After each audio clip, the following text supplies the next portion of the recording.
markets, headlines, and breaking news 24 hours a day at Bloomberg.com, Bloomberg Television, and the Bloomberg Business app. This is a Bloomberg Business Flash. And I'm John Tucker in the Bloomberg Newsroom with this Bloomberg Business Flash. So far, no exact word of any progress in the trade talks between the U.S. and China that are taking place in London. Now, a U.S. official disputes an earlier China media report and says, in fact, the talks between the U.S. and China are still going on today. The worst performing stock in the S&P 500. Let's start there. J.M. Smucker, they declined the most in nearly 4 decades, saying U.S. tariffs are increasing costs in its coffee business, and that's going to hurt profit. Overall, the S&P 500, 6 points higher right now. That's up about 0.1%. We're at 6,012 on the index. The Dow Jones Industrial Average, 5 points higher right now. Yeah, the NASDAQ 100, that is down 9 points. Joe Quinlan at Bank of America, he was on the program earlier today. He says investors do need trade certainty. This is a big step forward if the U.S. and China can cut a deal, kind of declare victory both sides and move ahead. But let's face it, there's a lot of differences when it comes to trade between the U.S. and China. That's going to linger. So the key here in London, dial it back, find an off-ramp, and begin again. So I think that's what the markets are looking for. Citigroup set to put aside hundreds of millions of dollars more than it did last quarter. They're trying to account for potential losses on loans and credit cards.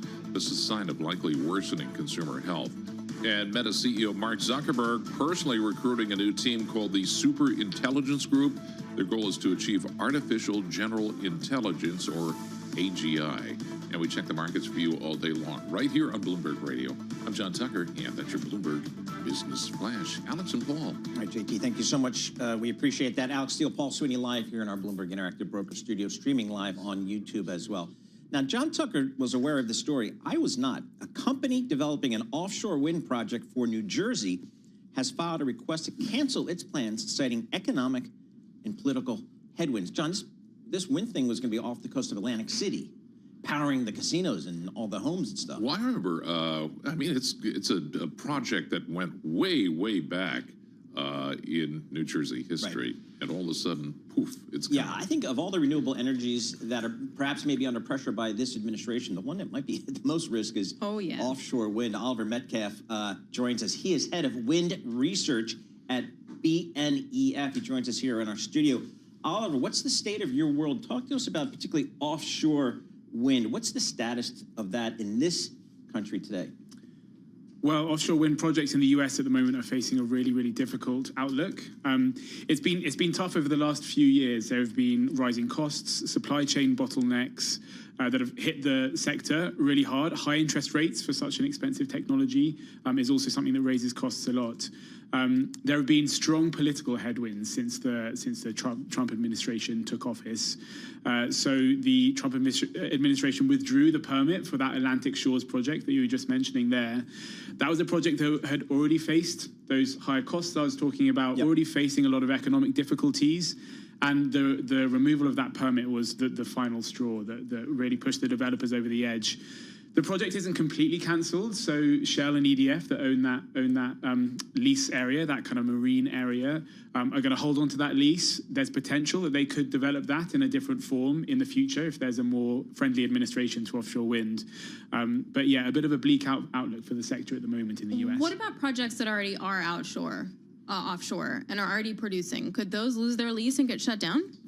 It's not looking like that at the moment. So the Trump administration put a stop work order on a currently under construction project that would feed power into New York called Empire Wind. That's getting developed by the big Norwegian oil major right? called Equinor. That one. Oh, Equinor. It's an Equinor one. Okay. And Equinor had already invested over a couple of billions of dollars in that project. Thankfully for the sector, the stop work order has been lifted now. That's a good sign for the other projects. There are 5 under construction U.S. offshore wind projects at the moment. So the fact that that project was allowed to go ahead is a very, very good signal for other investors that are building projects like Ørsted, like you mentioned, that have projects in the pipeline. So those 5 projects we're expecting to go ahead. All the other ones kind of further out in the pipeline federal permitting of projects, federal leasing of new seabed areas to build projects. The kind of development environment has ground to a standstill for those projects that are a little bit further out into the pipeline in US offshore wind. What's the rest of the world doing with offshore wind these days? Well, some of those effects that I was talking about that have hit the US have hit other markets around the world. So costs have risen globally. There have been supply chain constraints. There have been high interest rates. That's kind of a global story. But we're seeing a lot of growth despite that around the world for offshore wind. Particularly European countries in the North Sea are building mega projects. We're expecting the largest project in the world to start commissioning their turbines next year. A project called Dogger Bank off the coast of the UK. And then we're just beginning to see markets in Asia start to pick up. So we're beginning to see the globalization of the offshore wind industry. So that's markets like Taiwan, Japan, South Korea, starting to install their first commercial scale projects. And over the next few years, we're expecting them to start installing kind of industrial-sized projects that we're already seeing in the North Sea. You mentioned this earlier, but a couple things that sort of went wrong for offshore wind before the political environment shifted was interest rates and also supply chain issues. So a lot of, at least the way it was described to me by some of the players, is that they took on a lot of the commodity and supply chain risk, and they didn't properly share that with, say, customers and other developers, and that really hurt them during COVID. Have those two issues, though, sorted themselves out globally? So there's a couple of different ways that those issues are slowly starting to resolve themselves. Oh, okay. So firstly, suppliers are pushing to share a bit more of that risk when they're signing contracts. So things like linking contract price, your final contract price that the customer pays, to a steel price index or a copper price index, for example, to partially protect you from these commodity price movements. Another way that governments are reacting to this kind of things is linking the price of the subsidy you get paid to similar indexes. So linking the price of subsidies to the consumer price index to protect a developer against kind of some of those inflationary impacts. Same goes for commodity prices. So there's a bit of a resolution on the policy side, and then also a bit of a push from supply chain contracts to protect themselves in some of the deals they're signing. What's the profitability of land-based wind farms versus offshore?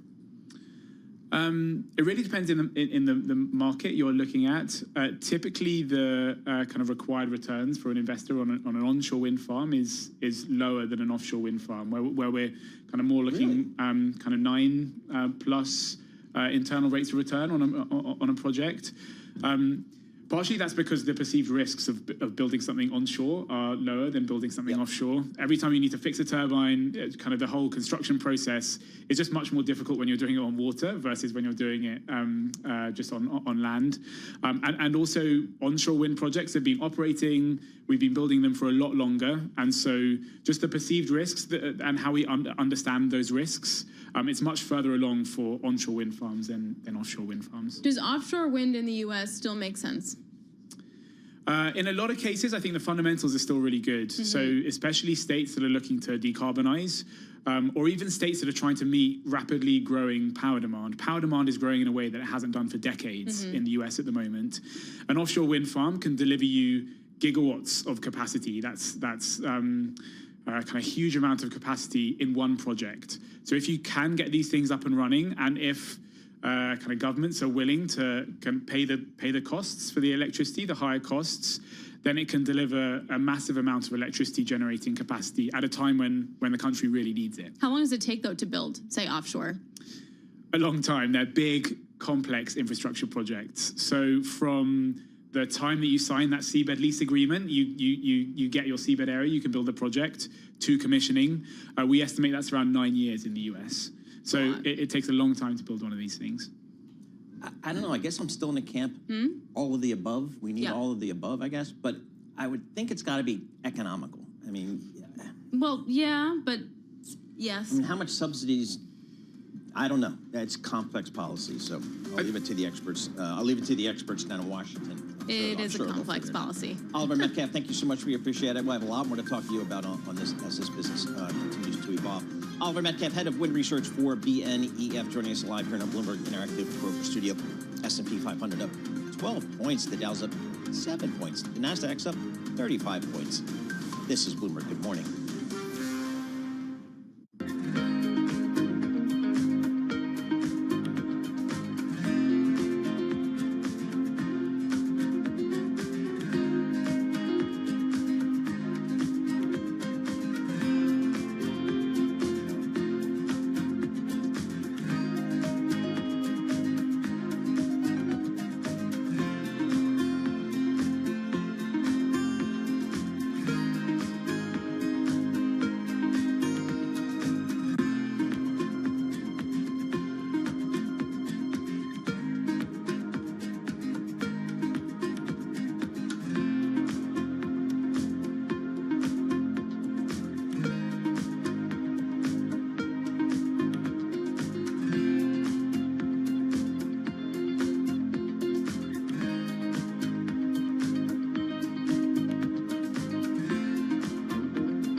listening to Bloomberg Intelligence with Alex Steele and Paul Sweeney on Bloomberg Radio. Happy Tuesday, everybody. Alex Steele here alongside Paul Sweeney. This is Bloomberg Intelligence Radio. We're broadcasting to you live from our interactive broker studio right here in Midtown Manhattan. Well, June is Pride Month. So over the next couple of weeks, we're going to highlight segments on topics related to equality. And today we're speaking with Chi-Ling Tong, CEO of National ACE, which stands for the National Asian Pacific Islander American Chamber of Commerce and Entrepreneurship.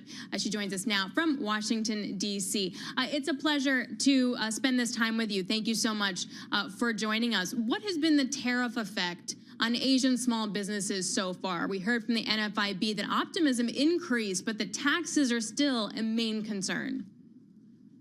Well, Paul, Alex, thank you so much for you care about the Asian American business community issue. We know the trade landscape can be very tricky, and we acknowledge the administration's efforts to negotiate on new trade agreements to deal with unfair trade practice and set a path to open market access for American export. However, with uncertainties around the trade deals, business of all sides feel the pressure. Recently, at the National ACE Capitol Hill Day, we took about 60 small business owners to meet with 40 congressional offices. They all talk about how tariffs are affecting their business. They are very worried about uncertainty, rising costs, and cancellation. It is very important for them to share their experience with policymakers to ensure trade policy support their needs. I would like to share with you two stories. from small business owner from both importing and exporting. Mr. Tai's chili oil was popular after TikTok video had over 125,000 views. And new tariffs had made their key ingredients, chili flakes from China, about 56% more expensive. And the glass shaker bottles, once 34 cents each, now cost nearly about 4 times as much. And the owner, Lucky Wang, said they picked a very specific bottle style from China and invested in it early on. Now with these price jumps, they cannot afford to use them anymore.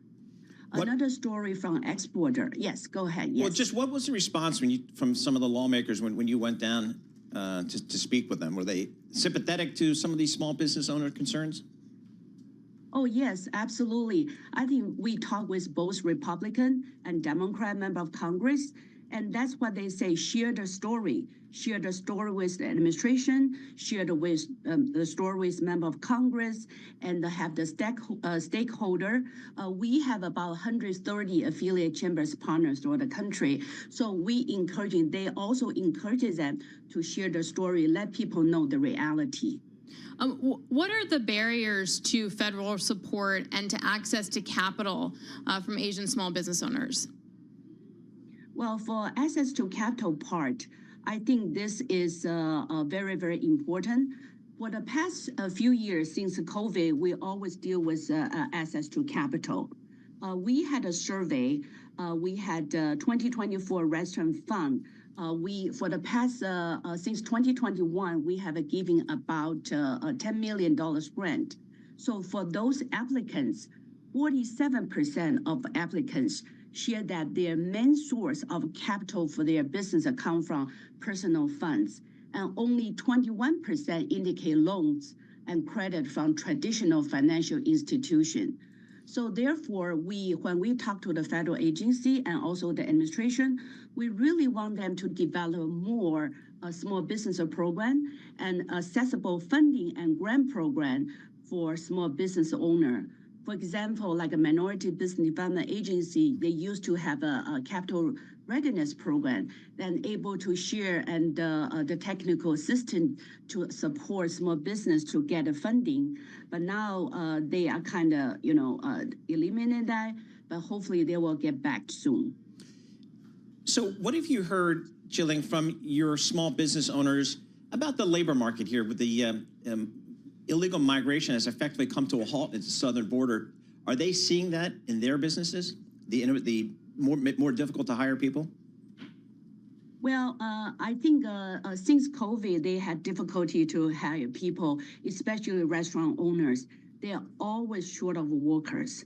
But we just feel Chinatown, like Chinatown small business owner, they always have a way to demonstrate incredible resilience. And even for, you're right, the labor shortage and also other things are really a big concern. Jillian, thank you so much for joining us. Really appreciate getting a few minutes of your time. Jillian Tong, CEO of the National ACE, which is a national association, or National Asian Pacific Islander American Chamber of Commerce and Entrepreneurship. So the tariffs having impact on all businesses. We hear that on the conference calls of all the corporations that we talk to all the time, but perhaps even more pronounced for the small business owner who may not have obviously the financial resources or the flexibility in their business model to withstand higher taxes, or higher tariffs on some of their input. I mean, even J.M. Smuckers, which is clearly not a small business, is having a hard time with those increasing costs. Also, increasing costs in its coffee business, which is going to hurt profit by about $1 a share. So there is that as well. All right, for our listeners in the U.S., here's a reminder: you can listen to us via satellite radio on Sirius XM channel 121. Access the world's only global audio business network, coast to coast, 24 hours a day. Bloomberg Radio on Sirius XM channel 121 is presented by ShipStation. Stay with us. Your top stories and global business headlines are coming up right now. As you take a look at a market not going anywhere crazily fast, we're looking for signs of any sort of real thaw between the U.S. and China. That is helping to support stocks around these levels. Treasuries, though, wavering ahead of that $58 billion three-year auction later on at 1 p.m. Good luck trading, everyone. This is Bloomberg Intelligence. Happy Tuesday.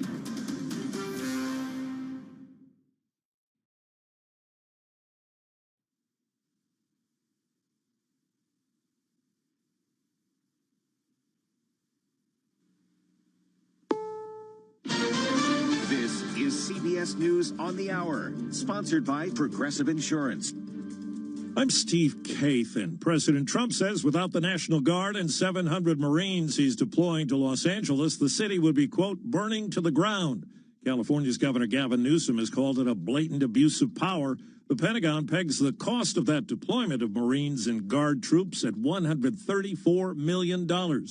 After 4 days of protests, CBS's Elise Preston says it's a calm morning in L.A. It is a very much different scene. Not a lot of police presence out here.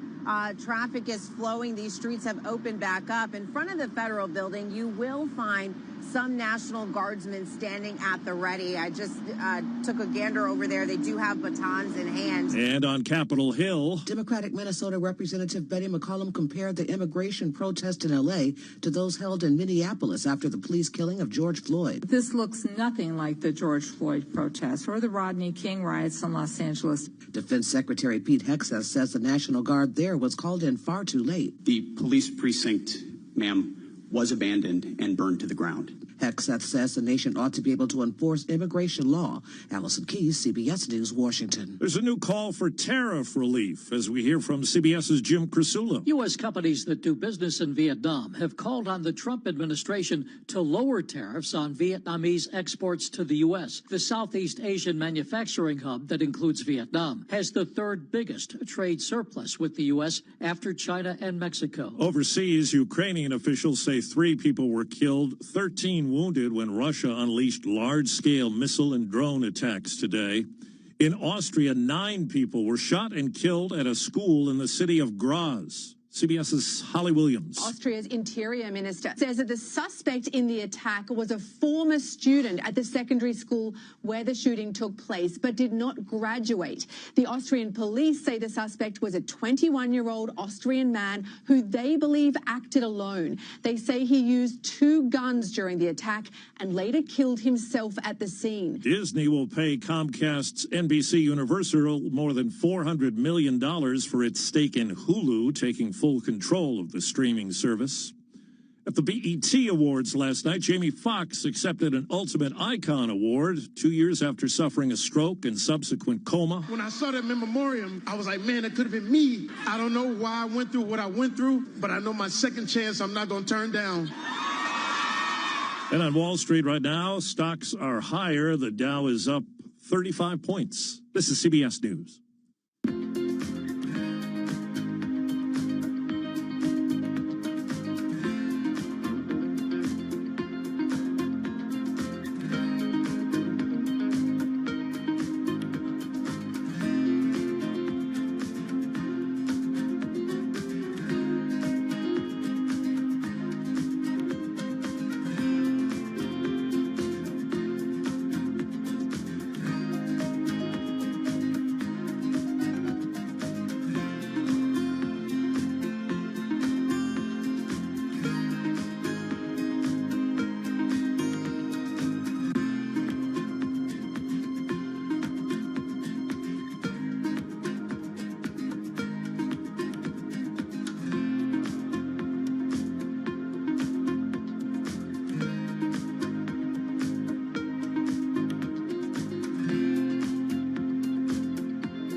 A break-in at the home of a rap star. The people, they won't leave. Police in Seattle say 2 men broke into Macklemore's house in the Capitol Hill neighborhood and stole thousands of dollars worth of jewelry, watches, and shoes.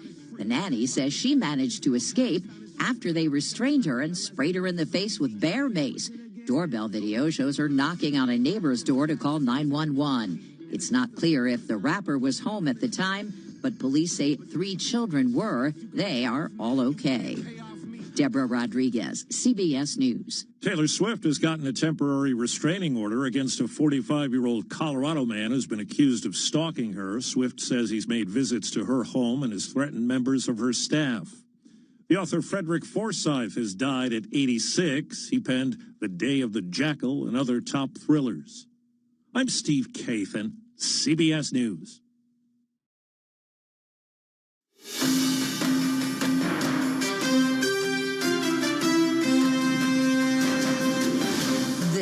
is Balance of Power, live from Washington, D.C. Now come the hard decisions. Welcome to the Tuesday edition of Balance of Power as Senate Republicans grab the hot potato that is President Trump's tax and spending bill, at the risk, of course, of turning off Republicans in the House. We're going to hear about the whole balancing act here and some very important stops in the road today when we spend time coming up with Nathan Dean at Bloomberg Intelligence. We're also going to run through the latest polling on the president's big, beautiful bill, as well as the way he's handling immigration and crime. On the heels of what happened in Los Angeles and is continuing as we speak, Cliff Young at Ipsos will join us with new numbers on his research, and we'll have analysis from our political panel. They're back together for the first time in over a week. Rick Davis and Jeannie Shanzano here for the hour, and it's all after a look at Wall Street. We check on the Tuesday trade first with our good friend Charlie Pellet. He's holding forth at World Headquarters in New York. Hey, Charlie. Hi, thank you very much, Joe Matthew. Me and you together. Stocks higher with the Dow, the S&P, NASDAQ, all advancing right now. One eye on London, the other on Los Angeles. Right now, we've got stocks advancing. Session high, by the way, on the S&P 500 index. A lot of green today. The S&P at 6,026, up 20, gain there of 0.3%. Stocks creeping near records. Right now, the Dow up 43, gain there of 0.1%.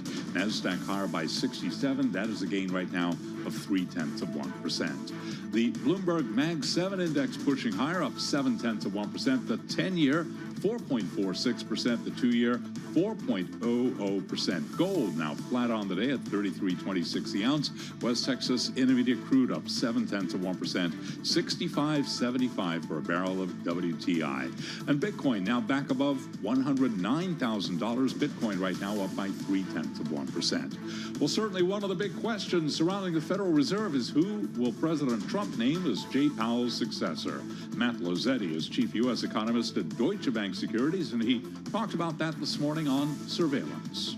You know, certainly over the summer months, as perhaps you get some evidence of who President Trump may appoint to the board, I would expect that in replacement of Governor Kugler in January, that could be the next potential Fed chair. Certainly the market focus will shift to that.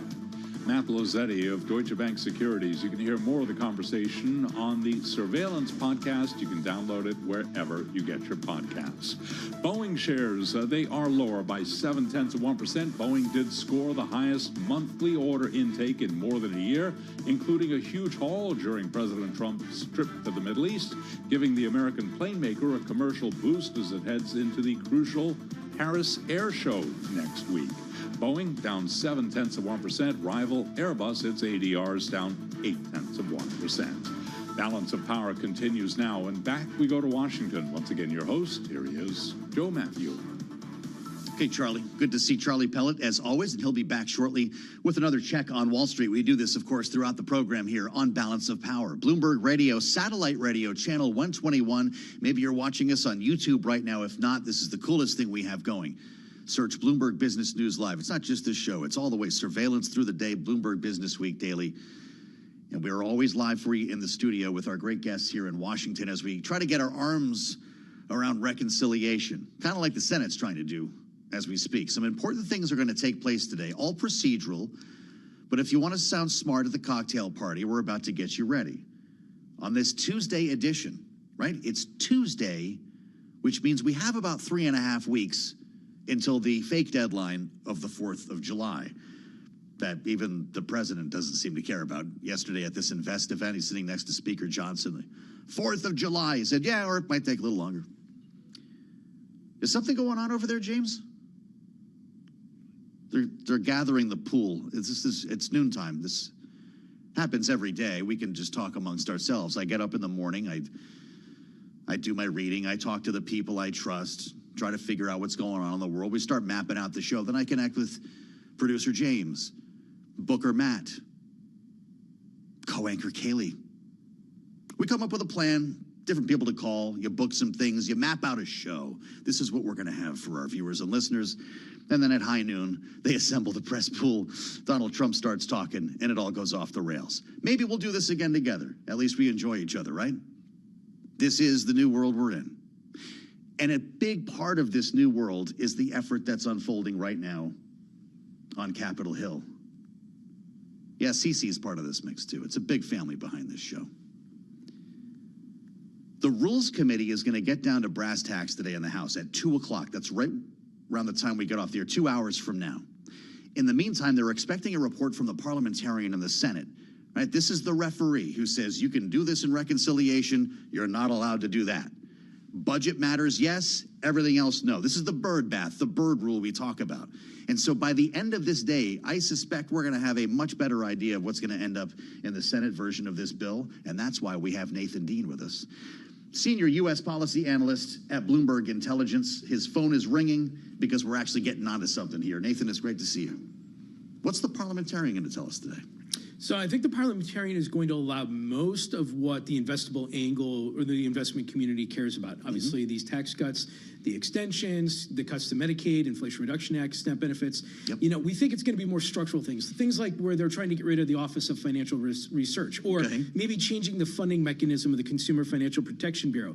Things that are very important for us here in Washington, but for the New York community that's investing in this, we'd say it's probably most likely going to be out, because the general rule of thumb is that if it impacts the budget, then it's allowed. But, you know, every single party, any single time they do a reconciliation package, they throw in the kitchen sink and they say, let's try and do this. So the Senate parliamentarian is going to come out later today. She's going to say, no, you can't do that.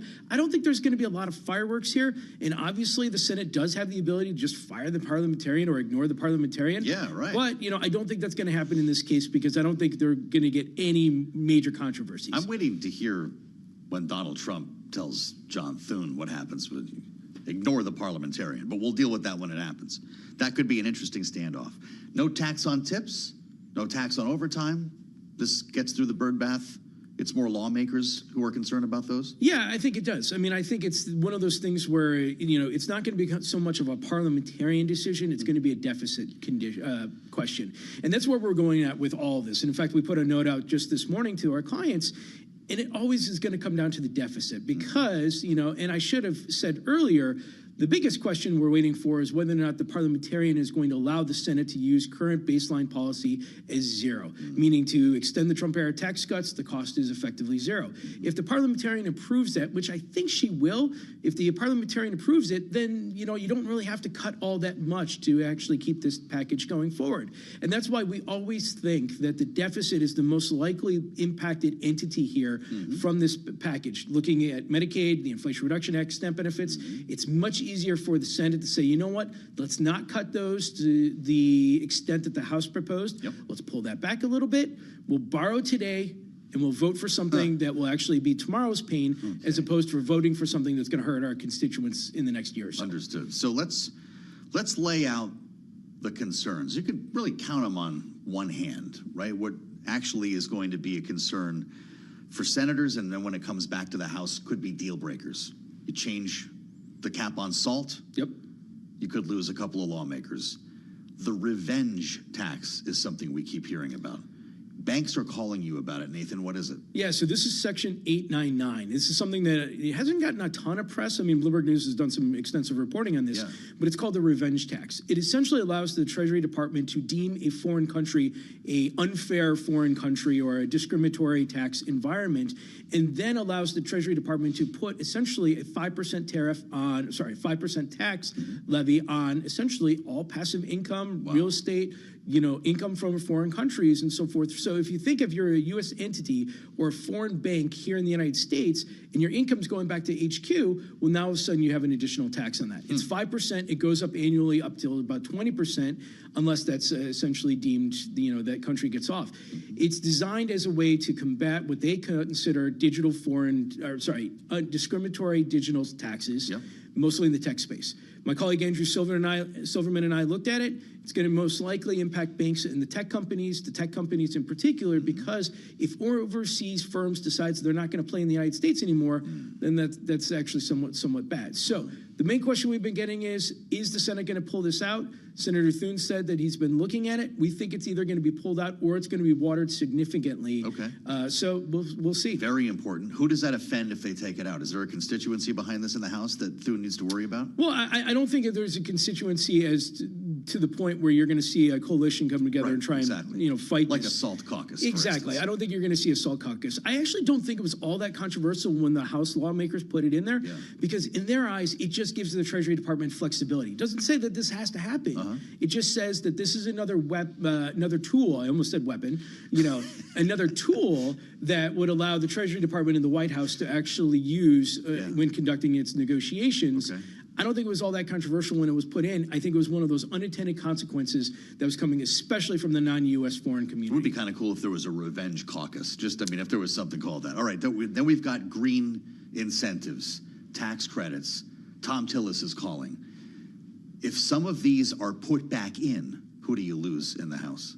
So I think this is one of those where, if you look at the original bill that came out from the House Ways and Means Committee, the electric vehicle tax credit was gone. I think that's still gone, despite Elon Musk's, discussions about it.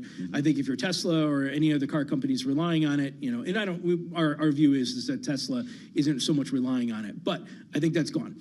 The bigger question is when it comes to wind and solar, and a lot of these tax credits, there was a phase out, and that phase out was pushed up. We think the phase out will get pushed back. Maybe not to the original House and Ways and Means text, where for solar, for example, was 2028 from 2031. But it will get pushed back a little bit, just because the Inflation Reduction Act is very important to states like North Carolina, because there's a lot of foreign CapEx money coming into the United States, and there's a lot of constituents out there, or lawmakers, who are saying, look, I got 700 jobs being built in this district. I got a plant being built in this district. So we think it's going to get pushed back. So keep in mind for stocks like First Solar and Enphase, these things have hot sauce. They're almost like what we call the marijuana hot sauce stocks. These things have been bouncing up and down based off of what's in this language. So definitely watch this later this week, because those stocks have hot sauce on them. Not always based on fundies, as they say. We've got a minute left here. Nathan, you running odds? 4th of July, August? We think the Senate can get it done around the 4th of July. I like to joke it's going to come a little bit later because I'll be on vacation. But I think we're saying 80% chance by the August recess. We're actually feeling fairly confident they get this done in late July. You kick out a great note to clients every week with a little inside something about what's going on in Washington. I always love these. What are you telling people to do if they want to watch this parade? Is there any way to get in and out of town? Is there like a Nathan Dean angle on this massive parade, the Army parade on Just like Saturday? With the NFL, it's great for my couch. That's a good answer. Buy a blimp, right? We're not even going to be able to get to work in a couple days. You see this? The street closures? Driving in this morning was Forget difficult. It has begun. Yeah. Sounds like it might be quite a show, though. Nathan, great. Nathan Dean, Bloomberg Intelligence, our senior U.S. policy analyst. How's that for a deep dive? What goes in? What stays out? We're going to talk about this, by the way, with Jason Smith, chairman of the House Ways and Means Committee, about an hour from right now. This is the world he's living in as they wait for this bill, big, beautiful or not, to come on back for a very important vote. We'll be sticking with Nathan for more on this. Cliff Young from Ipsos is up next on Bloomberg.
Wall Street. We do check markets all day long here at Bloomberg. Best level of the day right now on the S&P. We're up 19. S&P at 6,024, up by about 0.3%. Traders keeping an eye on U.S.-China trade talks. The Dow up 43, up 0.1%. NASDAQ up 0.3. The 10-year 4.46%.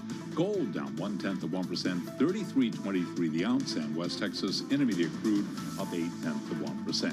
Citigroup set to put aside hundreds of $millions more than it did last quarter to account for potential losses on loans and credit cards. And India and the U.S. will expedite trade talks to conclude an agreement that includes, quote, early wins for both sides as the two nations race to clinch a trade deal before Washington's tit-for-tat tariffs kick in next month. Balance of Power continues right now. In fact, we go to Washington. Once again, your host, Joe Matthew. Oh, here we go. All right, Charlie. Thank you, sir. Charlie Pellet watching Wall Street for us here on Balance of Power. Live from Washington, where we've got our eyes on the Oval Office, President Trump is holding forth right now, having received a briefing on hurricane season, hurricane preparedness, and wildfires. It's something that they're talking about right now, but of course, this could resolve well into anything. And if the Q&A turns itself to reconciliation, to the matters of immigration and crime, what we've seen in L.A. and so forth, we'll bring you into the Oval to hear live what the president is talking about here. In the meantime, as I mentioned, data-driven journalism, we try so hard to cover this in a certain way at Bloomberg that makes us unique. And we try to base this on research and fact, including some of the best pollsters in the business. The friction of Trump's immigration policy. We talk theory versus practice, coming up with the great Cliff Young from Ipsos. We're going to put some polling data around all of the stories that we're talking about here, whether it is the big, beautiful bill or what is, in fact, unfolding right now in Los Angeles. And I'm glad to say that Tyler Kendall is with us right now. Bloomberg Washington correspondent with us at the desk. Nice to spend a little bit of time here because you've been at the White House just about every day over the course of this period of time, talking about what's happening on both ends of Pennsylvania Avenue. We're going to get to reconciliation. We're going to talk a lot about it today, actually, with what's coming out of the Rules Committee in the House.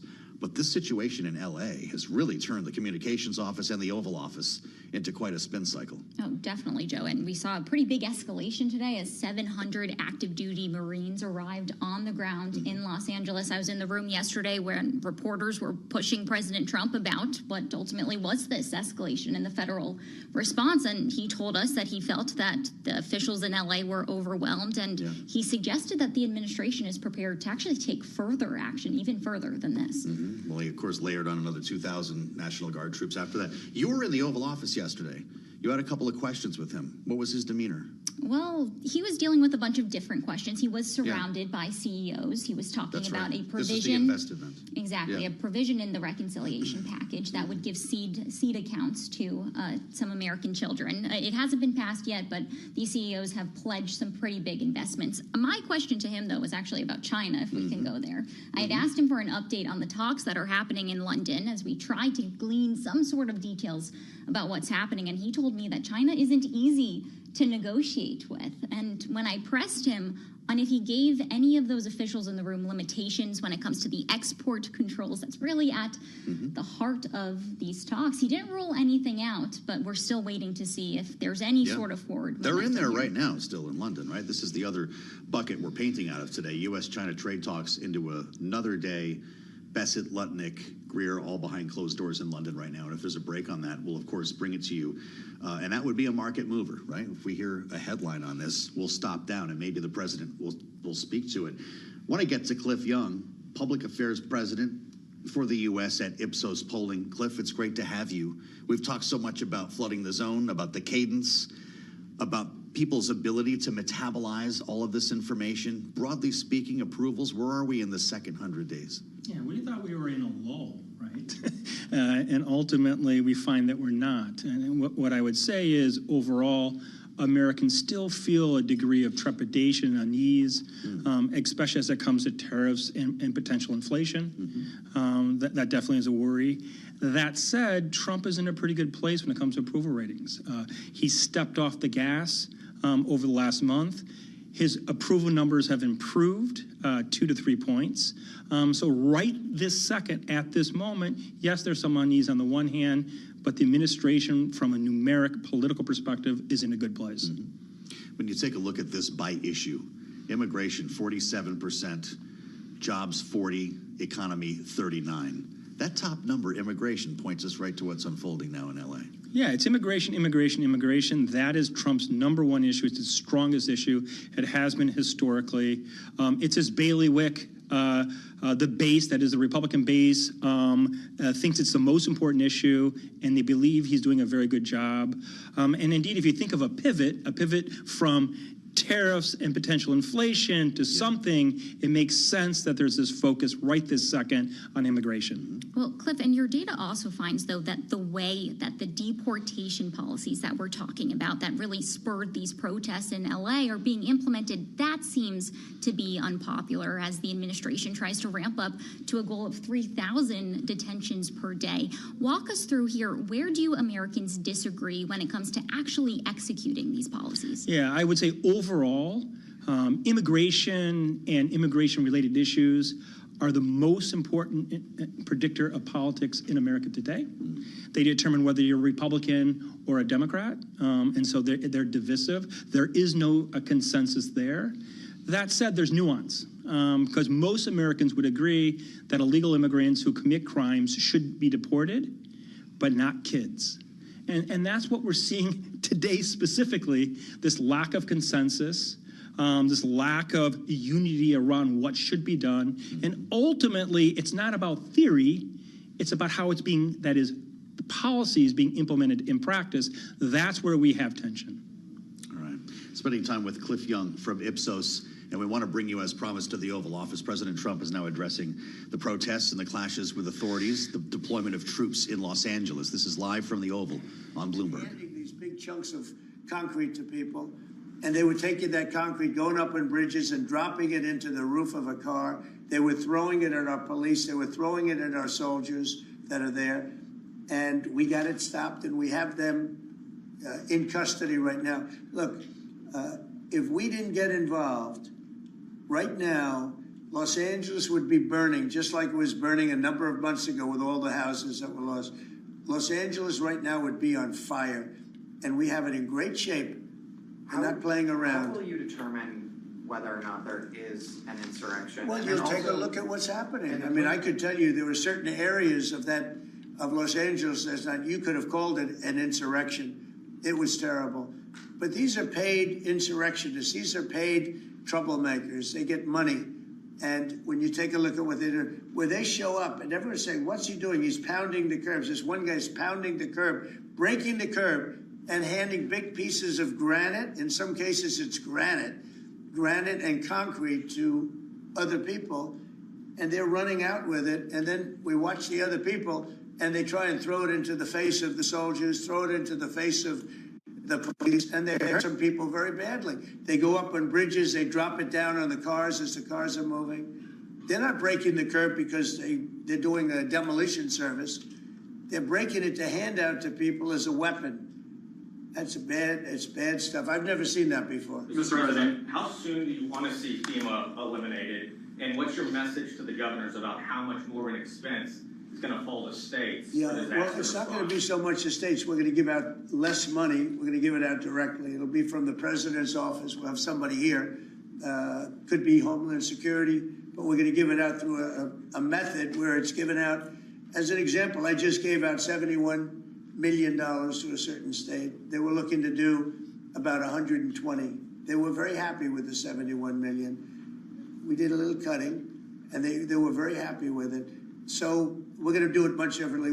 We think after this, Christy, I'd say after the hurricane season, we'll start phasing it. Yes, sir. You set up a FEMA council over the next couple of months. We'll be working on reforms and what FEMA will look like in the future as a different agency, as under the Department of Homeland Security to the president's vision. And it will empower governors to go out and respond to emergency situations. And that what the president does best is to make sure that the taxpayers are only fulfilling the need to which is appropriate, and that people are responsible to respond to their own people closest to home. So If a certain state, as an example, gets hit by a hurricane or tornado, that's what the governor, governor should be able to handle it. And frankly, if they can handle it, the aftermath, then maybe they shouldn't be governor. And Mr. President, when is the last time you spoke with Governor Newsom? A day ago. Called him up to tell him, got to do a better job. He's doing a bad job, causing a lot of death and a lot of potential death. If we didn't send out the National Guard, and last time we gave him a little additional help, you would have, Los Angeles would be burning right now. Los Angeles would be not a lot different than what you saw take place in California and Los Angeles just a little while ago. And, you got to remember, we have the Olympics coming. And we don't want people looking at Los Angeles like it was, like it would have been. It would have been bad. Last night, they had total control.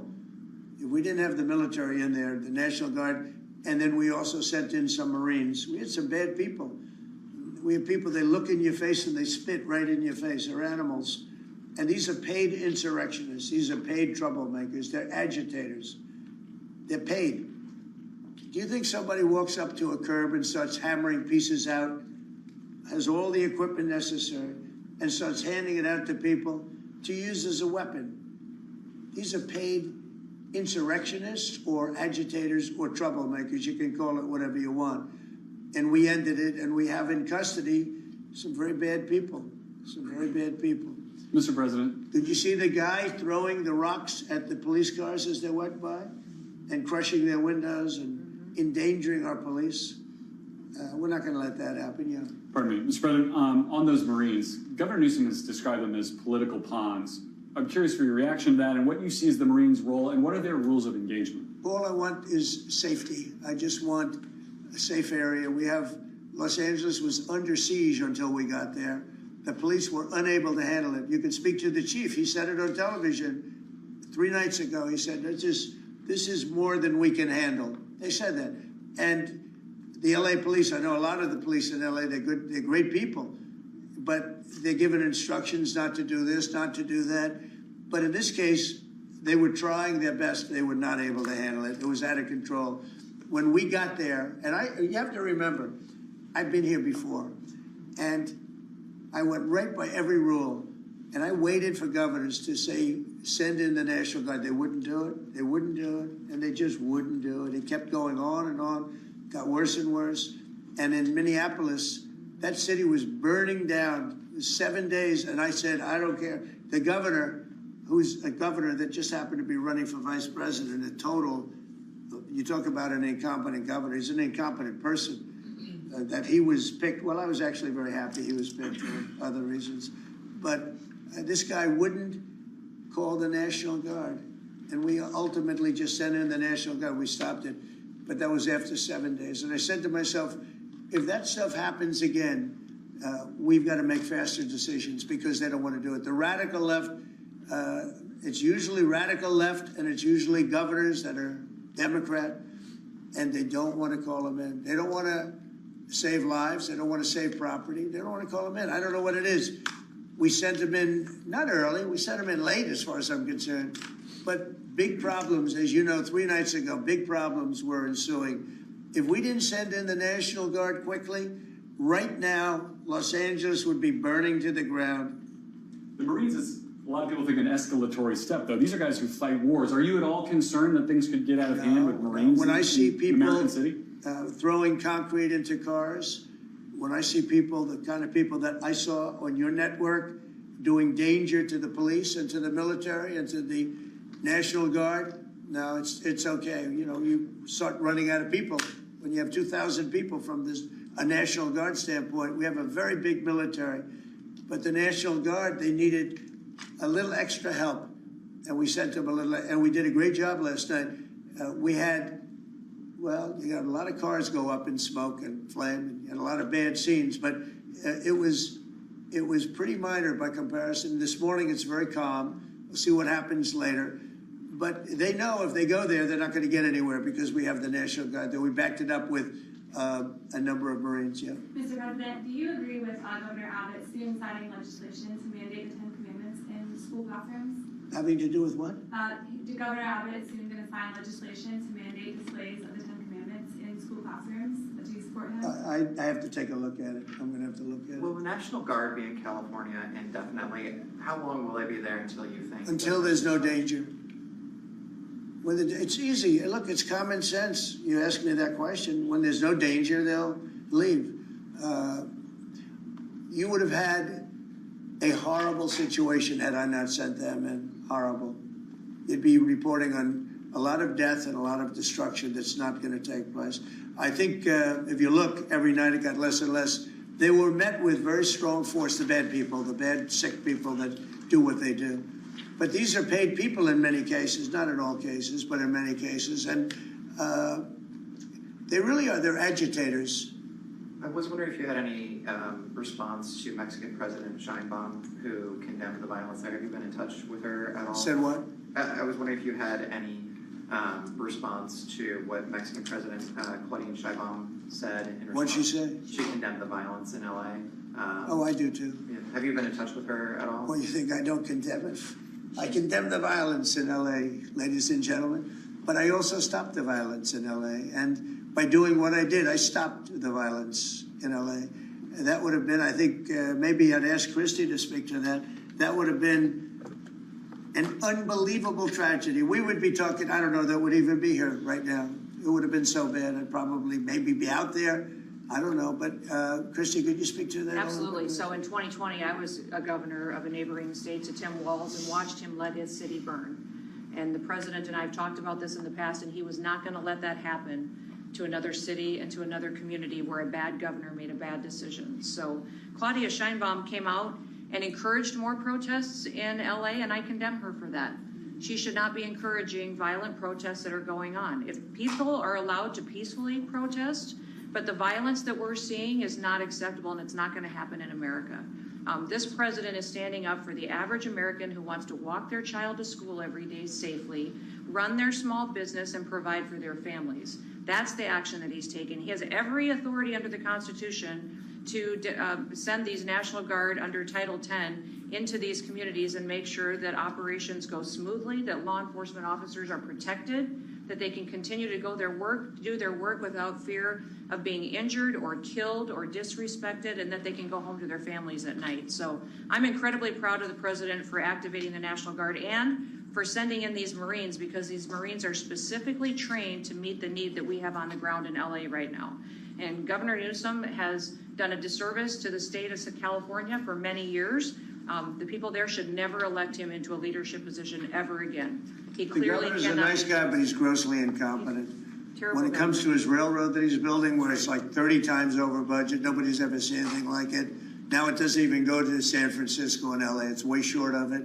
After years of work and overruns like nobody's, those contractors are some of the wealthiest people in the world, I guarantee you that, because that money goes to those contractors. They just did a number on the wallet of the people of California. That train, you should look at that train. That is the greatest. I've never seen cost overruns. I've seen cost overruns and great incompetence over my life. I've never seen anything like that.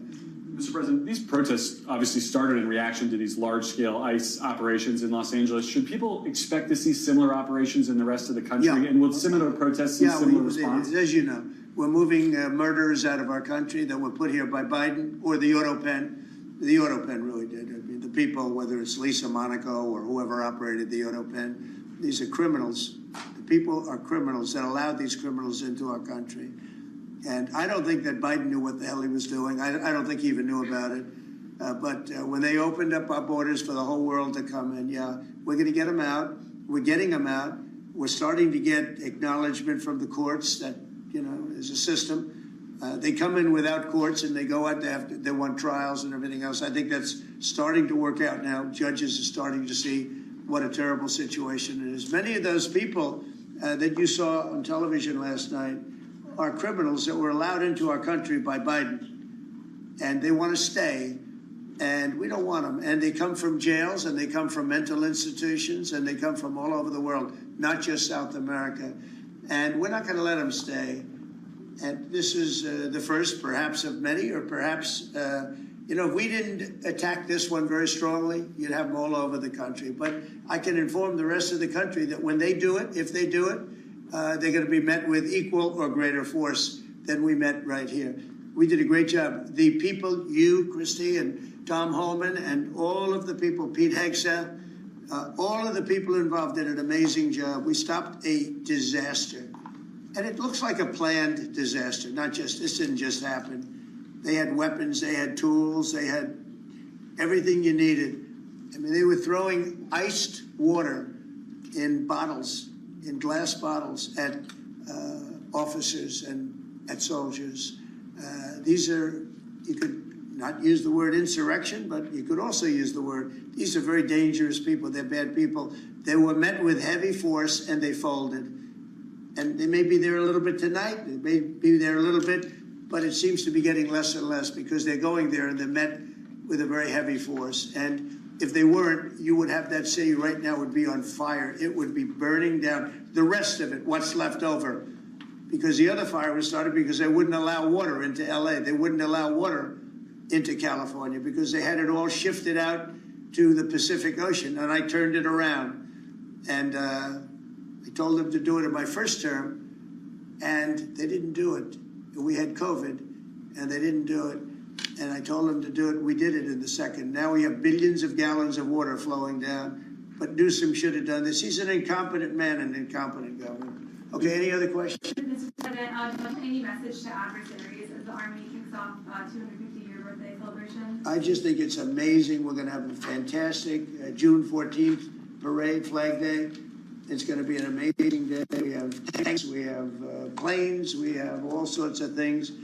And I think it's going to be great. We're going to celebrate our country for a change. You know, recently, as you know, with World War II, the victory of World War II, I called up France and they were celebrating the victory. Well, we helped them a lot, as you know. I don't have to get into that. But I called up other countries. They're all celebrating the victory.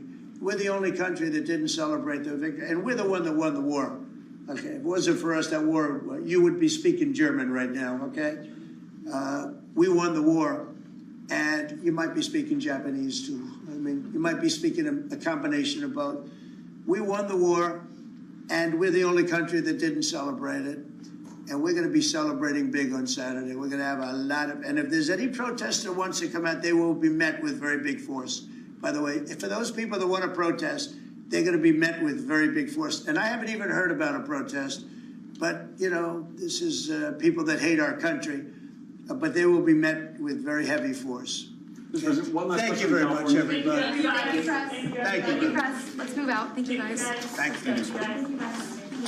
Thank you. All right, President Trump meets the press. That was live from the Oval Office, and we wanted to interrupt our conversation to bring you into that one. That is the, of course, most up-to-date commentary from President Trump on any number of issues, specifically what has been unfolding in Los Angeles. I'm Joe Matthew in Washington. This is Balance of Power on Bloomberg Radio, satellite radio, channel 121, and on YouTube, where you can find us now. Search Bloomberg Business News Live, always on Bloomberg Originals as well. As we try to parse our way through this, I'm glad to say that we've got our panel back together to kind of unpack some of what we heard. Also with me, Bloomberg's Tyler Kendall, not on the North Lawn of the White House today, but with us in studio here. Tyler, an event like that, when you gather the pool, you could cover a lot of ground, and we did today, a lot of different topics. And I want to mention a couple of things before we bring in Rick and Jeannie here. We do have headlines coming out of London. Important to keep the beat on this. They are continuing talks, U.S.-China trade talks. Something that you've been covering from your perch at the White House. We've got a break, I guess a dinner break. We're going to come back again. And that's what it seems like. And we have to keep in mind that really the goal of this round of the London talks appears to be trying to get back on track when it comes to what was agreed to in Geneva, because both sides were accusing each other of violating that agreement. And we've had analysts on Bloomberg Television and Radio say, look, if that was just the goal here, perhaps one of the sides might be dragging their feet if it continues longer. But of course, we know that these are really complex issues when we think that at the heart of this, it's really about those export controls, Joe. Could get a headline, I suspect, maybe in the late edition of Balance of Power. They're going to reconvene a couple of hours from now is all we're hearing, but they're not ending the talks. They're just taking a break. Back with us, our panel right now, Bloomberg Politics contributors Rick Davis and Jeannie Shanzano. It's been over a week since they've been together. Rick is, of course, our Republican strategist and partner at Stone Court Capital. Welcome back, Rick. Jeannie, Senior Democracy Fellow with the Center for the Study of the Presidency and Congress. Let's get our arms around what is happening in Los Angeles through the view of what we just heard at the White House here. It's going to be interesting with where we're headed after a Q&A like that. Jeannie, you heard President Trump say that if he had not acted, that Los Angeles would be burning, if not completely obliterated. So far, we've seen a pretty small part of the city be affected by all of this. What is he talking about? You know, I was so struck by so much of what he said there, including the ending of that, where he said, if you want to protest, you will be met with heavy force, in reference to this event on Flag Day this weekend. And, you know, what he leaves out there is that we have a First Amendment right to peacefully protest. And so I will try to assume that the president meant if you want to violently protest, certainly you should always be met with heavy force then. But he didn't say that. And so what we're hearing is something just astonishing. A president sending out, without the call from the governor or the mayors, the use of the U.S. military against U.S. citizens. There are laws against domestic law enforcement, or making our military part of domestic law enforcement. That's why we have the LAPD, the NYPD, and all the rest. So we are in an unprecedented place, but it's not a surprise. He's been talking about doing this, and he referenced it there, going back to those George Floyd protests, where he mistakenly suggested that then Governor Walz didn't call in the National Guard in a timely manner. He did. Well, Rick, it's clear that the White House is going to hold its ground here. President Trump was doubling down. He said he didn't think that he deployed the National Guard fast enough. But of course, California is suing over allegations that he bypassed the governor on this decision. How much is the legal fight really going to impact the optics that we end up see playing out here? Yeah, I think it's totally on the side of Governor Newsom, right? I mean, the reality is there's a lot of precedent for the president to be able to trigger the National Guard in times of emergency. He's the sole determinator of what an emergency is. And so it's pretty clear to me that the response from California, from Governor Newsom, was he needed to do something to push back on the political dynamic of President Trump bringing troops into the state. And, the legal suit is probably the best and most graphic way for him to do it. But I don't think anybody is confident that either he'll prevail or that they'll get some press traction outside of the incredible graphic images coming out of L.A. that somehow is going to inure to his benefit. So I think it's a political ploy. It was probably the best of a group of options that weren't particularly useful. And I think you're, like the president's comments just a minute ago, it was as much about politics as it was about the situation on the ground in L.A., and I think the governor's just sort of playing the same game. Jeannie, we have to take a close look at everything that's going on here, because things can become inflamed. And to Rick's point, you look at the images, you see burning robo-taxis on an abandoned highway in L.A. with guys in riot gear, and you start wondering what country you're in or what year it is. But the fact of the matter is, these troops, in particular the Marines who were deployed, are standing by on federal property to protect buildings, right? Where they're not actually going out arresting people in the streets or pointing weapons at people. We have to be clear about that, don't we?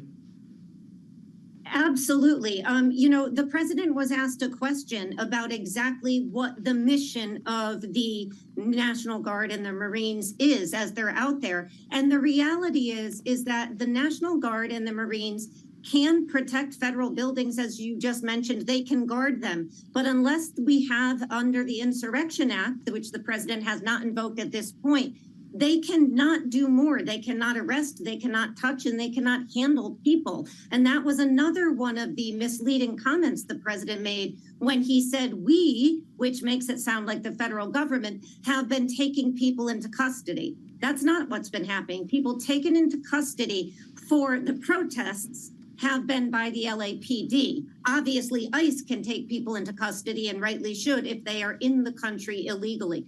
But we need to be very clear on that. And the president, when he was asked, did not talk about the mission of the Marines and the National Guard as they are there.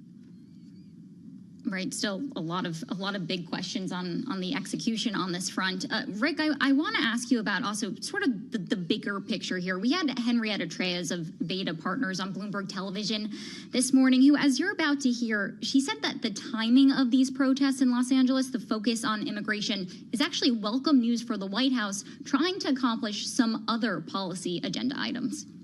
They got to love it. And the timing is perfect. Tomorrow or Thursday, the Judiciary Committee is putting out their $175 billion package that is going to spend money on immigration. And one of the things that has been lost in the last week of Elon Musk and Donald Trump feuding over Twitter is that the whole package, the reason we're doing one big beautiful bill instead of two, is because there's a tremendous amount of dessert in this bill. There's $350 billion in funding for the military and immigration. Rick, where do you come down on this? Does this help to advance other policy points for this administration? Yeah, as we have heard just then and earlier in the discussion around the poll that recently came out from Ipsos, immigration is the bread and butter of this administration right now. They're under pressure with voters about their handling of the economy and some other issues like the tariffs and trade.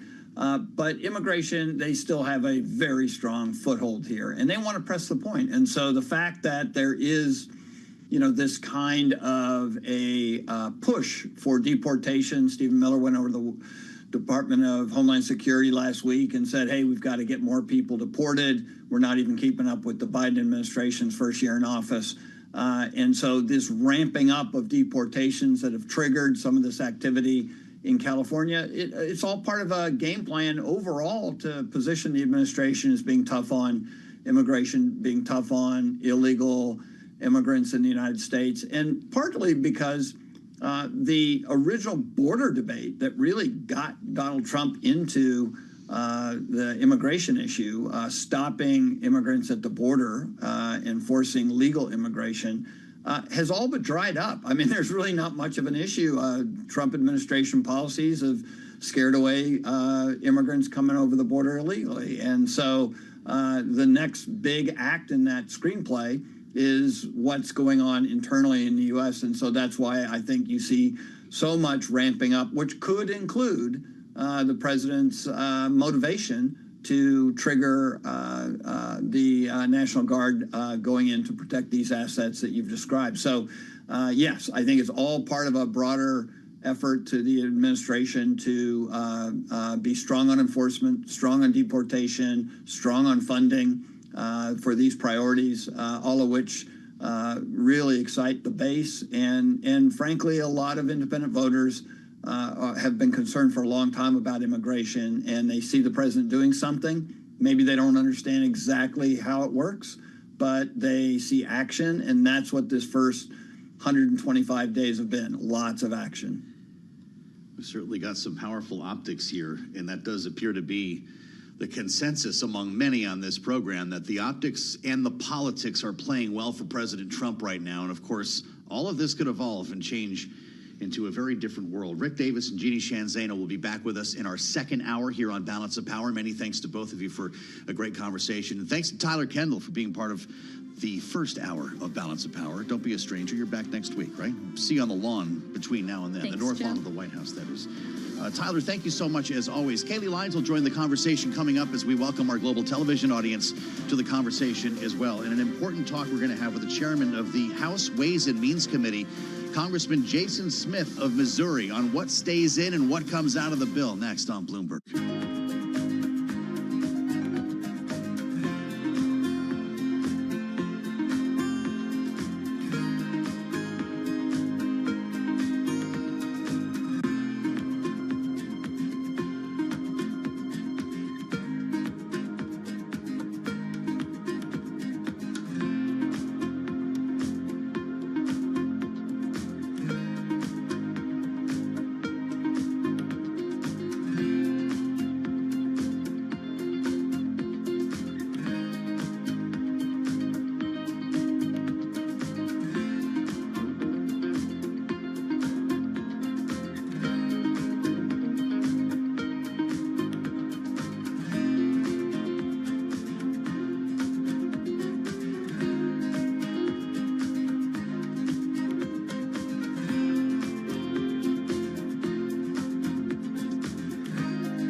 From the world of politics to the world of business, this is Balance of Power.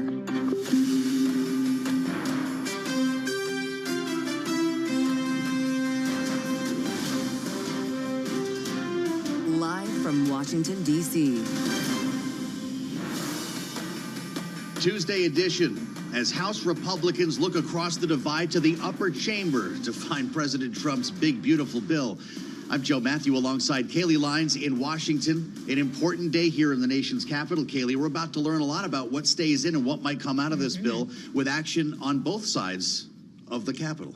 Yeah, of course, some of that being driven by senators who want changes, some of it being driven by procedure in the Senate parliamentarian, which is going to rule what can and cannot be included in this bill for budgetary purposes. That is something the House is going to have to grapple with when things return to that chamber, and we're going to speak more about that this hour with the chair of the House Ways and Means Committee, who, of course, had a pretty difficult time hammering out the tax details in the House the first go-around. Jason Smith is going to be with us in just a few minutes. I can only imagine what's going through his head right now as they wait for changes to come back from the Senate, but important, the Rules Committee is going to get together on the House side about an hour from now, Kaylee, in an attempt to maybe tweak some of this language to make it more palatable to the Senate. We'll get a sense from the chairman about what that might include.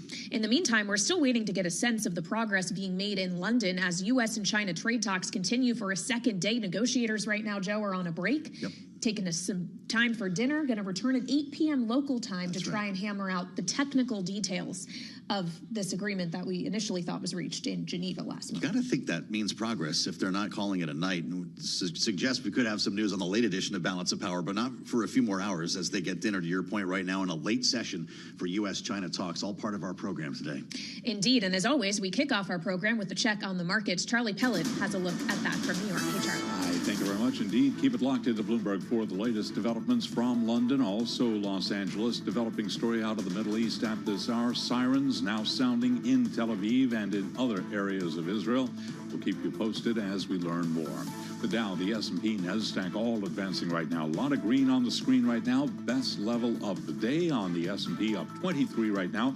A lot of that having to do with trade optimism out of London. The S&P higher by 0.4%. The Dow up 115 right now, gain there of 0.3%, while NASDAQ up 73 for the NASDAQ Composite Index, a gain right now of 0.4%. The Bloomberg Mag 7 Index pushing higher, up 0.7%. The 10-year at 4.46%, the 2-year 3.99%. Spot gold down $4 the ounce, down 0.1%, 33.21 the ounce. And West Texas Intermediate crude oil up 0.1%, 65.34 a barrel. The U.S. is projecting crude output will fall in 2026, the first drop since 2021. A retreat right now for Bitcoin, little changed at 108,765 on Bitcoin. Boeing scored the highest monthly order intake in more than a year, including a huge haul during President Trump's trip to the Middle East, giving the American plane maker a commercial boost as it heads into the crucial Paris Air Show next week. Boeing shares, they're down now by 1.1%. ADRs of rival Airbus also lower, down 0.8%. Recapping stocks higher. S&P right now up by 22 points, up 0.4%. And Balance of Power continues right now. Back we go to Washington. Once again, your hosts, Joe Matthew and Kaylee Lines. All right, Charlie Pellet checking on the markets for us from New York. Thank you so much. Of course, markets, just like all of us here in Washington, are eagerly awaiting news out of London to see if an actual agreement or re-agreement, shall we say, can be reached between the U.S. and China as high-level negotiators are continuing later this evening to try to hammer out the details of this trade agreement. The principals, of course, taking a dinner break for now. They're expected to reconvene at 8 p.m. local time, 3 p.m. Eastern, Joe. So this could go well into late afternoon here in the U.S. before we get any kind of readout. Could be an all-nighter, I guess.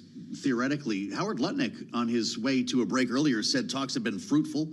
They are trying to be optimistic here, whether they're close to something, a re-agreement. I like what you came up with there, because we're really just going back a couple of weeks in time, not even as far as Liberation Day. So if they get through this now, rare earths, batteries, and the rest, that would potentially unlock larger talks on actual reciprocal tariffs, you like to think? Yeah, considering we are up against a mid-August deadline for all of that to be. Clock's ticking on a lot of stuff around here, not just reconciliation. We're going to get to the chairman of the Ways and Means Committee in just a moment. First, Bloomberg's Tyler Kendall covering the White House for us with the latest on talks and the latest from the president. Tyler, this could go well into the evening here. Donald Trump, I'm sure, is waiting for news, but this would be just the beginning. Right, exactly. We have to think about what the objectives of this round of talks are. As you're alluding to, we're not really expecting tariffs to come down during these talks in London, but really we're trying to get both sides to feel comfortable that they're both respecting the agreement that was outlined in Geneva. Really at the heart of that is export controls, as both sides accuse each other of ramping up restrictions on products that they rely on. Now, yesterday I asked President Trump at the White House if he had given his negotiating team any sort of limits when it comes to export controls, and he was a little non-committal, but he didn't rule anything out. But it's important because at the end of the day, we're going to have to see if there is this willingness from the United States part to ultimately lift some of these restrictions that they've put into place. Now, people familiar do tell Bloomberg News that this would likely be those most recent restrictions on the software that goes into AI chips, the jet engines, things like that that have recently been imposed. But of course, the key sticking here, Joe and Kaylee, is that the U.S. needs to see assurances that China is going to ramp up and speed up those export licenses when it comes to critical minerals.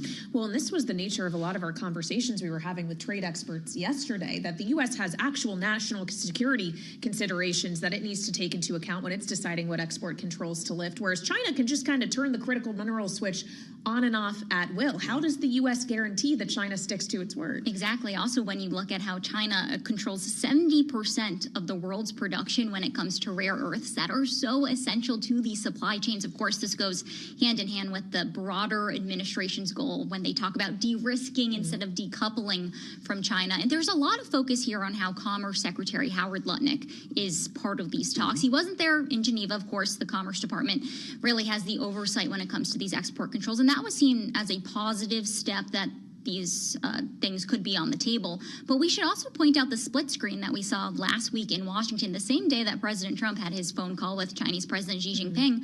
Howard Lutnick was on Capitol Hill telling lawmakers that he actually thinks there needs to be tighter enforcement when it comes to these export controls. So how that's really going to play out, it seems like the Commerce Department is ramping up these talks in that direction. All right, Bloomberg's Tyler Kendall here with us in our Washington, D.C. studio. Thank you so much. And Tyler reminding us of something important, which is that the Treasury Secretary, Scott Bessent, who's currently still in London at these talks, is technically scheduled to testify before the House Ways and Means Committee tomorrow morning on the budget for the fiscal year. Yeah, I'm not sure how we're going to do that. Yeah. It does bring us to matters, of course, on Capitol Hill, though. Kaylee, and some big questions about what happens to the big, beautiful bill if we are going to be in store for some changes as soon as today. Indeed, and it's on that note we turn to Capitol Hill now, where we're joined live by the chair of the House Ways and Means Committee, the Republican congressman from Missouri, Jason Smith, back with us on Bloomberg TV and radio. Mr. Chairman, we appreciate you being here on Balance of Power. As we consider the changes that are underway in the Senate, have you been read in to what the Senate parliamentarian is saying needs to be stripped from this package? Yeah, the Senate parliamentarian has been ruling on various different items. It's really have not been that many, especially when it comes to the tax policy. These are things that we have been very careful that when we were trying to draft the legislation over on the House side, that it would be BIRD compliant and be able to follow the rules of reconciliation, and that would fly for the parliamentarian. However, a few things that might have to be changed will be done before we send the final bill over to. Well, and what are those few Senate things, Mr. Chairman? What are they? We're still waiting for the final analysis, but when it comes to some tax policies that were discussed, for example, provisions that was in the bill that affect non-for-profits that are funding terrorism.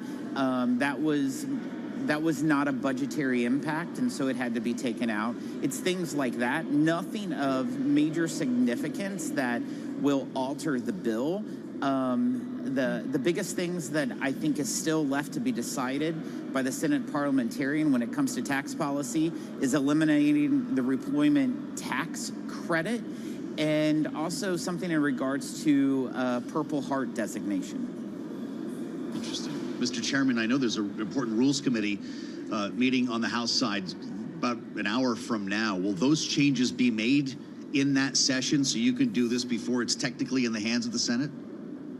I don't serve on the Rules Committee, but it's very possibly those changes will be made before it is released to the Senate. And the Senate is working around the clock on this bill. They've been working with their fellow colleagues over in the Senate and trying to thread the needle that we thread over in the House of Representatives. It's very, very tough to thread that needle when you look at the debt and deficit hawks that some want to cut more money, others think you're cutting too much. It's the same way with all the green credits. Some folks want the green credits eliminated immediately. Others want to use a scalpel and look at an approach. And it's the same way with the state and local tax deduction. There's some senators over there that they don't like it, but they know that they have to balance it in order to make sure we get 218 in the House and 51 in the Senate. Well, and it doesn't look like they're stopping at changes to SALT. We've heard talk as well of senators, the Senate looking to make changes to the no tax on tips and overtime measures that were included in the House package. In fact, the Senate Budget Chair, Lindsey Graham, told Semaphore in an interview earlier today that he thinks those things may not fit in this mega bill. Therefore, there might need to be another budget reconciliation package later down the line. And Mr. Chairman, I wonder what your response to that is. That's a no-go. It would be dead on arrival. The senators need to know that we have followed through. We passed this one big, beautiful bill. It's what the president has asked. They need to do the same thing. There's no reason for those senators to kick the can down the road on priorities that the president campaigned on. No tax on tips, no tax on overtime. These are items that the president spoke at every one of his rallies, and 77 million people voted for him. The House delivered on it. The Senate will deliver on it as well. Well, Mr. Chairman, we just arrived at one deal breaker in your words here, and I wonder what some of the others are. You hear all the same talk that everybody hears. In fact, I'm sure you know a lot more about it than we do, which is why we're glad to have you with us today. When you talk about changes to SALT, you talk about pulling out the so-called revenge tax, maybe some of the green incentives that are in there. What's the deal breaker on the House side? Because the conventional wisdom we keep hearing is the Freedom Caucus will deal with it. If the SALT number stays where it is, for instance, that some of the issues from the more conservative members of the House will have to be dealt with because you need to keep the moderates, the New York, New Jersey, California delegations happy. Am I anywhere close to true on this? The deal breaker is whenever you get out of balance. We struck a very good balance of passing a bill 215 to 214 in the House of Representatives. You have to thread a very narrow needle, and that's what the deal breaker could be, is if the Senate adjusts it too much one way or the other. You could either lose members of the right flank, or you could lose members on the left flank. And so those are things that we're balancing, and that is what could be fatal. But failure's not an option. We're going to get this done. Leader Thune, Chairman Crapo, they are navigating it over on their side of the building, and they understand the huge dynamics that we have within the House of Representatives. And they're going to make some changes over there, but I don't see those to be mega changes that are going to be catastrophic. It's going to be changes that probably will make the bill better. Well, what about the change specifically, or the decision to drop the AI regulation moratorium? Have you heard from colleagues in the House as to whether or not that's a deal breaker for any of them? We've had colleagues in the House that has raised a lot of concerns about it. Of course, that was not in the Ways and Means jurisdiction whenever it was put in, but it's something I think that the Senate, I know that the Senate is definitely addressing. I'm curious as well about some of the green incentives, Mr. Chairman. There's reporting that more than 30 owners of rural energy companies are swarming the Hill today, knocking on doors. Maybe they've been knocking on yours to urge Republican lawmakers to preserve clean energy tax credits. Let's put EVs aside and the whole Elon Musk conversation. When it comes to wind and solar, if those are restored in the Senate, is that a deal breaker in the House? So we cut over $500 billion of the green energy credits. This is something that the president called for. This is something that the majority of the House Republicans called for. You have to understand, not one Republican in the House or the Senate voted for these green credits in the Inflation Reduction Act. And so we tried to use a very balanced approach so that it didn't rip the rug from underneath industries that have invested already within the current tax policies, and we figured out a way to phase it out over a period of time. You just have to be balanced. We cannot be extreme in just ripping them away. We cannot be extreme in not taking them away. So it's right in the middle. You have to be right in the middle, and that's what we're doing.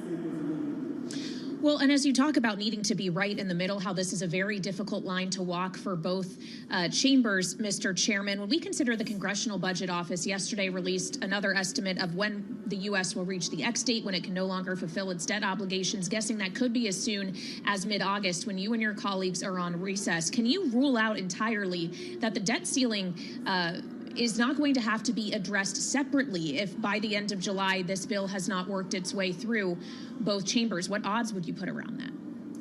The House has increased the debt ceiling. We've addressed that in the one big beautiful bill.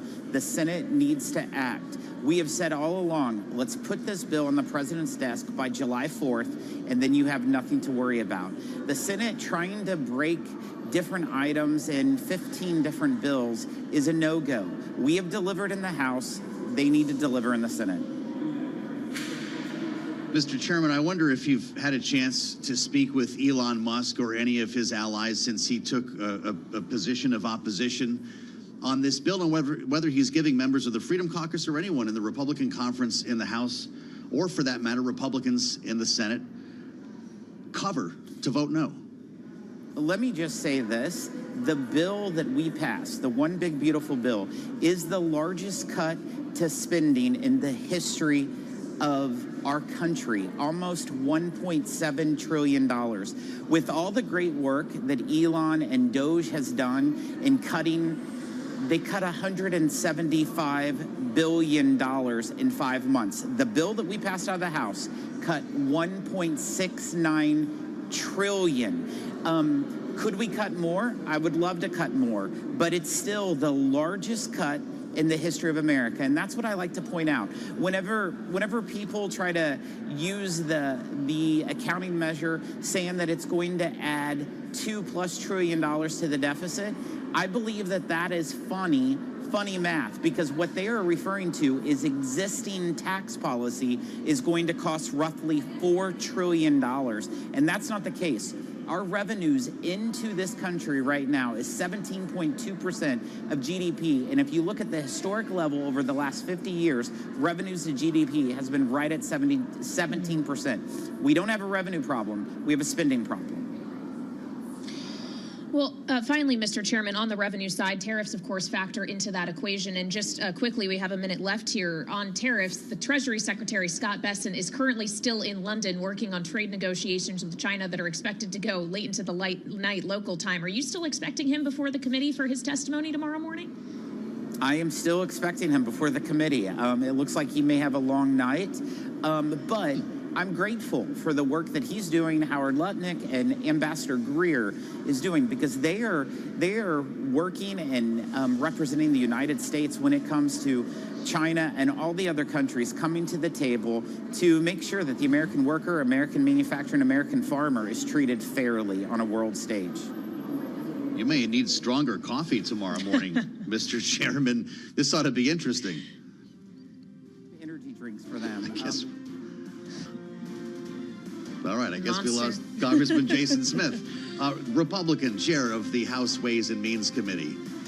Wanted that last word. We'll assemble our panel next. Yeah, okay. Rick Davis and Jeannie Shanzano are on the way in here on the fastest show in politics. This is Bloomberg.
1:21 on Wall Street. We do check markets all day long here at Bloomberg. A lot of green on the screen today with the Dow, the S&P, and NASDAQ all advancing. S&P 500 index higher now by 26 points, now trading at 6,032.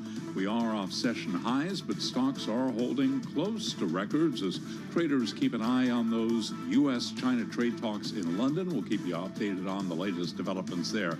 The Dow up 137 now, up by about 0.3%. NASDAQ higher by 76 for the NASDAQ Composite Index. That is a gain right now of 0.3%. We've got the 10-year yielding 4.47%, the 2-year 4.00%.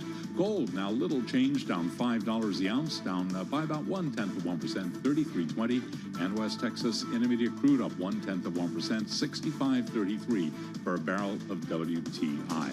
Israeli military officials now say the reason for the sounding of those sirens in Tel Aviv and other areas of Israel was because a missile was launched from Yemen. Meanwhile, Israeli Prime Minister Benjamin Netanyahu has convened a meeting with members of the negotiating team and others, quote, in light of some progress in hostage negotiations. J.M. Smucker shares are trading lower today. They are now down by 15%, the most in nearly 4 decades, after saying tariffs increasing costs in its coffee business will hurt profit. And a growing chorus of advisors inside and outside the Trump administration are pushing another name to serve as the next chair of the Federal Reserve, and that is Treasury Secretary Scott Bessent. Recapping, stocks higher, S&P up 26, up 0.4%. And Balance of Power continues right now. Back we go to Washington. Once again, your hosts, Joe Matthew and Kaylee Lyons.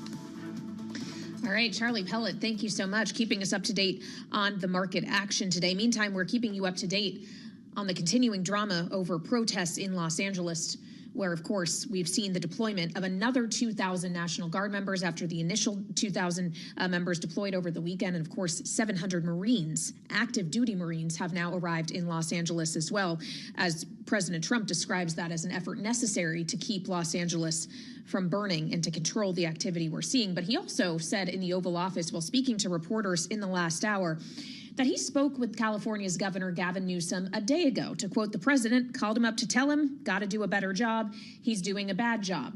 To which the governor is now responding, there was no call. Joe, he says, not even a voicemail. Yeah, Gavin Newsom going on to write that Americans should be alarmed that a president deploying Marines onto our streets doesn't even know who he is talking to. Kind of taking a page from Trump, the way he talks about Joe Biden. Let's assemble our political panel. Bloomberg Politics contributors Rick Davis and Jeannie Shanzano are on board with us today, back together for the first time in over a week. Rick is our Republican strategist and partner at Stone Court Capital. Jeannie, senior democracy fellow with the Center for the Study of the Presidency and Congress and Bloomberg Politics contributor. Jeannie, we keep hearing that this is good politics for Donald Trump. This seems like it's pretty good politics for Gavin Newsom, too. What do you think? It is. And you know, I share Gavin Newsom's use of the word alarm, but probably not for the same reason he's using it. I am alarmed that a president would say just minutes ago in the Oval Office that if you're going to protest on the 250th anniversary, you will be met with heavy force without differentiating that peaceful protest is one of the linchpins of being an American, our right to speak and assemble. I'm alarmed that he would send troops in without being asked by the governor, but I'm also alarmed on the Democratic side that they are playing into this theatricality. The reality is that we do need a solution to immigration. And the kind of solution we need is not this performative back and forth of, you know, our leaders on social media yelling at each other. It is a legislation out of Congress like Rick's former boss, John McCain, put together.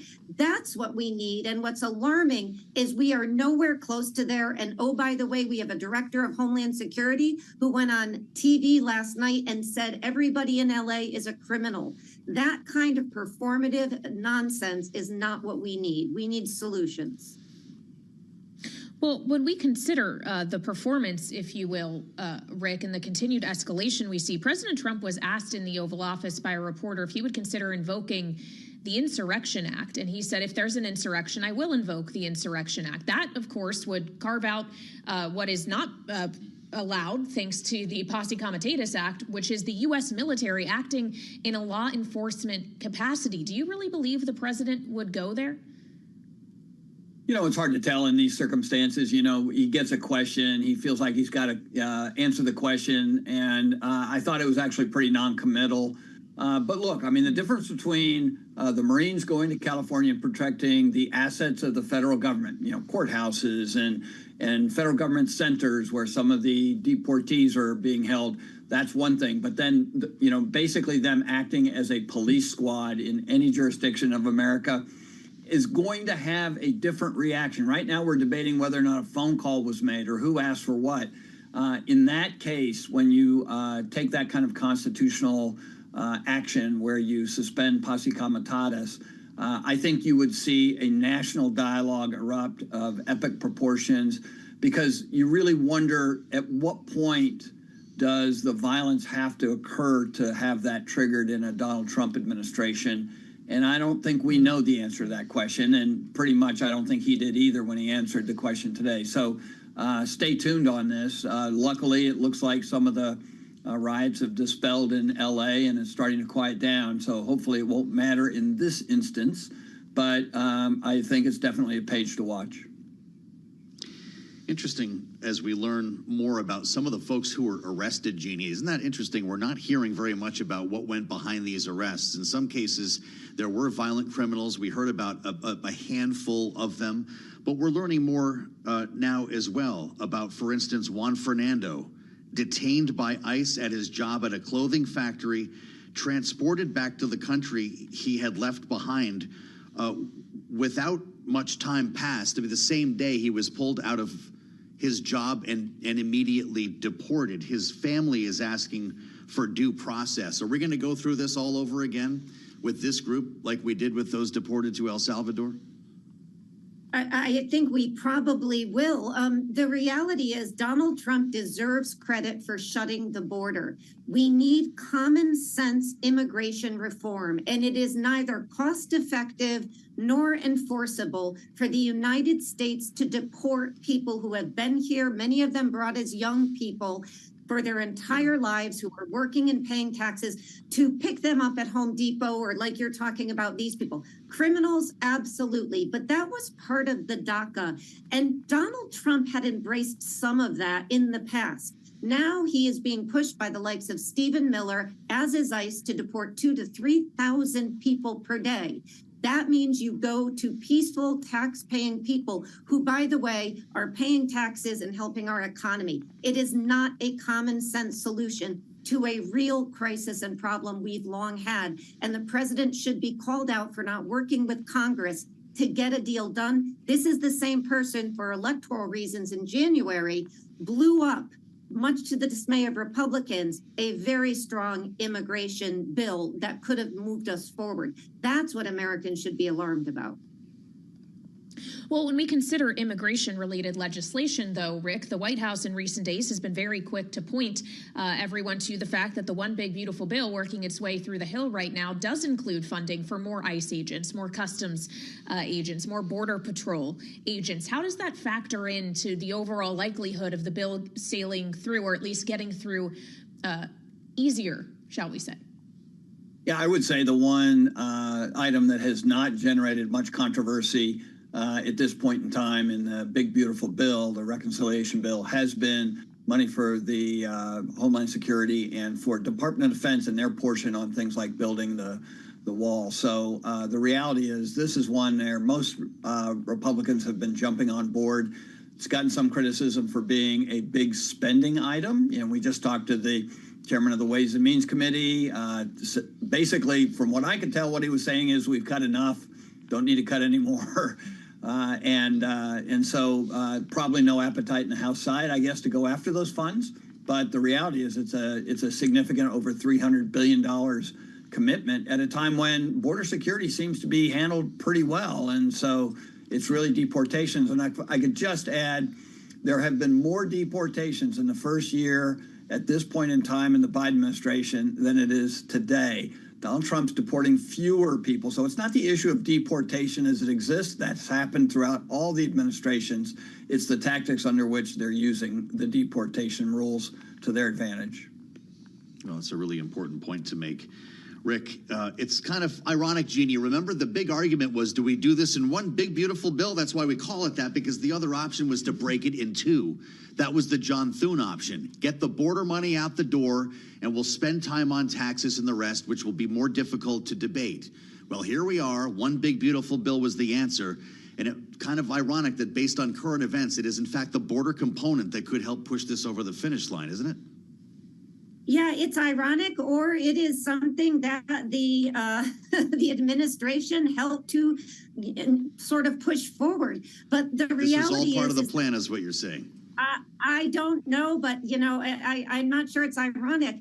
But the reality is that this bill funds the border. That is fine. But what we need is immigration reform. We have 6 to 7 million people in this country. The government doesn't even know, they can't tell you, who were brought here as babies and children. Are we really going to pick these people up, take them to a place or push them out to a place they've never been and know nothing about while they have done nothing wrong? Very few Americans support that tactic. We have to find a common sense pathway to citizenship. Yes, close the border. Yes, fund border security. Yes, deal with people who are committing crimes.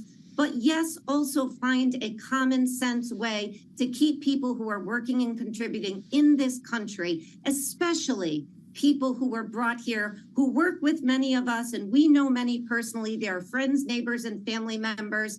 They are here and they should be supported in an effort to stay here and to continue contributing to this great country. That's where the president's plan here and Stephen Miller's, quite frankly, falls very short. Rick, in our final minute, your degree of confidence that that common sense solution can be found in the near term?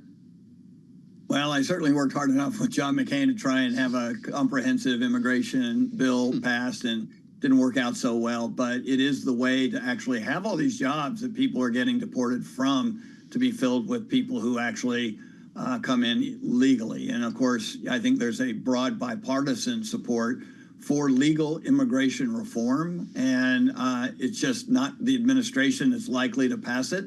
But it would be a very good thing in the heels of this current debate to be contemplating if you're the Trump administration.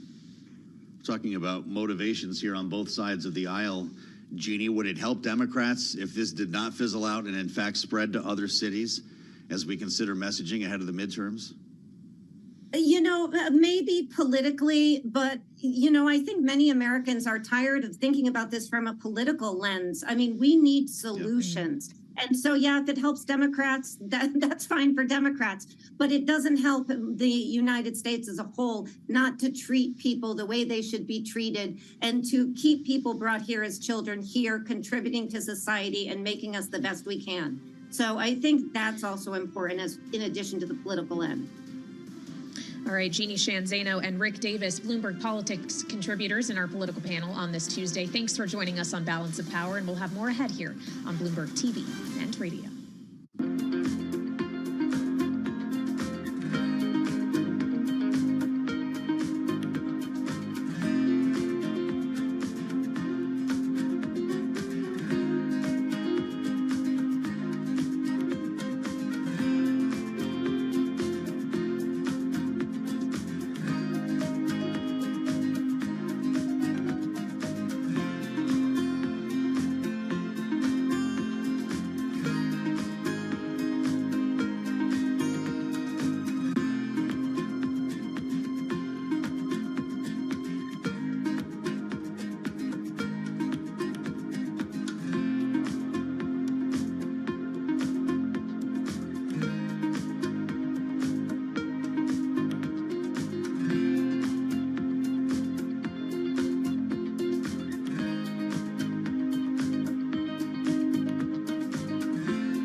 It's 1:40 on Wall Street. We do check markets all day long here at Bloomberg. Developing story affecting New York City residential real estate. Just getting word that a federal judge is refusing to block a New York City law that would require landlords rather than their tenants to pay fees for hiring listing brokers, handing the real estate industry another setback in its legal fight to prevent enforcement before the measure goes into effect on June 11th. Again, the headline bears repeating. A judge has refused to block that New York City broker fee law set to begin June 11th.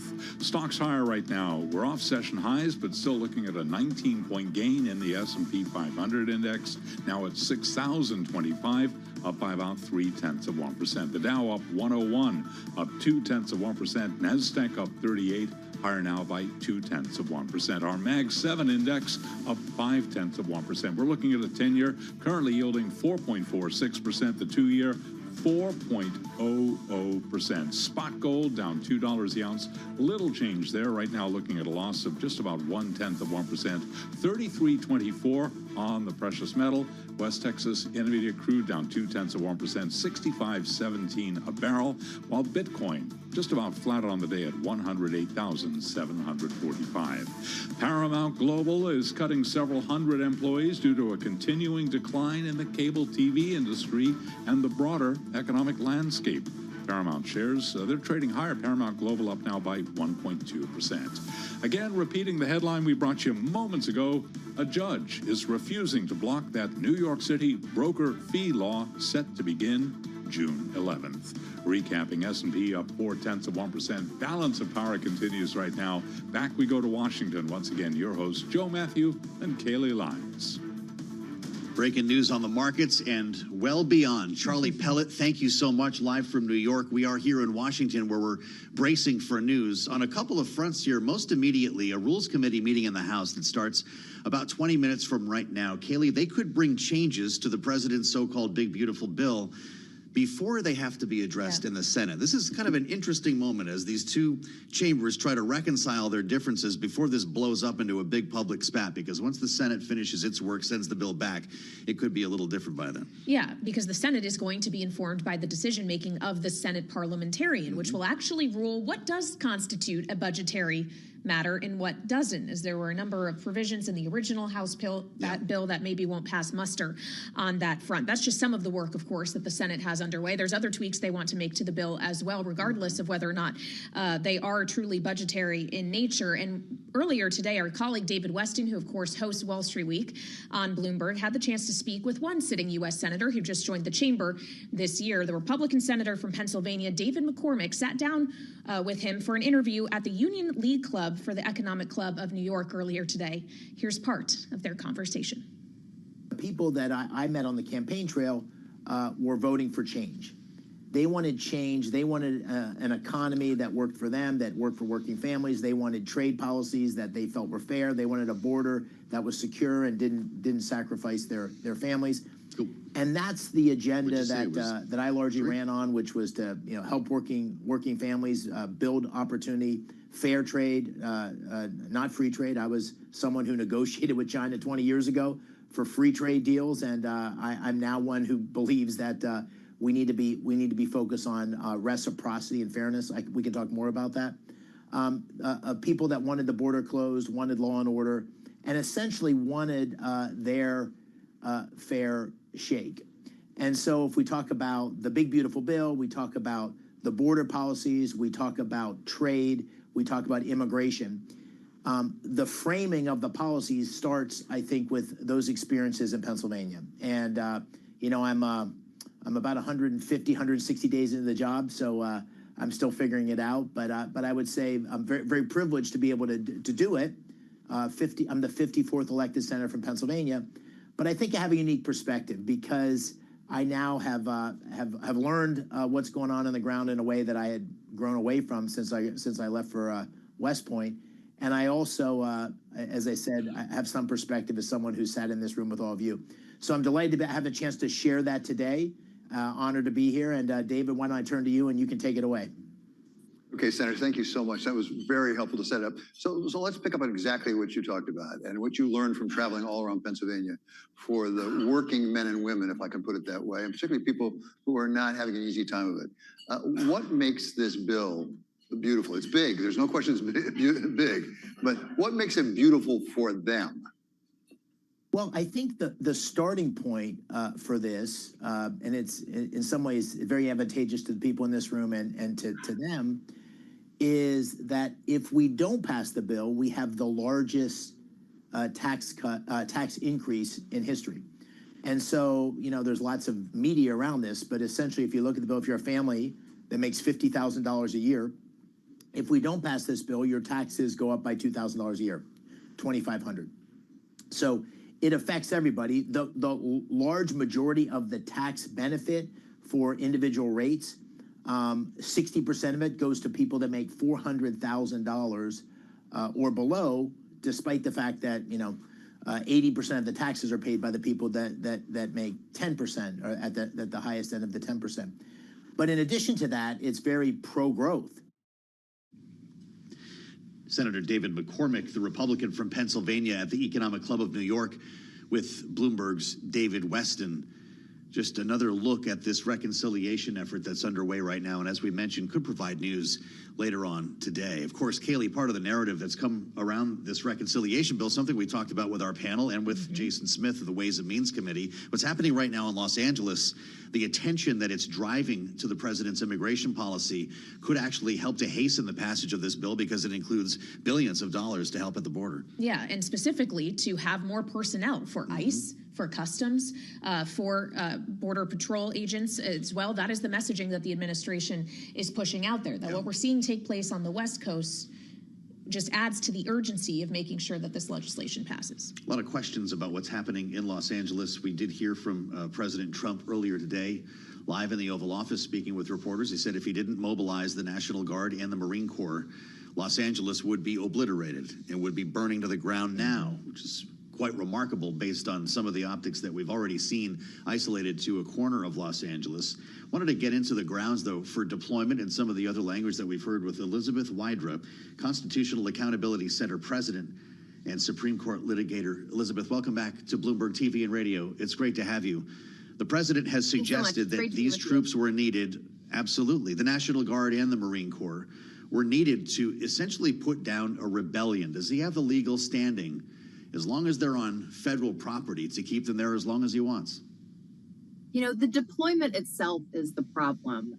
We have very specific guardrails in the United States to make sure that we live under a civilian authority, not military rule. And so if the president wants to deploy the military, if the president wants to deploy the National Guard without the consent of state and local leaders, there are only extremely specific rare circumstances under which he can do that. That's invasion. There's no invasion. That's rebellion. There's no rebellion. And if the state and local authorities are unwilling or unable to execute the laws, and we have not seen that the case. The LAPD, state and local authorities, they believe that they were perfectly capable of dealing with the mostly peaceful protests. Yes, there were some instances of violence and destruction, which are abhorrent, but the vast majority of people were exercising their constitutional right to protest, and the deployment of the military and the National Guard is unlawful without any invocation of the Insurrection Act. The president did not have the authority to do what he did, and it wasn't needed on the ground according to the state and local leaders whose views matter in these circumstances.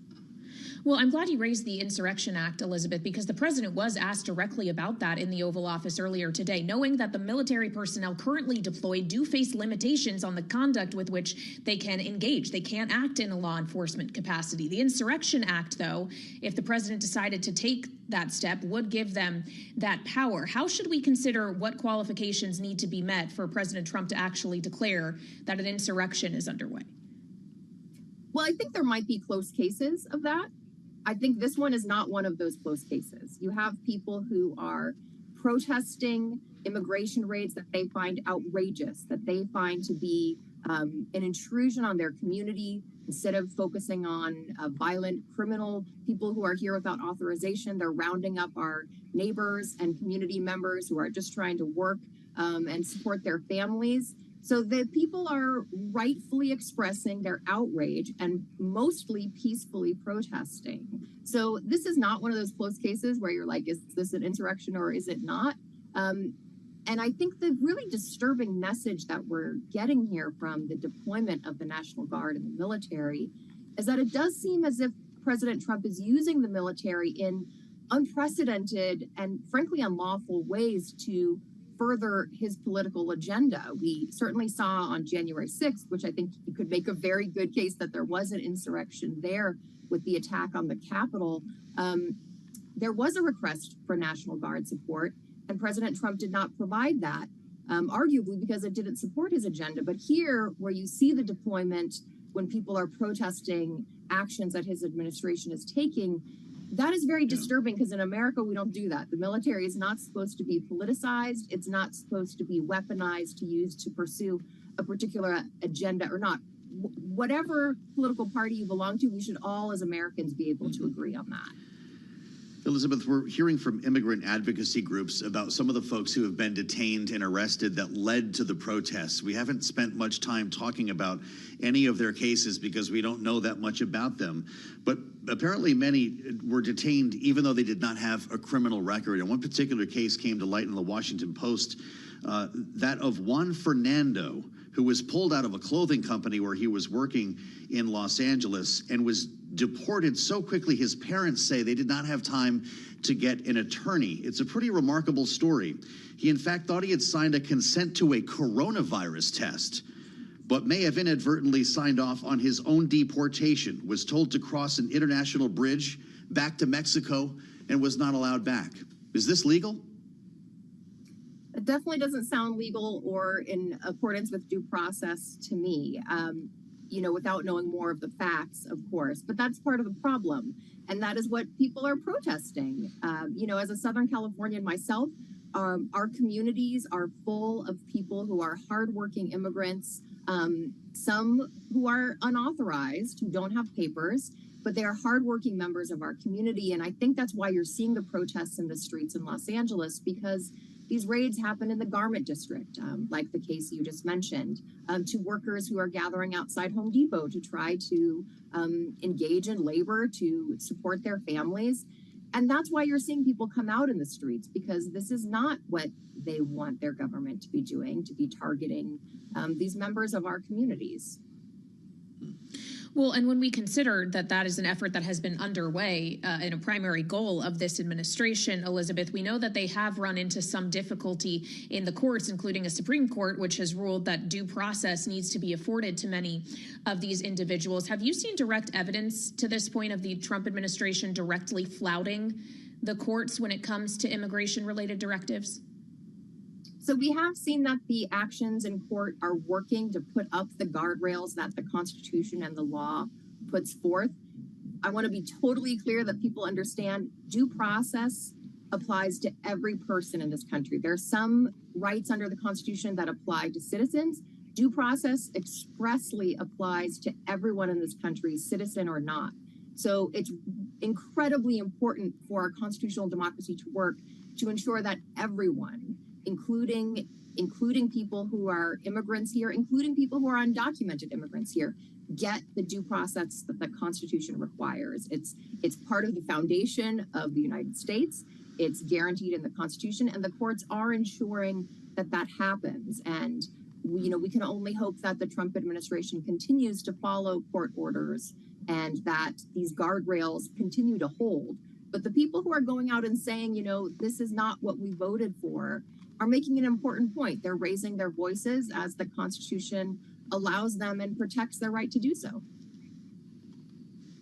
All right, Elizabeth, we appreciate you joining us here on Balance of Power. Elizabeth Wydra, Constitutional Accountability Center president and also Supreme Court litigator herself here with us on Bloomberg TV and radio. Thank you so much. That, of course, one story we continue to follow, and we could hear more from President Trump about what's going on in Los Angeles later this afternoon. We should note, Joe, that he's currently traveling to Fort Bragg, North Carolina, and is expected to make remarks from there around 4 p.m. Eastern time. He could weigh in on this, but also perhaps have a status update on trade negotiations underway in London as we speak. That's right. We could have some breakers there, too. This could be an interesting afternoon here in Washington. The president was asked, by the way, he's at Fort Bragg celebrating the Army's birthday, asked about potential protests at the big Army birthday parade here in Washington on Saturday.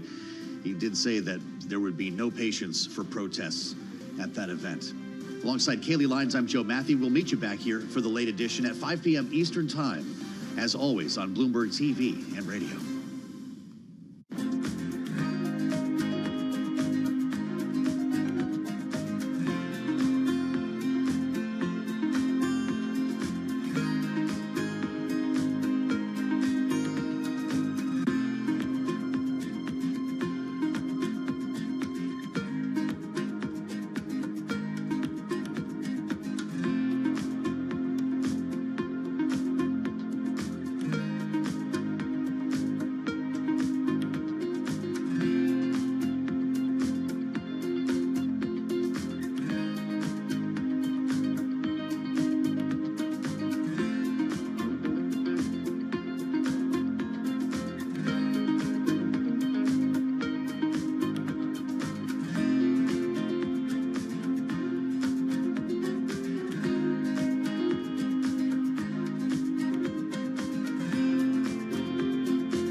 This is Bloomberg Business Week Daily, reporting from the magazine that helps global leaders stay ahead, with insight on the people, companies, and trends shaping today's complex economy, plus global business, finance, and tech news as it happens. Bloomberg Business Week Daily with Carol Masser and Tim Stenivek, live on Bloomberg Radio, television, YouTube, and Bloomberg Originals. Good afternoon and welcome to Bloomberg Business Week Daily. Emily Grafeo here with Matt Miller. We are filling in for Tim Stenovic and Carol Massler. They're going to be taking the reins in San Diego in just an hour. They're on location for Cisco Live 2025, where they'll be speaking with some of the best and brightest from one of the world's leading technology and networking services companies. In the meantime, Matt and I are here watching markets. We're watching what's going on in LA. And we also have eyes on London, where U.S. and Chinese officials are expected to resume trade talks in just about an hour. Matt, how are you? Yeah, absolutely. I'm doing great. We've watched this market do a whole lot of nothing today. And the reason, of course, is that traders are sitting on their hands, waiting for some real results out of U.S.-China negotiations, but also waiting for CPI numbers, which come out tomorrow. And I think really the big event to watch for equity markets this week is going to be the 30-year Treasury auction that happens on Thursday. Of course, the long end of the curve has been a concern. We're getting ever closer to 5% again on the 20 and the 30-year, basically there on the 20. And we're looking at 4.462% on the 10-year, so getting closer to 4.5%. We've had so many people, Emily, come on my show, Bloomberg Open Interest, weekdays from 9 a.m. to 11 a.m., and say, look, 4.5%, above that is the danger zone. And the same is true with 5% on the 30-year. And after we've had a couple of really concerning auctions in Japan, globally, I think investors are watching the long end, and that's going to be, if we get to those levels, a real headwind for equities. Yeah, I mean, it's interesting that we need to get the equities traders hyped up for the Treasury auctions, but you are really hyping it up. Well, now. because they're so boring, right? And there's a lot of language that as an equity investor, you don't really run into. So you've got to brush up on your Investopedia, and you've got to figure out what it means to see foreign investors, investors that are buying for their own accounts, investors that are buying for banks, primary dealers. But the bottom line is that it's getting more and more expensive to do business. And if it continues, if that cost continues to increase, it's going to be a real problem for Donald Trump, for Scott Bessent. You know, the Treasury Secretary has said so often from the beginning of his term in office that getting the 10-year yield down is one of the main things that he wants to do. And so far, it just hasn't really worked out. All right. Well, we'll be watching that. But ahead of that Treasury auction, let's first get to Charlie Pellet for a Bloomberg Business Flash. Hi, thank you very much. Developing story in New York City, keeping an eye on that electrical fire at Grand Central Terminal that has halted Long Island Railroad service with about 100 firefighters working for several hours through thick smoke to put out the flames.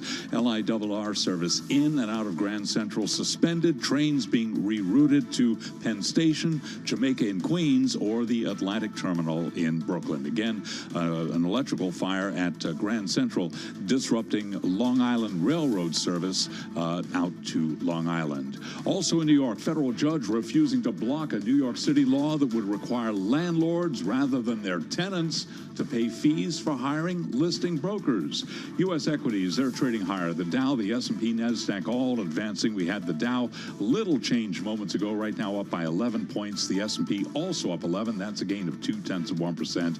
NASDAQ, the composite index, up 20, up by 0.1%. The 10-year yield, 4.46% right now, with a 2-year, 3.99%. Spot gold, little changed as well at $33.24 the ounce. And West Texas Intermediate crude flat on the day, 65.21. Also keeping an eye on Intel shares. They're ripping higher right now. We got Intel up by 7.9%. I'm Charlie Pellet. That is a Bloomberg Business Flash.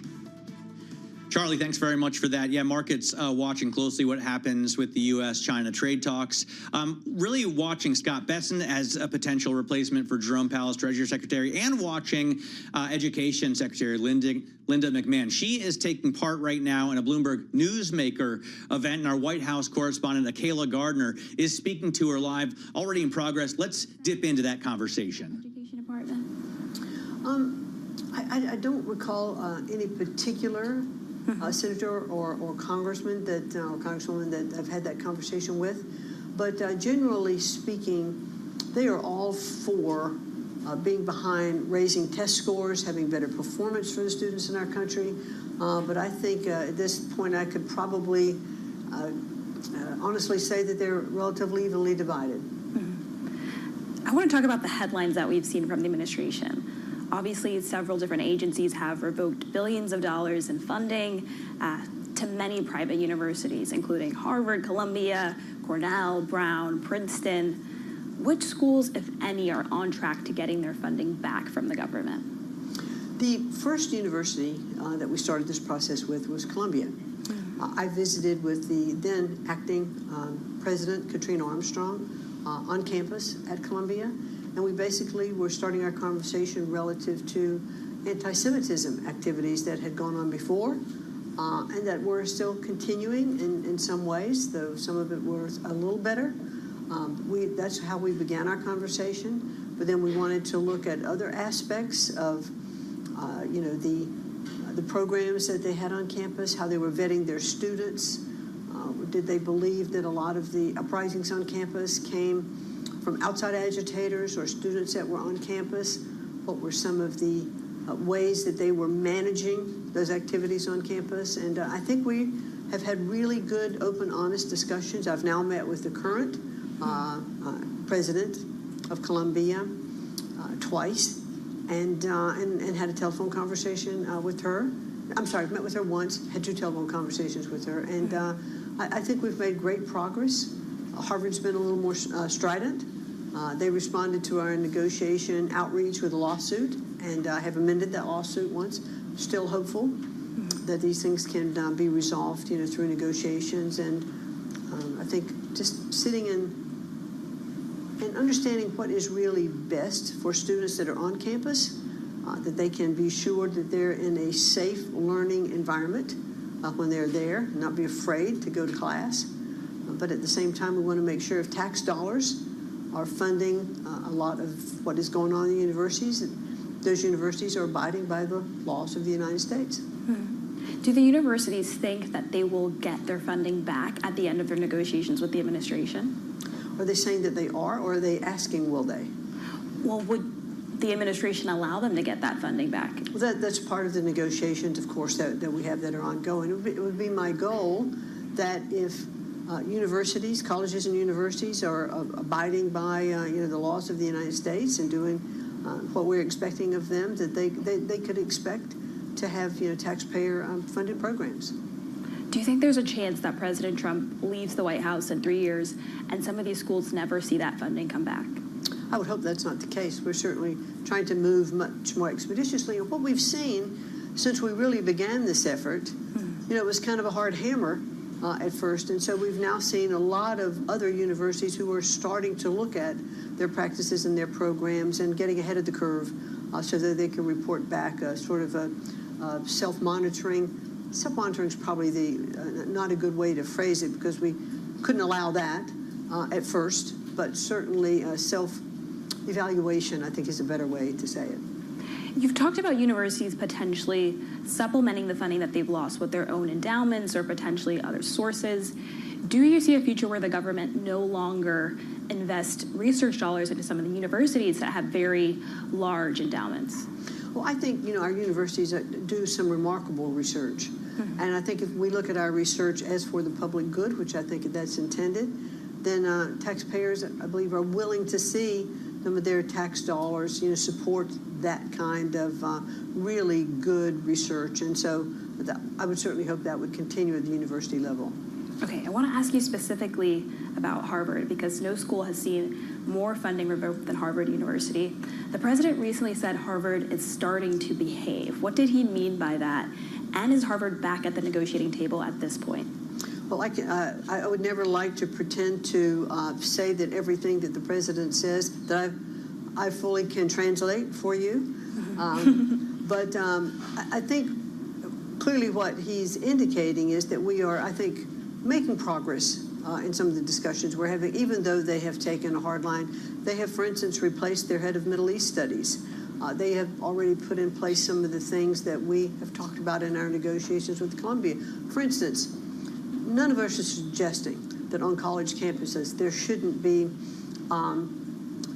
there shouldn't be discussion. There can be orderly and nonviolent protests. I mean, college ought to be about the exchange of ideas and debate and all of that, but it has to be done peacefully.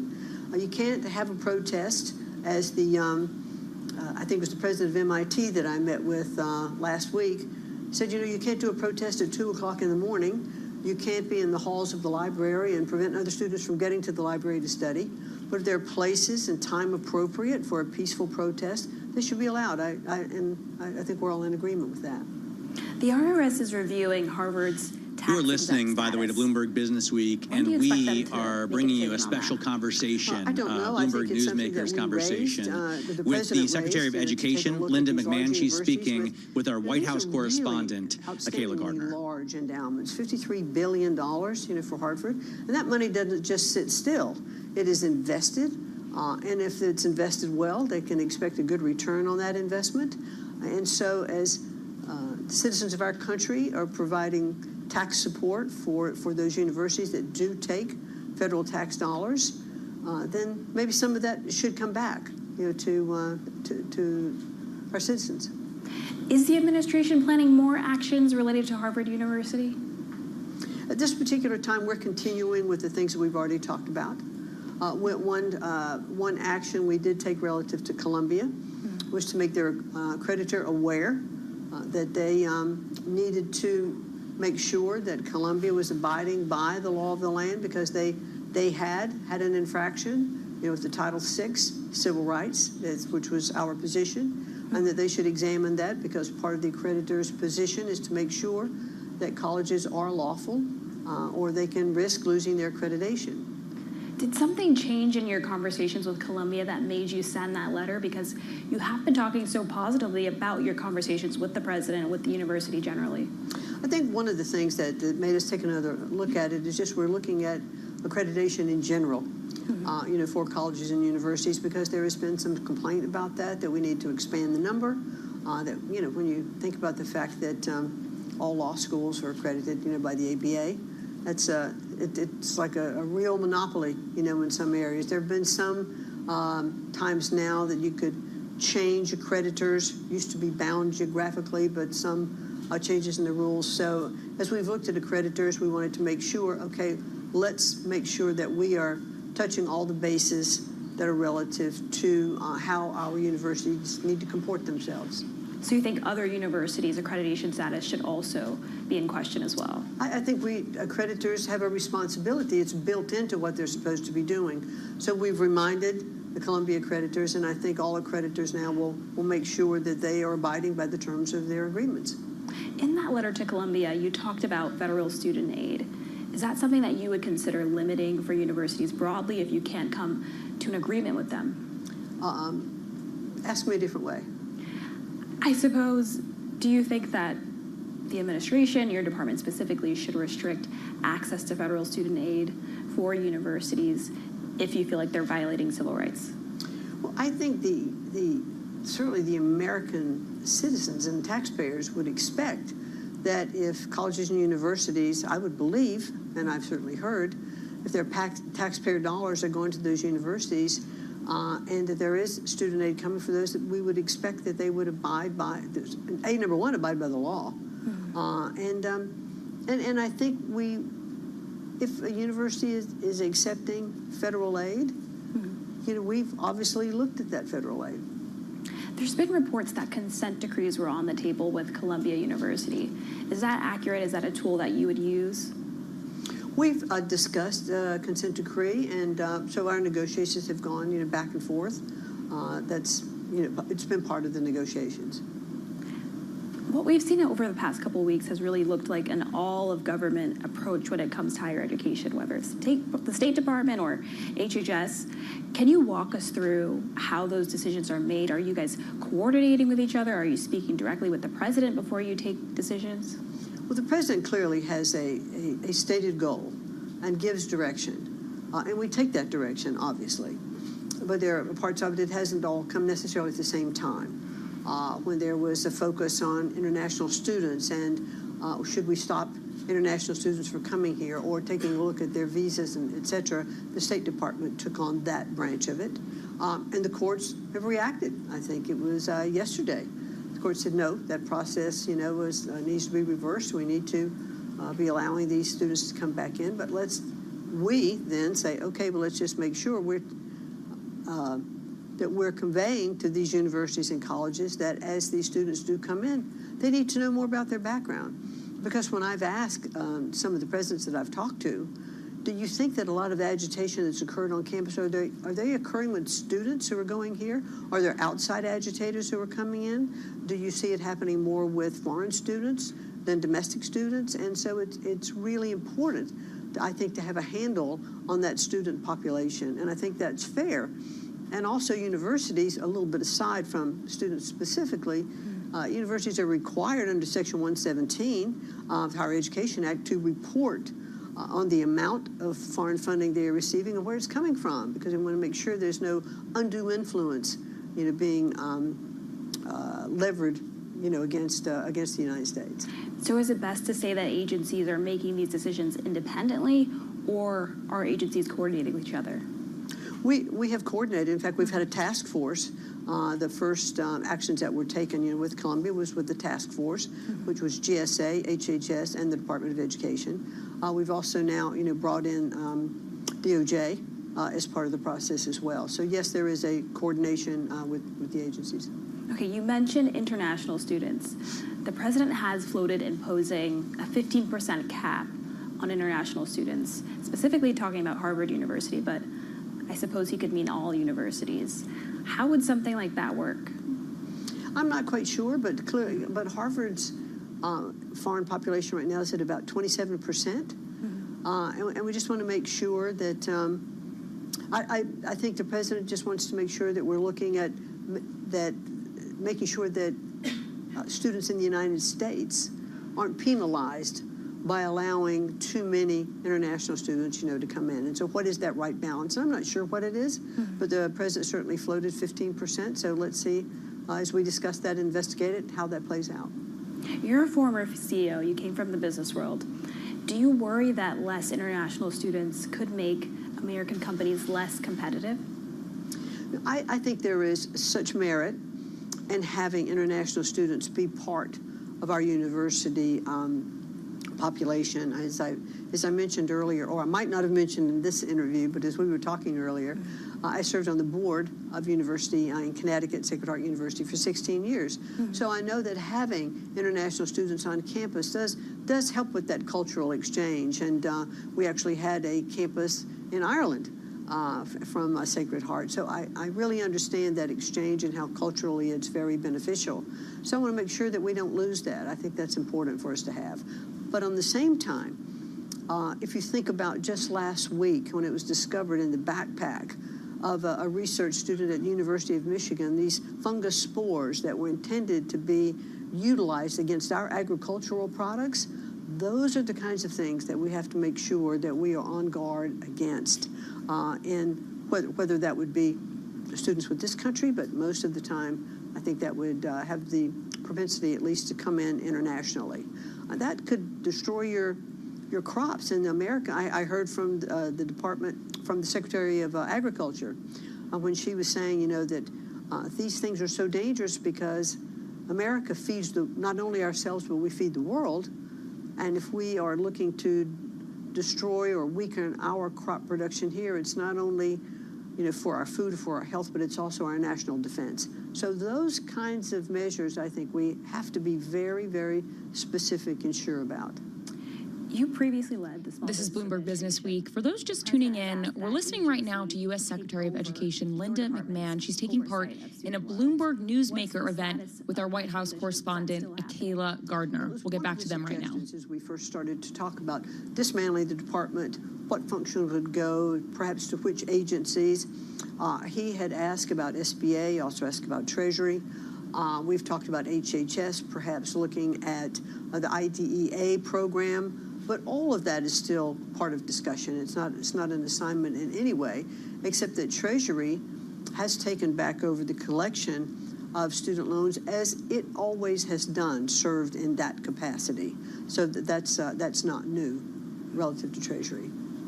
The reconciliation bill has a lot of changes to federal student aid, and one provision in particular asks you to basically place a cap on the amount of loans that people can borrow based on the program that they're choosing.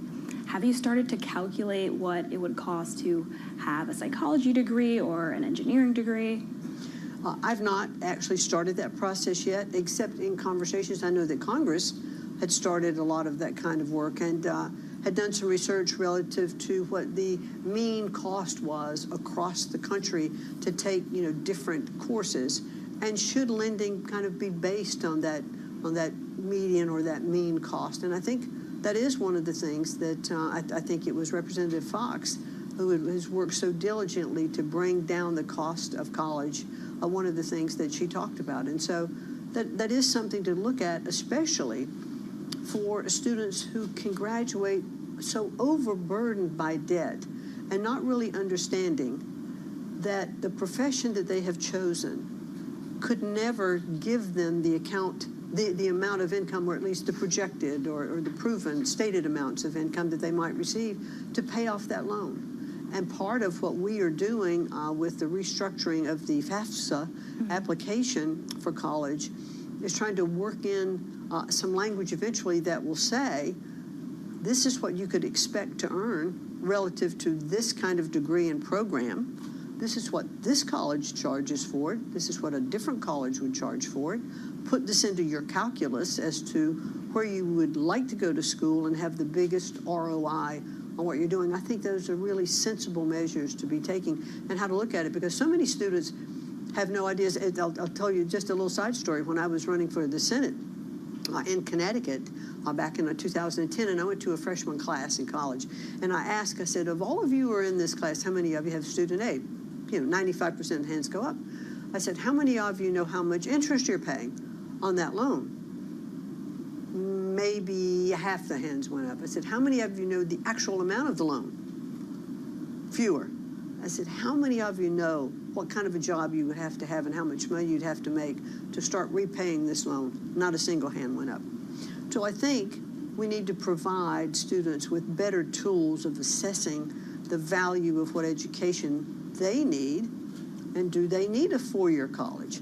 Or are they better suited for some other kind? Is it community college? Are we looking at our skill-based education? How does technology and AI play into all of that in their learning process? I think we kind of need to rethink in our whole culture of how we look at education. Okay, my last question before we turn to the audience.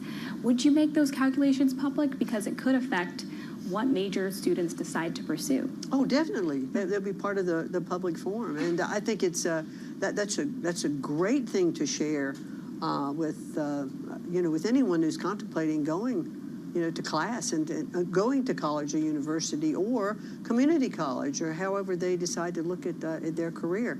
That's, I think, vital information for them to have, and for parents. Okay, so we're going to go ahead and take some questions from the audience. If you could just raise your hand. We just ask that people say your name and organization before you ask your question. All right, I think we will jump out now. You can follow that event on Live Go on the Bloomberg Terminal, LIVE Go, to hear more from Secretary of Education Linda McMahon talking with our White House correspondent Akayla Gardner at a Bloomberg Newsmakers event. A lot of talk there about student debt, and it's a concern for her and this administration, just as it was the last administration. But of course, they're going to come at it from very different angles. That's right. She also said that she would make calculated future salaries public. And again, a lot of that talk here on student aid. I'm just reading some of the headlines out of this event.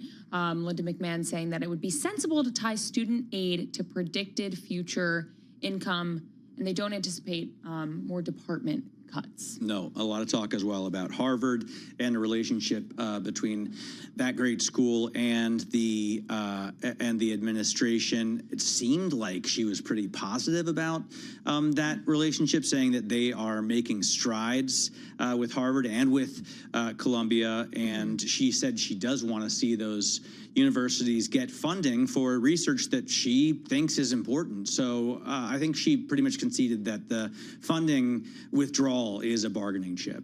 That's right. All right, we have a lot to cover on this program. Just want to quickly show you or tell you about markets, because we have seen the Dow Jones Industrial Average turn down right now. We're still looking at gains on the S&P 500, but not a lot of big movement. Let's get over to Charlie Pellet. He's got a Bloomberg Business Flash for you. I thank you very much, Matt and Emily. Absolutely right about that. Dow did dip into negative territory moments ago. We had red on the screen, but right now up by 7. Bottom line here, we got the Dow fluctuating between gains and losses. S&P 500 index higher by 14, back at 6,019. That is a gain of 0.2%. NASDAQ Composite up 41, up 0.2. NASDAQ 100 also higher by 0.2%. And the Bloomberg Mag 7 index up now by 0.7%. The 10-year at 4.47%, the 2-year 4.00%. Investors closely monitoring trade discussions between the U.S. and China. We'll keep you updated throughout the day here on Bloomberg. We've got spot gold down $3 the ounce, down 0.1%. West Texas Intermediate crude down 0.2%. 65.13 a barrel on WTI. An electrical fire at Grand Central Terminal in Manhattan has halted Long Island Railroad service as about 100 firefighters worked for several hours through thick smoke to put out the flames. Recapping, stocks higher, S&P up 13, up 0.2. We've got the Dow up by 3 points. I'm Charlie Pellet. That is a Bloomberg Business Flash. All right, Charlie, thanks very much. Matt Miller here in the Bloomberg. Are we in the Bloomberg the Bloomberg Business Week studio. Sometimes I get lost. I don't know. It's a big building, right? We have 29 floors here. I'm here with Emily Grafeo. We're in for Tim and Carol. And we have with us right now Josh Isner, president of Axon, on the latest enhancements in public safety technology. They make taser guns. They make body cameras, but they make a lot more than that, going beyond hardware into software as well. Josh, great to have you on the program with us. Talk to us first about the kind of non-lethal tools that the police and, I guess, National Guard have to combat rioters, if you want to see them that way. We've heard a lot of talk out of the White House about an insurrection in Los Angeles, and obviously nobody wants fatalities. So what kind of equipment are you providing to these law enforcement officers to deal with unrest? Yeah, certainly. And we'll probably, at least I will, do my best to kind of stay out of the politics of the situation, focus on how we can keep people safe. And ultimately, that's what the taser does. It's a less lethal tool, shoots out darts. 2 of the darts connect to your body and conduct energy at the same waves that your brain sends to your muscles. And that's what causes your muscles to tense up. After 5 seconds, it's over, and the police take you into custody. And so, in greater LA, all of those departments, we're proud to be their partner in deploying less lethal tools to them, and they have the tools, to hopefully safely de-escalate some of what's going on. Josh, have you seen demand pick up? It's very short term, but just in the last several days, have you seen that demand at least coming from LA? Not particularly, only because the demand is already there from all of those customers. They certainly have seen riots like this historically. They've seen other, applications for these. Generally, when you have any kind of physical threat to the officer with someone holding a knife or sometimes even something more deadly than that, there's very clear established use cases for using a taser. So we're really proud of the fact that it didn't take something like this for our customers to already trust us and believe that there are use cases for our products. I will say that I have tased myself on a few occasions. That felt good. Yeah, I can't relate to that. I have to say that. So years ago, I was in a job, like a summer job, doing security, and we had to use these tools. And our boss said, "I want you to try it on yourself before you use it on anyone else." And I never actually ended up using it on anyone else, but I'm still here to talk about it. So, Josh, I wonder about the importance of AI in the tools that you provide. Emily and I were talking earlier about, and I don't know that we're there yet, but if you could use AI and facial recognition, for example, on a body cam or in smart glasses, then you'd give law enforcement officers maybe a little bit of an advantage. Have you thought about, I'm sure you've thought about, have you started to develop tools like that? Yeah, so right now we do have a lot of AI functionality built into our products. and our cameras. I think the tool we focused on first with the body camera is actually offloading all the audio transcripts of the videos that take place and letting AI analyze those and suggest a first draft of the police report to the officer. There are some sexier use cases of AI, like the facial recognition element you mentioned, but the use case I just mentioned literally takes the officer's administrative workload down from 50% to 20%, and thus an officer ends up in the street with far more of their time, days of a week that we're giving back to the officer. And so our early AI tools are much more focused on productivity, such that officers can do what they do best at more often. But I think as we build out our next generation body cameras with more, frankly, battery power, computational power, better connectivity, you'll see some of those other AI products at the edge start to make their way into the body cameras. I think first it'll probably be license plate recognition, but over the longer term, once we can prove that these facial recognition models are rid of inherent bias, that's when I think we end up, launching a product like that. Josh, the ACLU has already brought up concerns about the bias inherent in AI, the hallucinations that AI is capable of, and I think has issued complaints about use of AI in your software to draft police reports. How do you respond to that? Because, of course, it can make mistakes, and if you see a first draft, even if you're a trained police officer, that can also alter the way you think of what actually happened. So is it maybe doing as much harm as it does help?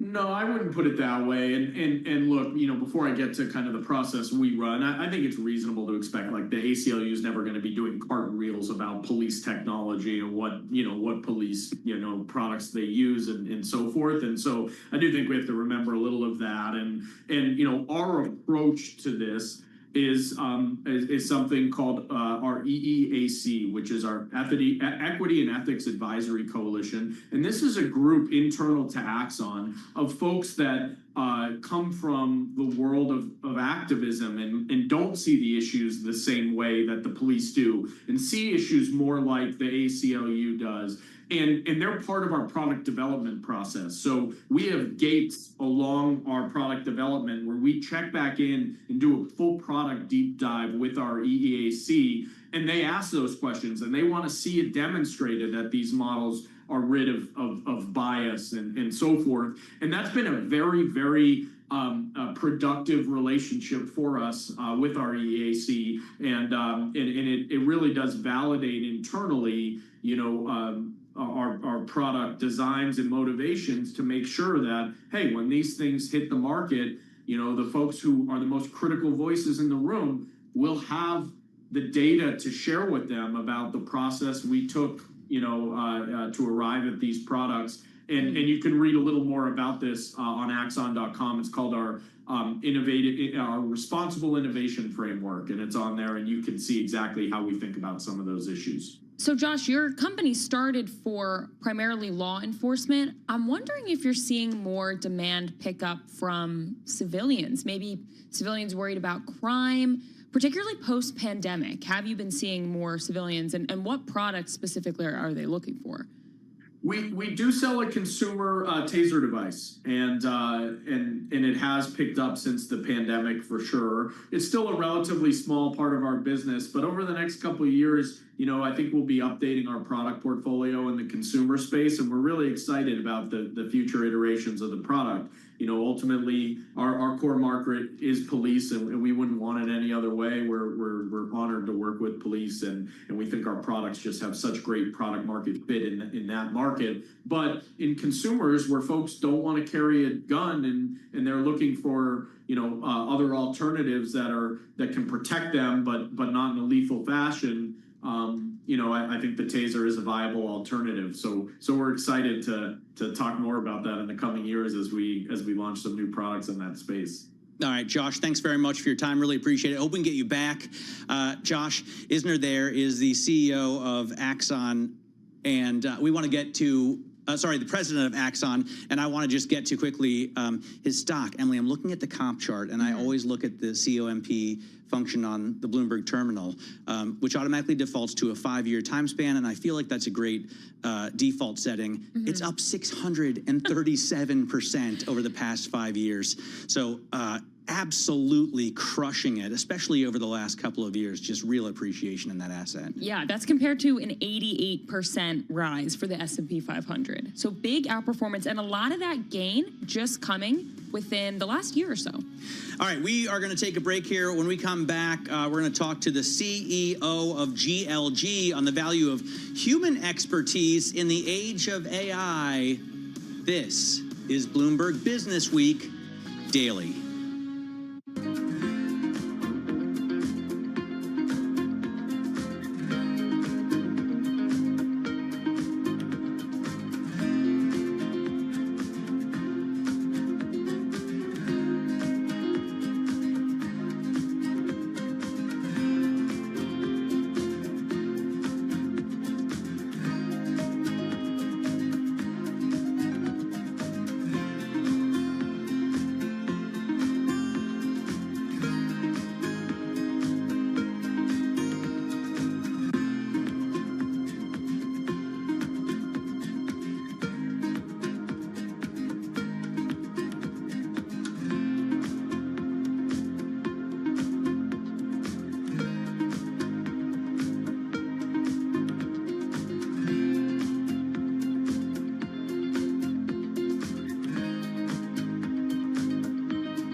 It's 2:40 on Wall Street. We do check markets all day long here at Bloomberg. We have got the Dow, the S&P, NASDAQ all advancing as traders closely monitor trade discussions between the U.S. and China in London. We'll keep you up to date with any developments. The S&P right now up 16 at 6,022. That is a gain of 0.3%. We got Intel leading the S&P higher. Intel, by the way, up 7.6%.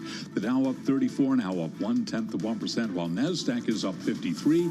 That is a gain of 0.3%. Our Mag 7 index higher by 0.8%. 10 years currently yielding 4.46% with a 2-year 4.00%. Gold, little change, down $2 the ounce, 33.22, drop there of 0.1%. West Texas Intermediate crude down 0.9%, 64.68 a barrel, and Bitcoin at 109,000 even right now, up 0.2%. Novo Nordisk shares higher after a report that activist hedge fund Parvis Asset Management has built a stake as the Danish drug maker struggles to keep its lead in the obesity market. Novo Nordisk up now by 5.8%. And Gilead Sciences says federal regulators have placed on hold trials of a new experimental once-weekly HIV drug combination therapy after white blood cell counts dropped in some of the patients.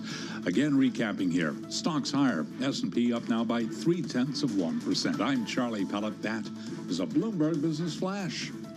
All right, thank you, Charlie. So, Matt, I feel like everyone right now that's trying to run a business or trying to do any kind of enterprise work is talking about AI, the growth of artificial intelligence, how it's going to impact their employees, the way they recruit, the way they plan, everything related to running a company. And we're going to talk now with someone who can discuss all of this, the value of human expertise in the age of AI. Gemma Postlethwaite. She is CEO of GLG. She joins us now in New York City on Zoom. Gemma, thanks for being with us. Maybe we could just start, just give us an overview of what GLG is. Hi, Emily and Matt. Thanks so very much for having me. GLG invented the expert industry 26 years ago. Very simply put, we exist to connect our clients to specialized, trusted expertise, typically at critical moments in decision making.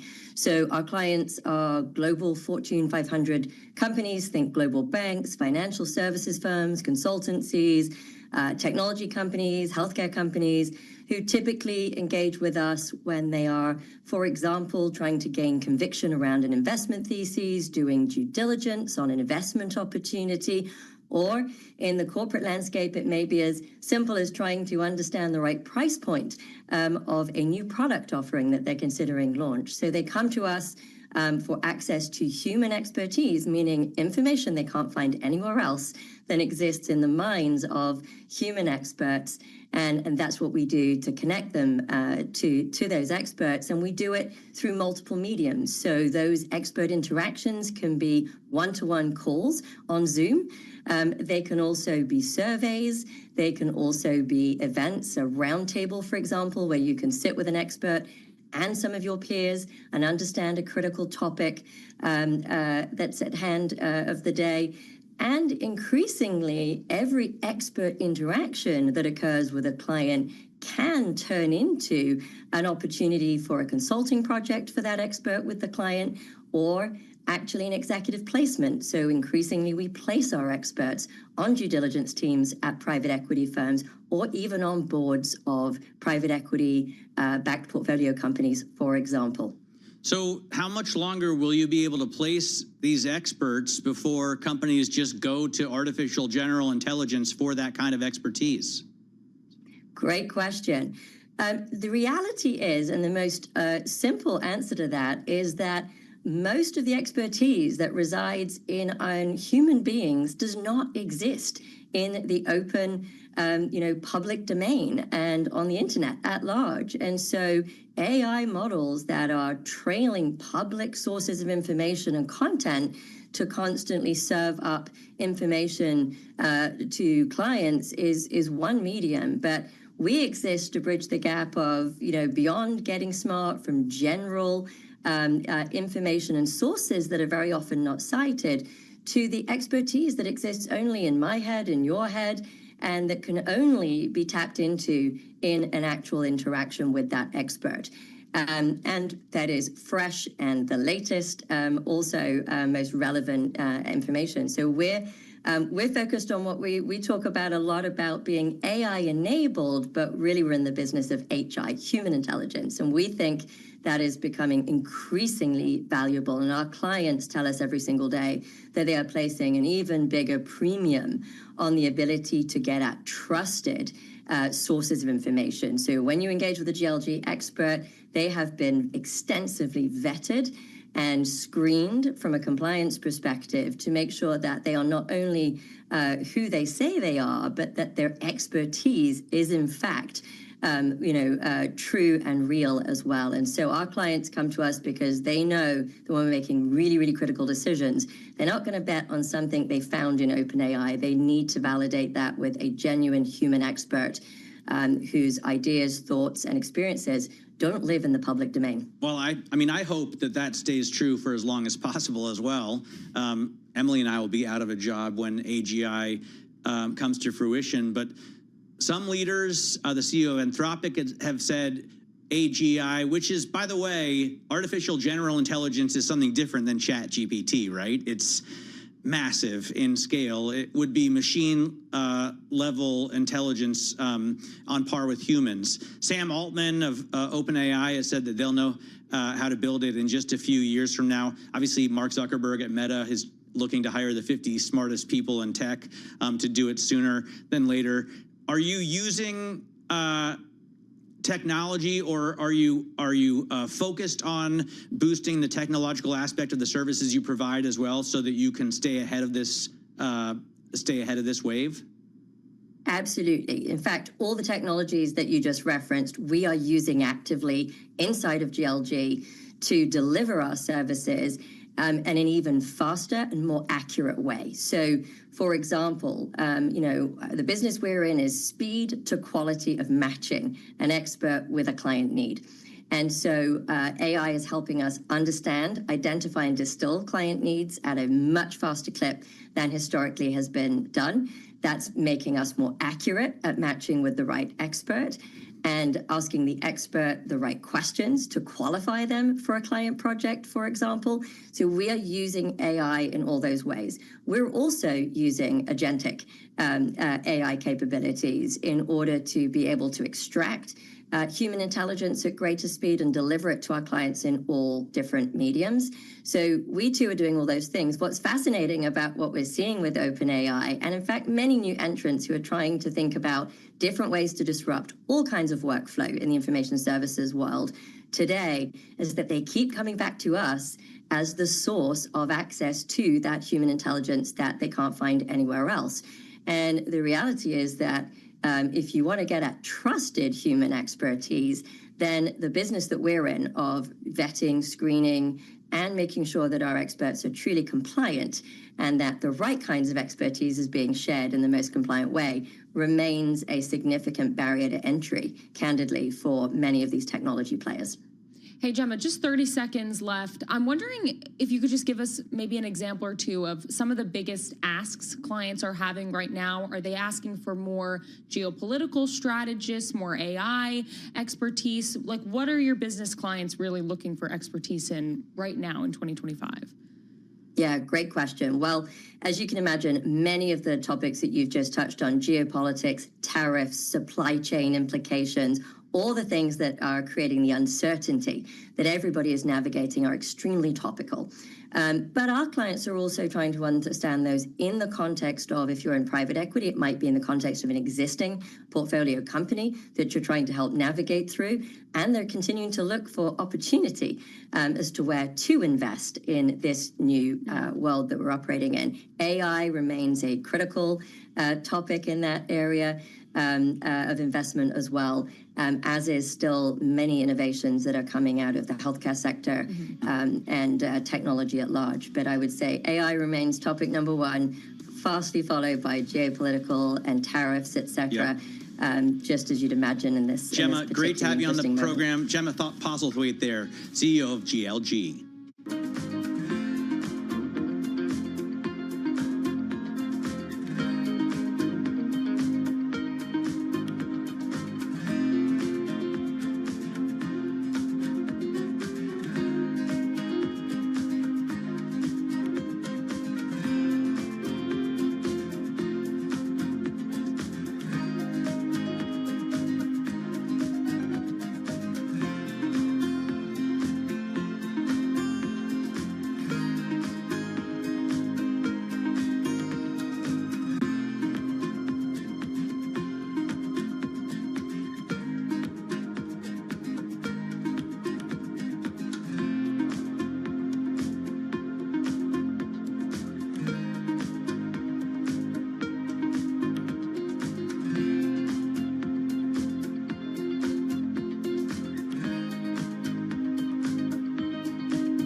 This is Bloomberg Business Week Daily with Carol Massar and Tim Stenovec on Bloomberg Radio and Television.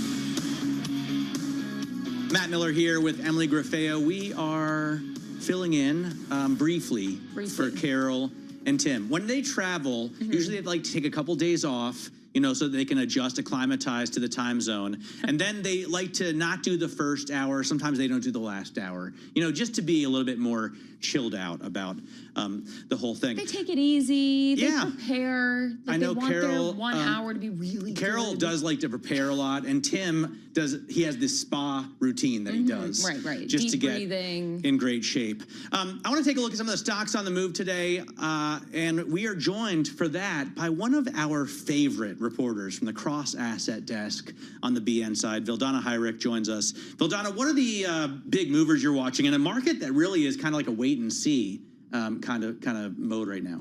Who are your other favorites if it's not me? Just me on the cross asset I love team, right? Isabel Lee. I love Danita Takova. Sure. My co-anchor Katie Greifeld sits with you And on you're your forgetting desk. about Emily. And of I'm course, here. Emily That's Grafeo. why I was pointing it out. In fact, I'd like to do a show with all of you. Matt Miller and the cross assets team. That Let's makes do sense. it. Great. I would love to do that. So stocks. Some stocks that we're looking at. We're looking at JM Smucker. Shares are down 15% today, so a big drop. And the company said U.S. tariffs are increasing costs in its coffee business in particular, and that's weighing on its profit for the fiscal year. James Smucker owns Folgers and Cafe Bustelo. Bustelo, I'm not actually sure how to pronounce it. I don't drink either one. I don't know if you do, Matt. But Folgers is like an old A classic. Classic, right? I think there's something about the morning is right when you get up with Folgers in your cup. I can't remember the tagline, but for me, Smucker's is all about Uncrustables. This is the like pre-prepared peanut butter and jelly sandwich that goes into your freezer. And I have bought a box to see if it's good because Katie tells me they're delicious. They look incredibly unhealthy. I haven't opened one yet, but apparently the NFL eats literally hundreds of thousands of Uncrustables. I wouldn't doubt it because it has peanut butter in it too, right? Yeah. Yeah, they need the protein. They need the protein and the sugar. But anyway, the company did generate about a third of its revenue from coffee last fiscal year and raised prices for the beverage in May. It expects to boost them again in August, and overall prices will be up about 20% this year, Smucker said. And so this is just an interesting story to me because obviously we're watching how tariff policies are actually impacting companies on a company-by-company basis, and just being able to see it and actually hear from the companies on the impacts, I think is important. All right, I think you already said, but the ticker is SJM. We're super serious about the tickers because this gets turned into a 5-minute podcast, and investors need to know what to type on the Bloomberg terminal. Up next, we've got, there's an analyst out there who was asleep throughout 2023 and 2024 and finally woke up to the fact that there are GLP-1 drugs out there, and if you take them, you're less likely to need a Big Mac, right? Possibly. Ticker, MCD. Thank you. So we have McDonald's shares down about 1.5% today, following a sell rating from Redburn Atlantic. It's the sole sell rating for McDonald's, but this analyst is citing changing consumer patterns due to weight loss drugs and inflation, as you just mentioned. You're right, the GLP-1 story has been around for quite a bit, but what these analysts are saying is that McDonald's could see as much as a $428 million annual impact to revenue. So that's a big hit for, obviously everybody's, this is another theme people are tracking, especially when it comes to the food and beverage companies, how much GLP-1s are having people This is a theme, to be back. honest with you, that I had forgotten about. I mean, we talked about it so much for the last couple of years that I feel like everybody who wanted to get GLP-1 drugs and could be approved by insurance has already gotten them. So I also feel like McDonald's, the company's been around for so long, and it's survived through so many like health crazes and phases that Americans go through, like the low fat movement or Whole 30. Now it's GLP-1s. I'm just shocked that there's only one sell rating out of 41 analysts on the stock. Listen, Circle CRCL is... That's a new one. Yes. New ticker. New to the stock market. That's right. But they have crushed it. Until today. So it is a newly public company. Just as of last week, it had a blockbuster debut last week. Up some 270% from its IPO price through Monday, and then dropping today. But this one is super interesting because ETF issuers are already rushing to put out filings based on Circle. So we have at least 3 separate filings from 3 separate issuers: Bitwise, ProShares, TRX. Maybe we'll have more to come. We'll see about that. But those 3 have so far filed for Circle-based ETFs. And it's one of the BI, the Bloomberg Intelligence analyst said, it's an alignment of stars because you have a crypto company that's in super high demand. It's leverage, and also the market is hungry for IPOs. Yeah, so because Congress is passing stablecoin legislation. This is what they do. They kind of own the market now. And you could have bought the shares for $31 4 days ago, and they're trading for $107 right now. Vildana Heinrich, thank you very much for that. I will say that if you're watching us on YouTube or listening to us on radio, Bloomberg's Business Week Daily continues with Carol and Tim. They're actually going to come to work next on location live at the Cisco conference in San Diego. From Emily and me, this is Bloomberg.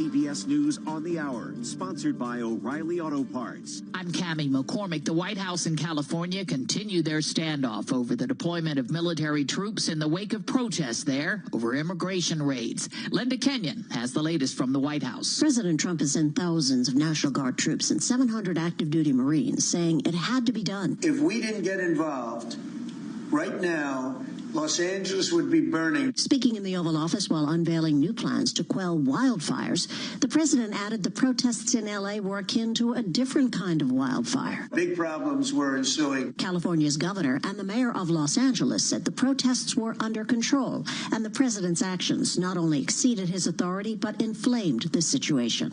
Linda Kenyon, CBS News, Washington. CBS's Scott McFarland reports from Washington. There are others who feel California is being unfairly targeted. The visible presence of the deployment of the National Guard in Los Angeles is raising criticisms from survivors and victims of the U.S. Capitol siege in 2021. Critics say the National Guard was delayed that day. The president was slow to order them, which contributed to the 100-plus police injuries and millions of dollars of damage at the Capitol. Defense Secretary Pete Hegseth was on Capitol Hill today answering questions from lawmakers who demanded more details about the troop deployments. Representative Rosa DeLauro's criticism was over much more than that. Your tenure as secretary has been marked by endless chaos. Your first day in office, the inspector general, whose job is to investigate waste, fraud, and abuse, was fired. Weeks later, you dismissed the chairman of the Joint Chiefs of Staff and 5 other admirals and generals. He was called to testify about the budget, but many lawmakers complain they haven't yet gotten details about the proposed defense budget, which President Trump has said would total $1 trillion.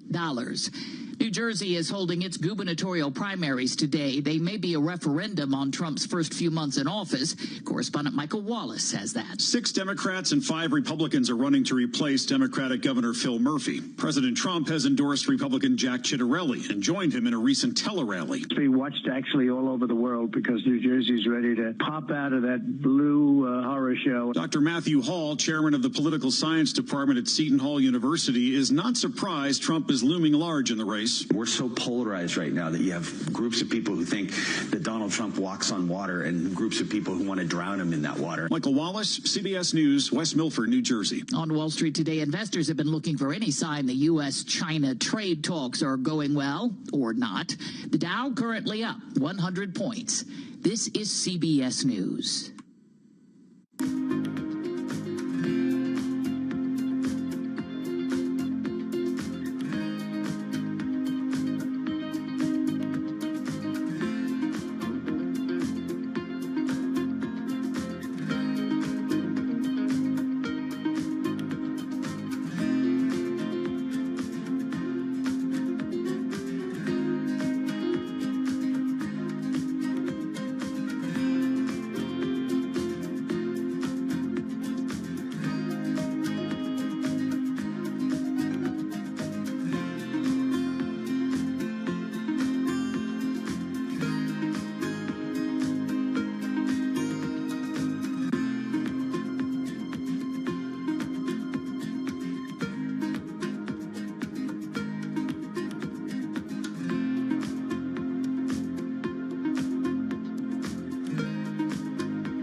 There's a new push to hike the federal minimum wage, as Steve Kathan reports. Missouri Republican Senator Josh Hawley is set to introduce a bill to raise the federal minimum wage to $15 an hour, a position that aligns one of the most conservative Republican lawmakers with some of the most liberal members of Congress. The measure would raise the federal standard starting next year and would also call for an increase in subsequent years to match inflation. Vermont Democrat Peter Welch is signed on as a co-sponsor. The federal minimum wage currently sits at $7.25 an hour and has not risen since 2009. Steve Kathan, CBS News. The Wall Street Journal's reporting the Departments of Homeland Security and Justice, among others, kept tabs on foreign visitors to Elon Musk's properties in 2022 and 23. The investigation predates the current Trump administration, and its current status is unknown. I'm Cammie McCormick, CBS News. This is Bloomberg Business Week Daily, reporting from the magazine that helps global leaders stay ahead, with insight on the people, companies, and trends shaping today's complex economy. Plus, global business, finance, and tech news as it happens. Bloomberg Business Week Daily with Carol Masser and Tim Stenovec. Live on Bloomberg Radio, television, YouTube, and Bloomberg Originals.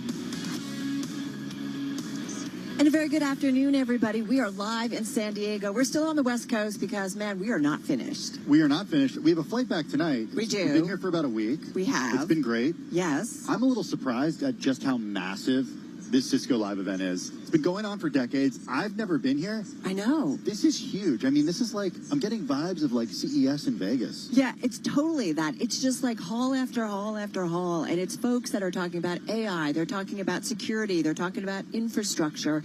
They are talking about anything and everything when it comes to technology, what it needs for networking. So conversations all around us, a bunch of keynotes.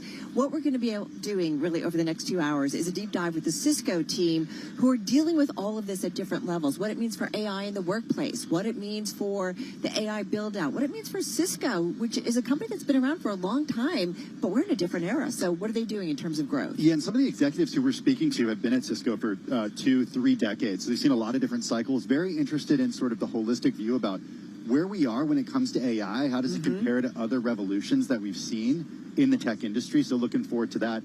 We're also, of course, paying attention to everything happening around the world. Just to the north of us in Los Angeles, of course, we're going to get an update from there in just a few minutes. Also across the pond, over in London, where U.S. and Chinese officials are negotiating. I've got my screens up on the Bloomberg, and we have seen equities take a leg up. We're pretty much at our highs of the session, folks. We're up almost 0.6% on the S&P 500.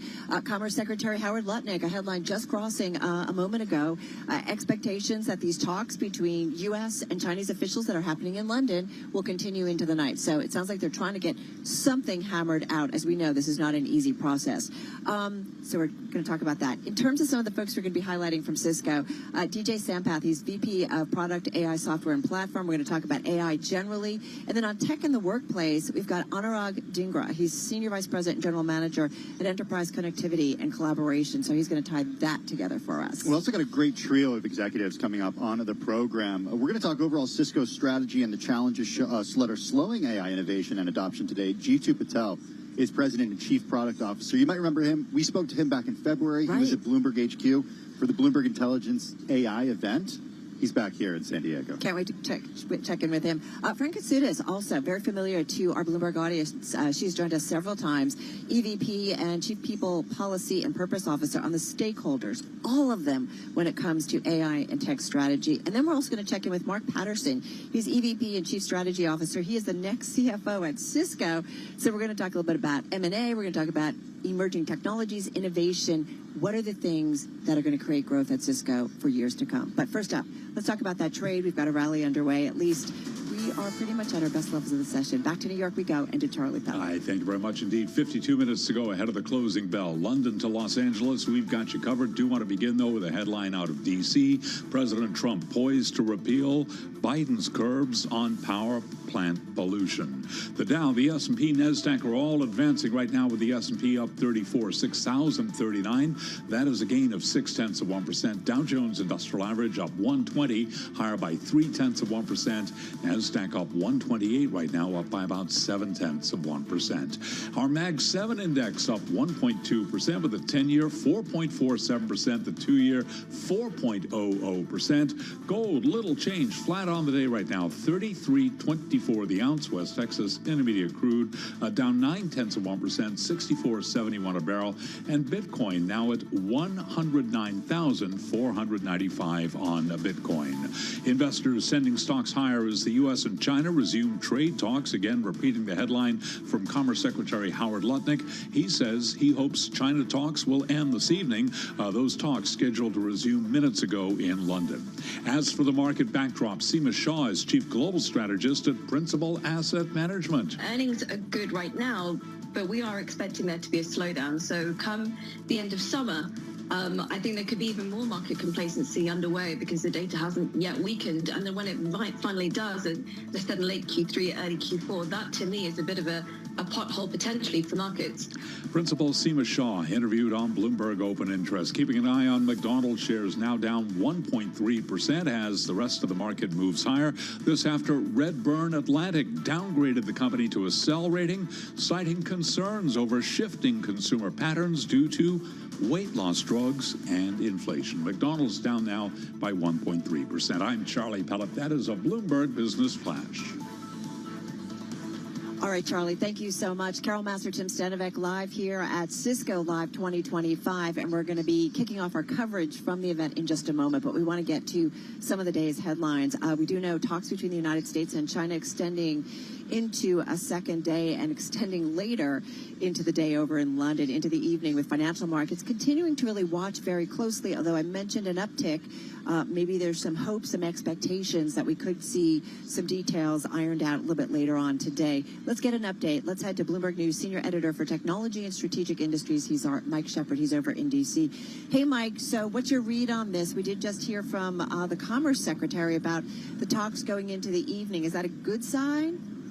Well, you know, when you take it from Howard Lutnick, he is also saying that the talks went really well so far. And keep in mind, they are in their second day, and they have been going all day today. They began at 10:40 a.m. local time. It's now 8 p.m. The two sides broke first for lunch, and then around 5:30 p.m. local in London for dinner, and they're heading back to the table right now. We saw the Commerce Secretary right before he went back into the room with his Chinese counterparts, indicating that talks had gone well, but offering very few specifics about what exactly made him draw that conclusion and what sorts of concessions and agreements might be on the table from either side. Remember, and this is interesting, that you are in San Diego with a lot of tech industry figures this week. Tech is really at center stage in the conversation there. China is very uptight and concerned about increasing export controls by the U.S., and conversely, negotiators from Washington have expressed chagrin over restrictions on exports of rare earth minerals to U.S. customers, especially the auto industry, but also tech as well. So, Mike, when we think about how this could end up, and look, you know, the devil's in the details. You mentioned a lot of the issues that are being haggled over as we speak. What's the ultimate end game look like here for these two countries? Is it a détente? Is it a trade deal? Is it more talks that are agreed to later? I'm just trying to get an understanding for investors about setting expectations here.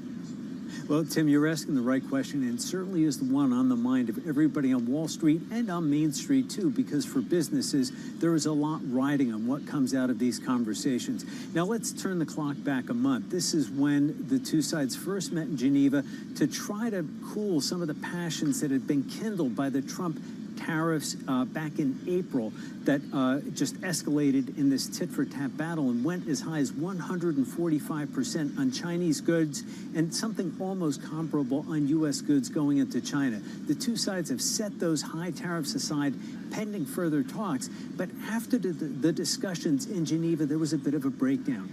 The U.S. accused China of slow-walking its promises to deliver those rare earths more quickly, and China was upset about a new round of export controls and restrictions that have been imposed following the meetings in Geneva, with both sides trading accusations of violating the spirit of that détente. So really, Tim, the starting point is to try to get back to square one from Geneva.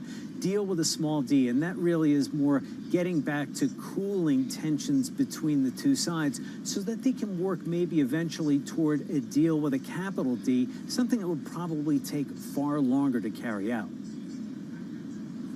Yeah, that's what I wanted to get into, Mike. I mean, I think we've had conversations with you and other members of our DC team and other folks. I mean, any kind of real lasting deal, trade deal between the United States and China, it's going to take years. Is that fair to say that that's still kind of what we're looking at here? It would take a significant investment of time, Carol, and you hit the nail on the head there with the amount of investment from each side that would be required to gain an understanding. The differences between the world's two largest economies on matters of trade and on global security are really stark. And it's a striking contrast with other U.S. trading partners like Japan and India and even the European Union that are much further along in their trade discussions. For all the time that the U.S. has been spending with China over the past few days, we really still have a lot of ground to make up with officials in Beijing.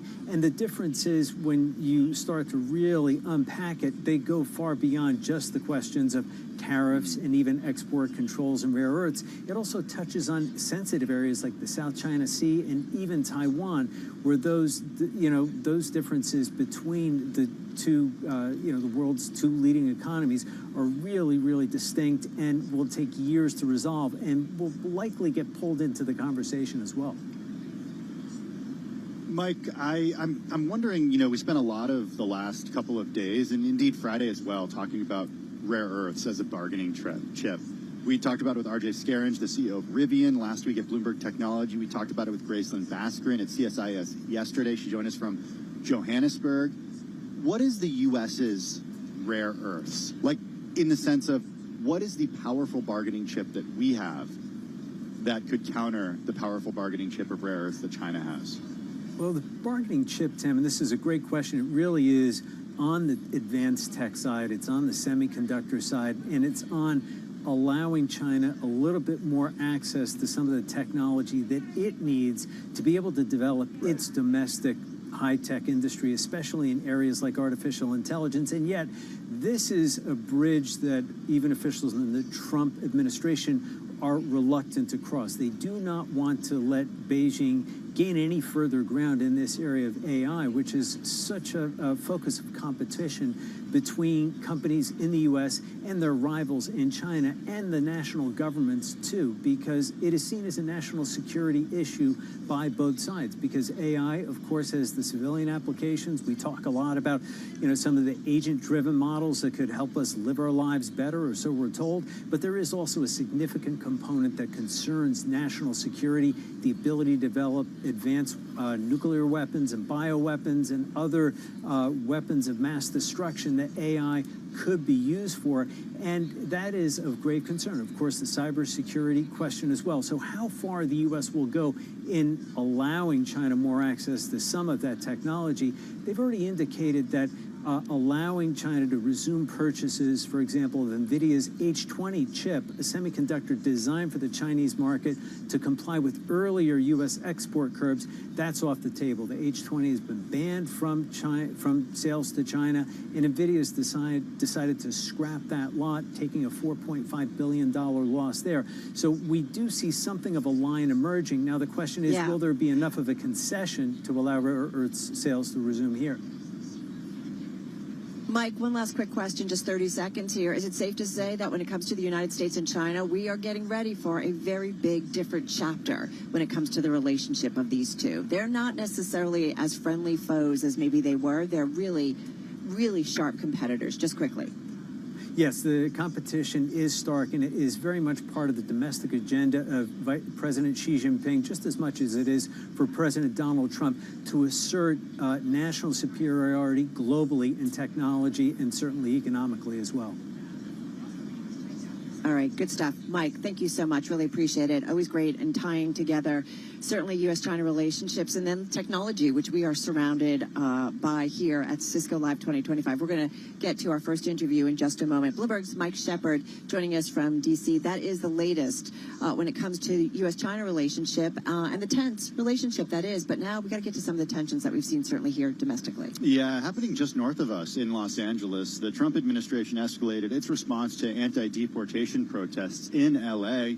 Marines deployed by President Trump arrived in the Los Angeles area with orders to protect federal property and officers as the city is gripped by tensions over anti-deportation protests. With an update, we go back to Los Angeles, where we find Sarah McGregor, national team managing editor for Bloomberg News. She joins us from our Los Angeles bureau. Sarah, we spoke to you yesterday, and I think a lot of our listeners and viewers heard that conversation. And I guess I want to start with an update on, obviously, we know what the Trump administration has done, what's happening on the ground when it comes to law enforcement. But what about what's happening on the ground when it comes to demonstrations, when it comes to protests? What is the status of those right now?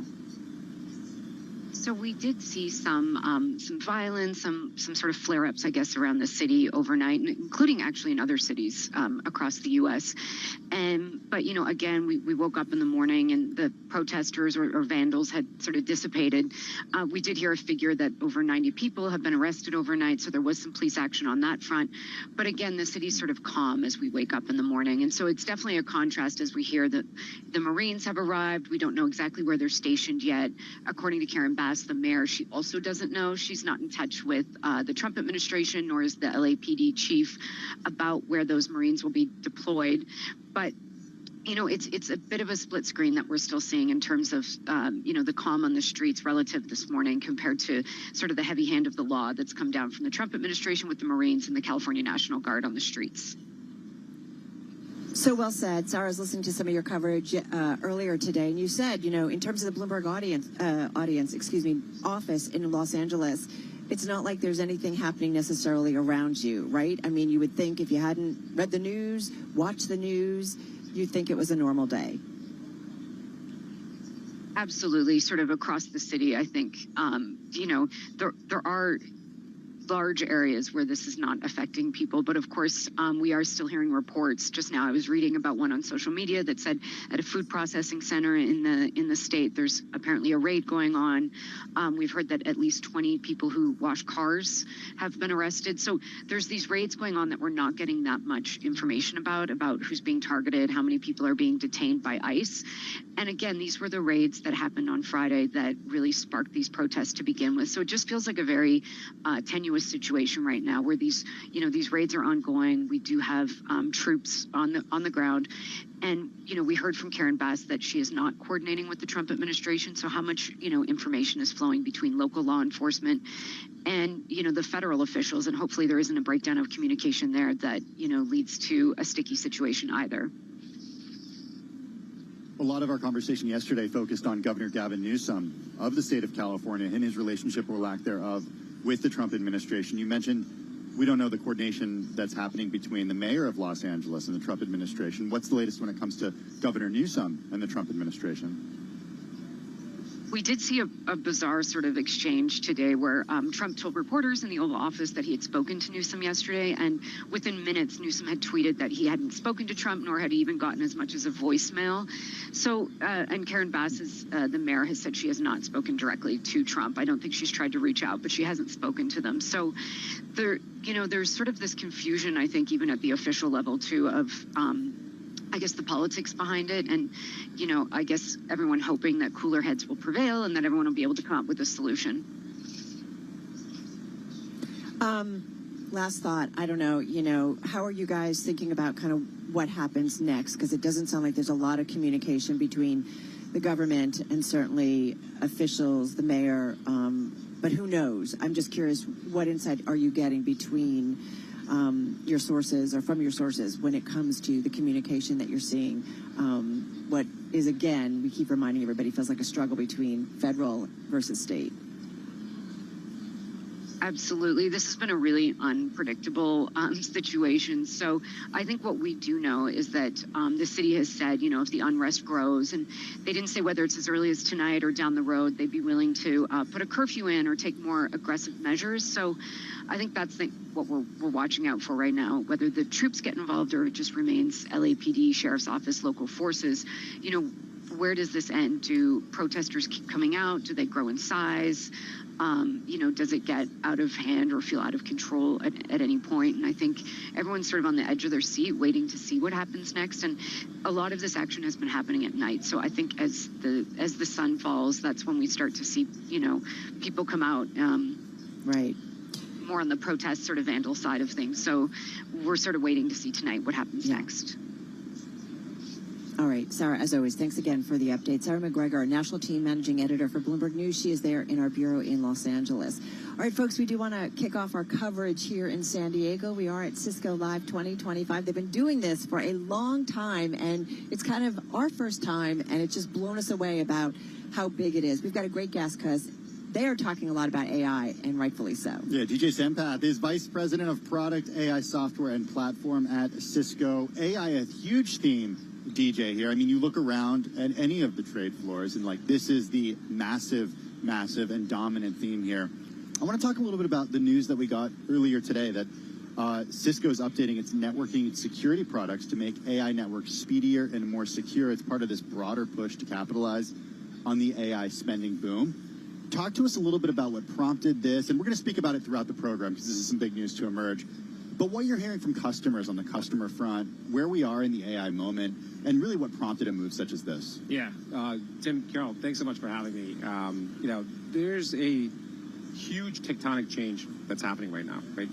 If you think about the moment where ChatGPT came into our zeitgeist in November of 2022, we've now started understanding that AI is here. It's not a buzzword. We go to ChatGPT for a lot of questions, existential ones, like, should I take this job? Should I not take this job?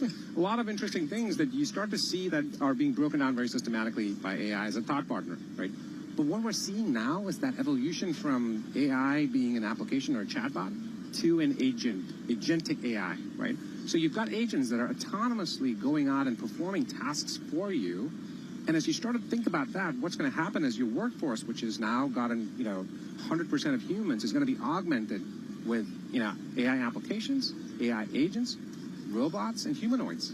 In fact, you're going to start to see that happen. And these robots and humanoids are going to have AI models sitting inside of them. So what we're seeing is that you're going to start to see a lot of change in the way these networks work, and how employees are going to work inside of these organizations. So we're just tremendously excited about that, and we're getting ready. As Cisco, we know it's coming. We've helped usher in the era of the internet, and we're now ready to usher in the era of AI, agentic AI, more specifically. What's surprising you about kind of the progression? You're right. It's like 2 years ago, right? It was like bam. But I think for us, it was just over the last few months that we have increasingly been using ChatGPT, right? Yeah. In a more aggressive way. Claude, I use a lot. I use Claude a lot. Yeah. There you go. Yeah. Here's what I'll tell you. In the trenches right now, the speed with which AI has been moving has been absolutely mind-boggling. The progress that we're starting to see. I'll give you an example. You mentioned Claude. Claude is an amazing, piece of, software from a model perspective that allows you to write code really well. Claude is one of the top ones that they use to do software engineering. A lot of people thought that, AI is going to, sort of come for our jobs, and, software engineers are probably not the ones that it's going to come for. It's going to take a long time to get there. But guess what? It's here and it's now, but it's not taking away the jobs. In fact, every single developer is becoming a lot more productive using AI. So essentially what's going to happen is it's not like you're going to have to worry about jobs. I think, people that use AI are going to, take the jobs of people that don't use AI. So you're going to just start to see that AI becomes extremely helpful from a productivity perspective. I want to go back to agentic AI, and I know it's something that you think a lot about. We hear it a lot from Salesforce, for example, right now. I still think, though, when it comes to the general consumer, agentic AI is for the early adopters right now. It's for the people who do want to pay $200 a month, for example, for a version of ChatGPT that will make reservations for you at a restaurant or help you with travel plans. What does it look like beyond early adoption? Yeah, I'll talk about one of the key things that you'll notice is that the rate at which things move, if you go back to just using the chatbot, the very first time you used ChatGPT, it had a knowledge cutoff, right? You could only get information from 2021. Yeah, I remember that. And then they opened it up to be able to do live web searches, right? That is actually, teaching a model how to use the tool. And then you saw that it went from just being able to do a search to hey, you can now start to connect these models to your emails. You can now start connecting these models to your Salesforce and instance, and then slowly it's expanding. It's now connecting into your Google Docs and your Microsoft Office, environments. Very quickly, what you're seeing is that we're in this exponent of the speed with which things are moving, and we're just at that beginning part of that exponent. So you're right. Sometimes it feels like some of these things are very early from a consumer perspective. But if you start to think about what's happening inside of the enterprises are starting to adopt AI a whole lot faster because they need to maintain the competitive edge. But a key thing for them to be able to adopt AI is security, is safety and security. You've got to make sure. Well, that's what I was going to say, because in order for you really to kind of max out the potential of it, you've got to open it up, right, to kind of all your different systems. So how do you make sure that is really, really secure? And that's top of mind when it comes to agentic AI, because you are now saying, hey, you're going to allow these agents to execute tasks on your behalf all the way to completion. So which means you got to make sure, you know, you're thinking about safety and security. And I'll talk about what we launched earlier this year at Cisco. We had a product called Cisco AI Defense.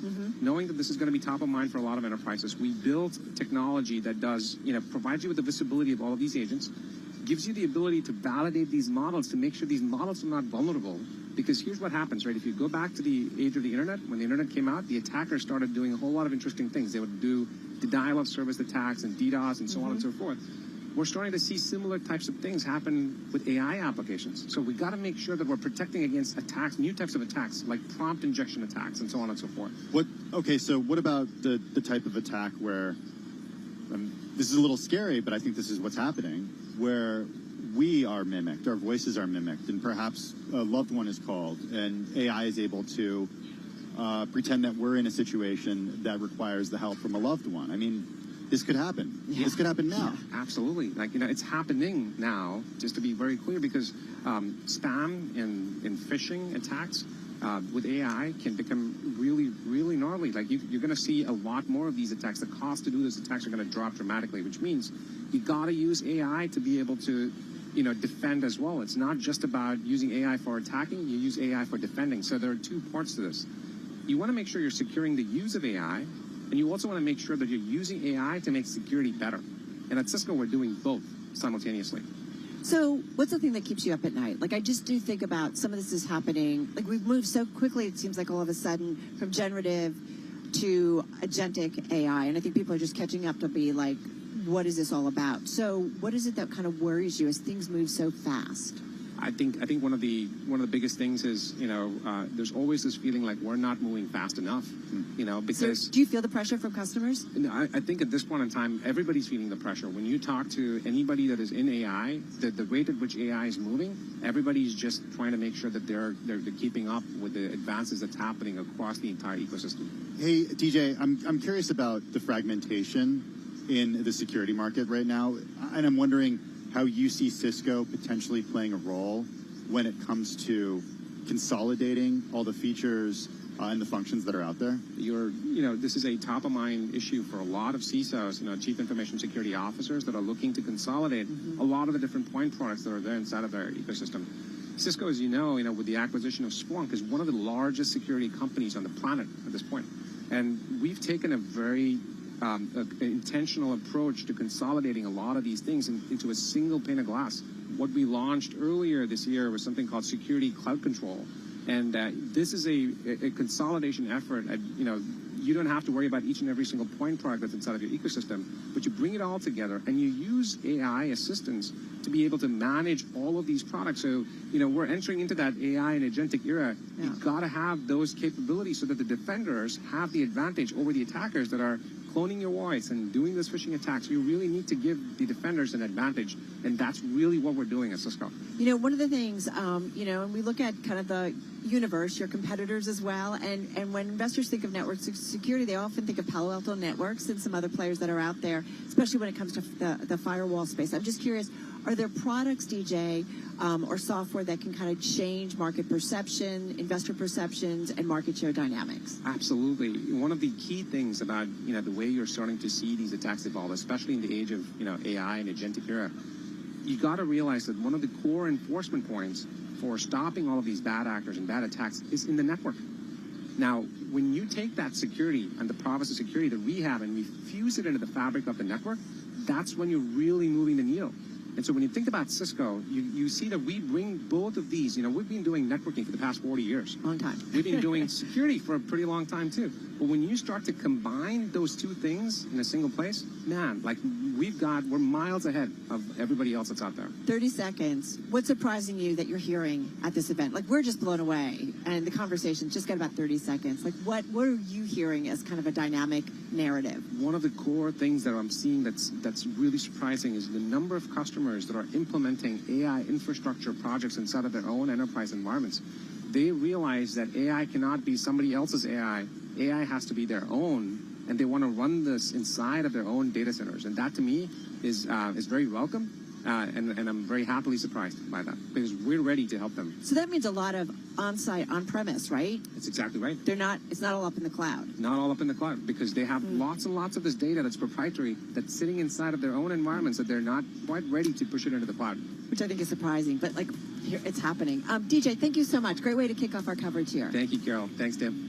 DJ Sampath, Senior Vice President of Cisco's AI Software and Platform Group. Coming up next, we talk tech in the workplace. Anurag Dhingra, Senior Vice President, General Manager of Enterprise Connectivity and Collaboration right here at Cisco. We continue.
It's 3:40 on Wall Street. We do check markets all day long here at Bloomberg. We've got the S&P 500 index less than 2% away from a record. Stocks are pushing higher. 20 minutes to go ahead of the closing bell. Talks between the U.S. and China have been extended later into their second day in London. Financial markets keeping an eye on developments as the world's largest economies negotiate over key tech and industrial exports and de-escalating their trade war. So here's where we stand. The S&P 500 index up 25 now. Again, to underscore, we're off session highs, but still holding well above 6,000. 6,031 on the S&P. That is a gain of 0.4%. The Dow up 63, up 0.1%. NASDAQ up 106, up 0.5%. The 10-year 4.46%. The 2-year 4.00%. Gold up $7 the ounce, up 0.2%. 33.33 the ounce. And West Texas Intermediate crude down 0.8%, 64.73 for a barrel of WTI. So again, recapping the Dow, the S&P, NASDAQ, all advancing with the S&P 500 index up 0.4%. Bloomberg Business Week Daily continues right now. Once again, your hosts, Carol Masser and Tim Stanovic. All right, Charlie, thank you so much. Charlie Pellet back there at Bloomberg headquarters in New York City. We are across the country. We're on the West Coast, staying here. Some great conversations here at Cisco Live 2025. There's so much happening around Tim and me, and we've got a great guest to kind of get into some of the enterprise connectivity issues, collaboration, because that's what he oversees. Anurag Dhingra is Senior Vice President and General Manager of the Enterprise Connectivity and Collaboration Group at Cisco. He's also founding executive sponsor of Cisco's Responsible AI Initiative, which means we're going to talk a little AI as well. I want to talk, you oversee this diverse portfolio of collaboration tools that are all under Cisco's umbrella. When you think about what collaboration in the workplace means right now with a distributed workforce, with some people working from home, some people at the office, all at the same time, what's the one solution that can bring them all together? Thank you for having me, Tim, on the program. So when you think about collaboration, it's more than just the tools you use to meet with people or to call people. You know, obviously, those are essential tools, but it starts with foundational technology, which is the network. You want to make sure that everyone can connect seamlessly and securely to the network first, no matter where they're working from. And, you know, our definition of the workplace is quite expansive. We talk about a regular office, we talk about a retail store, a factory floor, or your home or your car, wherever you work from is a workplace. And so it starts with foundational elements of connectivity. And then once you're connected, then it's all about delivering the best possible experience. And so one of the things that Cisco's been innovating in is this concept of distance zero. And the idea is very simple. When you're meeting with other people who are not in the same room with you, it should feel like there's no distance between you. And so we've been working on technology, whether that is video conferencing technology, whether that is services that we deliver, to amazing experiences that bring people closer together. What's the biggest hiccup that prevents people from actually experiencing distance zero? Is it connectivity issues? So I think it's a mix of things, right? So first is connectivity has to be rock solid. And, you know, when you're thinking about the diversity of spaces that we're talking about, sometimes you don't have solid Wi-Fi. In a conference like this, it can be very tricky. The hotel? As an example. I don't know, Carol, if you experienced this. I was like just getting dropped on my... Right. The computer was fine, the phone wasn't. And it was like, it was actually really hard to work. Yeah, we take connectivity for granted, but it's actually still very complex, and especially for people who build and manage these networks, the complexity is only growing with emergence of AI, agents, and digital workers in the workplace. It's only going to get more complicated. So we're very focused on how do we deliver amazing experiences for people who are connecting, but how do you make it easier for IT to manage it all? Anurag, are networks generally ready for AI, or would you say no? I would say they're not ready right now. And here's why I say that. Look, everyone can feel that this is transformative technology.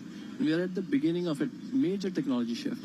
When you look back at other technology disruptions, you know, the beginning of the internet, mobile devices, cloud computing, it caused us to take a step back and reimagine how networks should be built and managed. And AI is much bigger than that. When you think about the proliferation of AI agents in the workforce, digital workers that are doing human-like work, you know, they're communicating and doing work like us, but at machine speed and scale. So the networks have to really deal with an influx of much bigger traffic patterns and security surface areas that are exploding there. Well, one thing I want to ask you, I know we're like dying to ask you questions. I am curious about, because we keep thinking about the CapEx spend, right? And all that is AI. Right. But I'm also thinking about, are they not going to do the spend because they're worried about the power being there for all the AI? And I use the term AI loosely, right? There's a lot going on, but is the power not necessarily there and the systems there? We keep doing some reporting on that front. That's going to slow some of that spend. Yeah. So I think, first of all, I think this is going to be essential technology. This is almost like if you ask someone today, do you want connection to the internet? Of course, the answer is yes. So this is not going to be optional.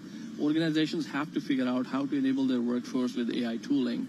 But how do you do that in a scalable fashion? That's really the question. And I think there are two parts to this power equation. So one is for training models, these large data centers that are being built out around the world to create these models, they are very power hungry. But when you think about deploying AI applications in your office environment, you have to make sure that even there you're building scalable and devices that are power efficient. And that's what we're focused on with the number of new product announcements that we made here.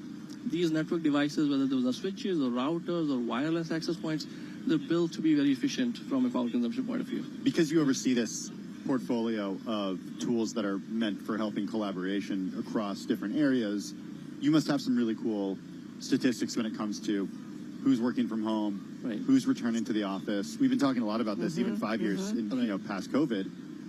Even in London, for example, many banks are facing a shortage of desks because of a real estate squeeze, but they're trying to get people to come back into the office. So there's this tension happening there. What are the patterns that you're seeing emerge in different parts of the world right now when it comes to return to the office? Yeah, so I think most companies have settled into a rhythm. Most companies have people coming back into the office at least part of the week. Now, it varies quite a bit across the globe, and it also depends on the organizational culture. But what we are seeing is most companies are back in the office 2 to 3 days a week at least. In the United States, there is generally a culture of remote work and hybrid work, much more than what we see in the rest of the world. But even here, most companies have settled into a rhythm. Now, what's essential is, even if people are in the office, let's say 3 days a week, there are other people who are remote, and you might be working outside of your organization with partners and customers, so there's always going to be people who are remote, who are not in the same room as yourself. And this is why at Cisco we are very focused on how to build the right technology so it feels like there's no distance between you. So mobility within the enterprise, is it going to impact more the people who are working from home already, or is it going to be more influential on the people back at the office? I think it's both, right? I think it is really a hierarchy of needs for employees, right? It starts with, if I'm in the office or in my home office, do I have the tools, the basic tools to get my job done? So that's number one, right? And that's where connectivity and meeting tools and things like that come up. But after that, it's how do I collaborate with my team? How do I get more creative? How do I actually get creative work done when we may or may not be in the same room? And if I get to the office, I want to make sure it's worth my commute to the office, that I can find a desk to sit with my team. I can find a conference room when I need it. The environment has to be very supportive if I'm going to make the trip to the office. I think about kind of the connectivity that we have as we go from office to office, right? Whether it's printers, I mean, something basic, but we can... But it works. But exactly. Yeah. We pop into a system. Despite everything I try to do to make it not work. It's still... Or remotely at home, being able to remote access. Like, it is pretty amazing, There's a reason why they have us practice that stuff. No, Truly, seriously. It's like a requirement. Hey, we don't have a ton of time with you, but I want to talk a little bit about AI in a couple different contexts. One about AI embedded in WebEx and call center products and sort of the progress that you're making there, if you're able to monetize it. And then I want to get to Safe AI in just a second. But first talk to WebEx and the collaboration tool. Right. So WebEx really has kind of two parts of the portfolio. One is really focused on meetings and callings and things like that. And that's where AI is really an assistant for you. It can generate meeting summaries. It can take notes for you. It can do things for you. In the contact center space, in the customer experience space, we have now new AI-based agents. These agents are completely autonomous. They can talk to a human as a human. It's pretty crazy. So they're voice-enabled. But if you want to chat with it, of course, chatbots have been around for a long time. Right. What's different about these agents now is they can actually take actions. So they'll understand your intent. And, if you say, look, hey, I want to reschedule my doctor's appointment, they'll go ahead and do that for you, send you a notification as a confirmation. And we're seeing tremendous demand for this technology. This is starting to make a lot of difference in the customer service experience. So I'm not going to get attitude when I call my doctor's office and like. They have it's like the Seinfeld where you know like your folder has been flagged already, so you get directly. I definitely have been flagged. You've been flagged. flagged In a good way and in a bad way, probably. I want to ask you though, during COVID, you mentioned WebEx. I mean, why didn't you guys take better advantage or more advantage during COVID? Do you just talk to us a little bit about during the lockdowns, just like Zoom did? Yeah, so I think our focus has always been helping large enterprises connect their employees, and we were very successful in that space, and we continue to do that. Cisco never really took this COVID as an opportunity to go into consumers. We did make WebEx available for free to lots of governments, charitable organizations, educational institutes. So we did that, but our focus was very much around being an enterprise product. Now, when you think about where we've come along with the advent of AI, with autonomous agents as part of the WebEx, and all of the stuff that I was talking about earlier about distance zero and conference room, I believe that the product has come a very long way, and it's amazing. And so you actually have to see it to believe it. A lot of people haven't experienced it in a while, so I would encourage anyone to take a look and see how far we've come. I mentioned that you're founding executive sponsor of Cisco's Responsible AI Initiative. Right.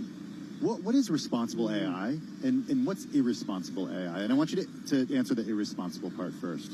Yeah, so when we started this journey several years ago, generative AI is obviously the trend right now, but we started this even before people were talking about generative AI. The idea really was, how do you make sure that bias doesn't creep into AI systems? That if AI is starting to make autonomous decisions that are consequential, that those are done in a responsible way, and how do you put guardrails around those systems? When we are building technology, how do we make sure this technology is used more for good than for nefarious reasons? So that's really the genesis of that program, and then we came up with a few principles, and then that translated into development guidelines for our people. Can you, when you look across the landscape, can you give us examples of AI that's not responsible, something that concerns you out there? Well, I'll tell you, like these systems that are starting to show up in workplaces right now, they are not very deterministic. They're powered by language models that can hallucinate, so they can say bad things, they can make things up. So you're talking about deployment of potentially tools that everybody knows about across enterprises, right, and not living up to the expectations that the customers have. I'll give you, yes, and I'll give you a couple of examples. Imagine if there was an automated system that was approving your mortgage application, and that system just decided to decline your application for reasons that are not even explainable because this algorithm is a black box. Well, that is not very good. So you want to make sure that there's a way to protect against that. Or imagine hate speech creeping into this chatbot that you're interfacing with in a customer service scenario. How do you protect against those things? You can't do that if you haven't systematically thought about being responsible with these systems. And that is where that program comes in handy. What?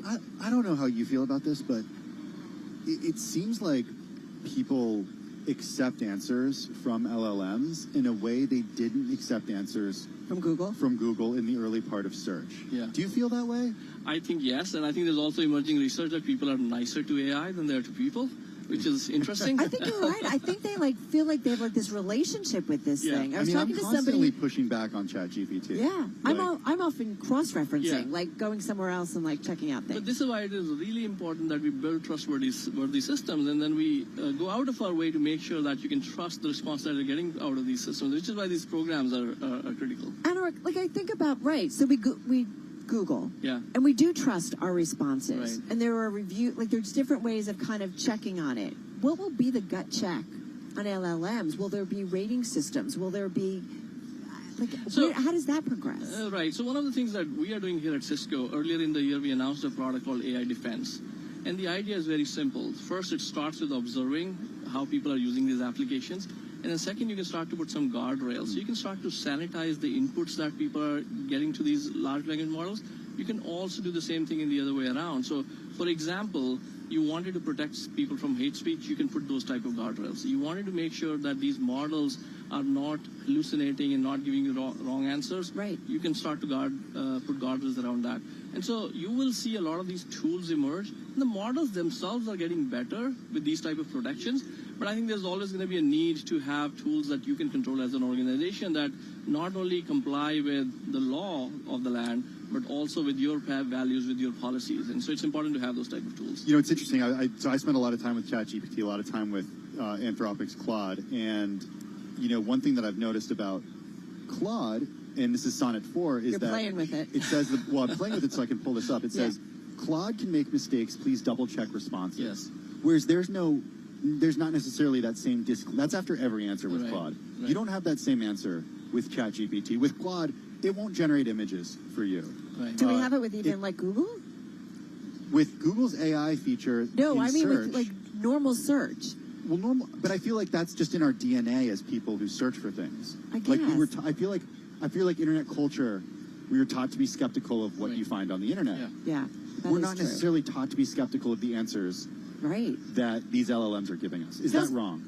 Well, I think there are different companies who are taking different approaches to it. You just pointed out with what you saw on Claude.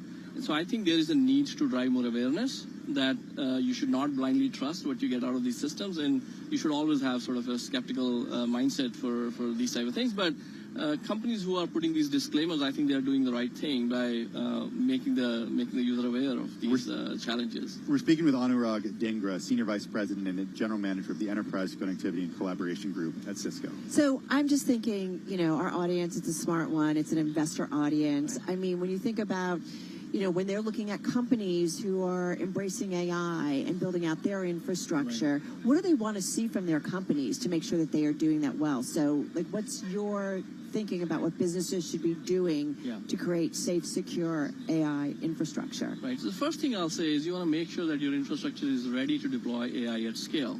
Because this is being the difference. Deploying AI could be the difference between you being a leader in your space and being irrelevant. And so it is very important to start with what do I need in terms of network connectivity? How do I have scalable networks that are not just ready for the traffic that you're running on them today, but the use cases that AI is going to unlock tomorrow? How do you secure it? This is why all the announcements that we made here at Cisco Live are really about AI-ready, secure networking products, scalable devices, security at the core of the network. So that's number one. Second, with applications like AI Defense that I was talking about earlier, those start to put guardrails around safe and secure use of AI. And then if you are in the business of building applications, building products, then I would encourage every company to think about how you're going to protect your systems, how are you going to make sure that your systems are used for good. This is where programs like the Responsible AI program come into play. I feel like, especially with publicly held companies, there'll be like a whole new section, like when they either report or something, right? Like that we will be dealing with to get an idea of how safe and secure their systems are. Yeah, I think in some ways it's going to be like security. Yeah. And you know, as these challenges become more well known, as companies become more aware, they'll start to demand systems that can provide the visibility on what's happening with the use of these tools. It's definitely a new world order, but really fascinating. Anurag, thank you so much. Covered so much ground. Thank you. Thank good you luck. for having me. Good luck at the rest of the event. Anurag Dhingra, Senior Vice President, General Manager, Enterprise Connectivity and Collaboration here at Cisco Live 2025. We are just off our best levels of the day, but still up half a percentage point on the S&P 500. The Dow up 0.3%. The NASDAQ up about 0.6%. All right, folks, you are listening and watching Cisco Live 2025. Let's head it back to New York and to Charlie Pellet as we get ready for the closing bell. Hi, thank you very much, Carol and Tim. Indeed, under 2 minutes to go until we wrap up trading on this Tuesday. We have got the Dow, the S&P, NASDAQ holding on to gains. Right now, the S&P is at 6,039. That is an advance of 33 points, up 0.5%. Investors are closely monitoring those trade discussions in London between the U.S. and China. That's sending stocks higher. Equities did hit session highs after Commerce Secretary Howard Lutnick said negotiations went really, really well.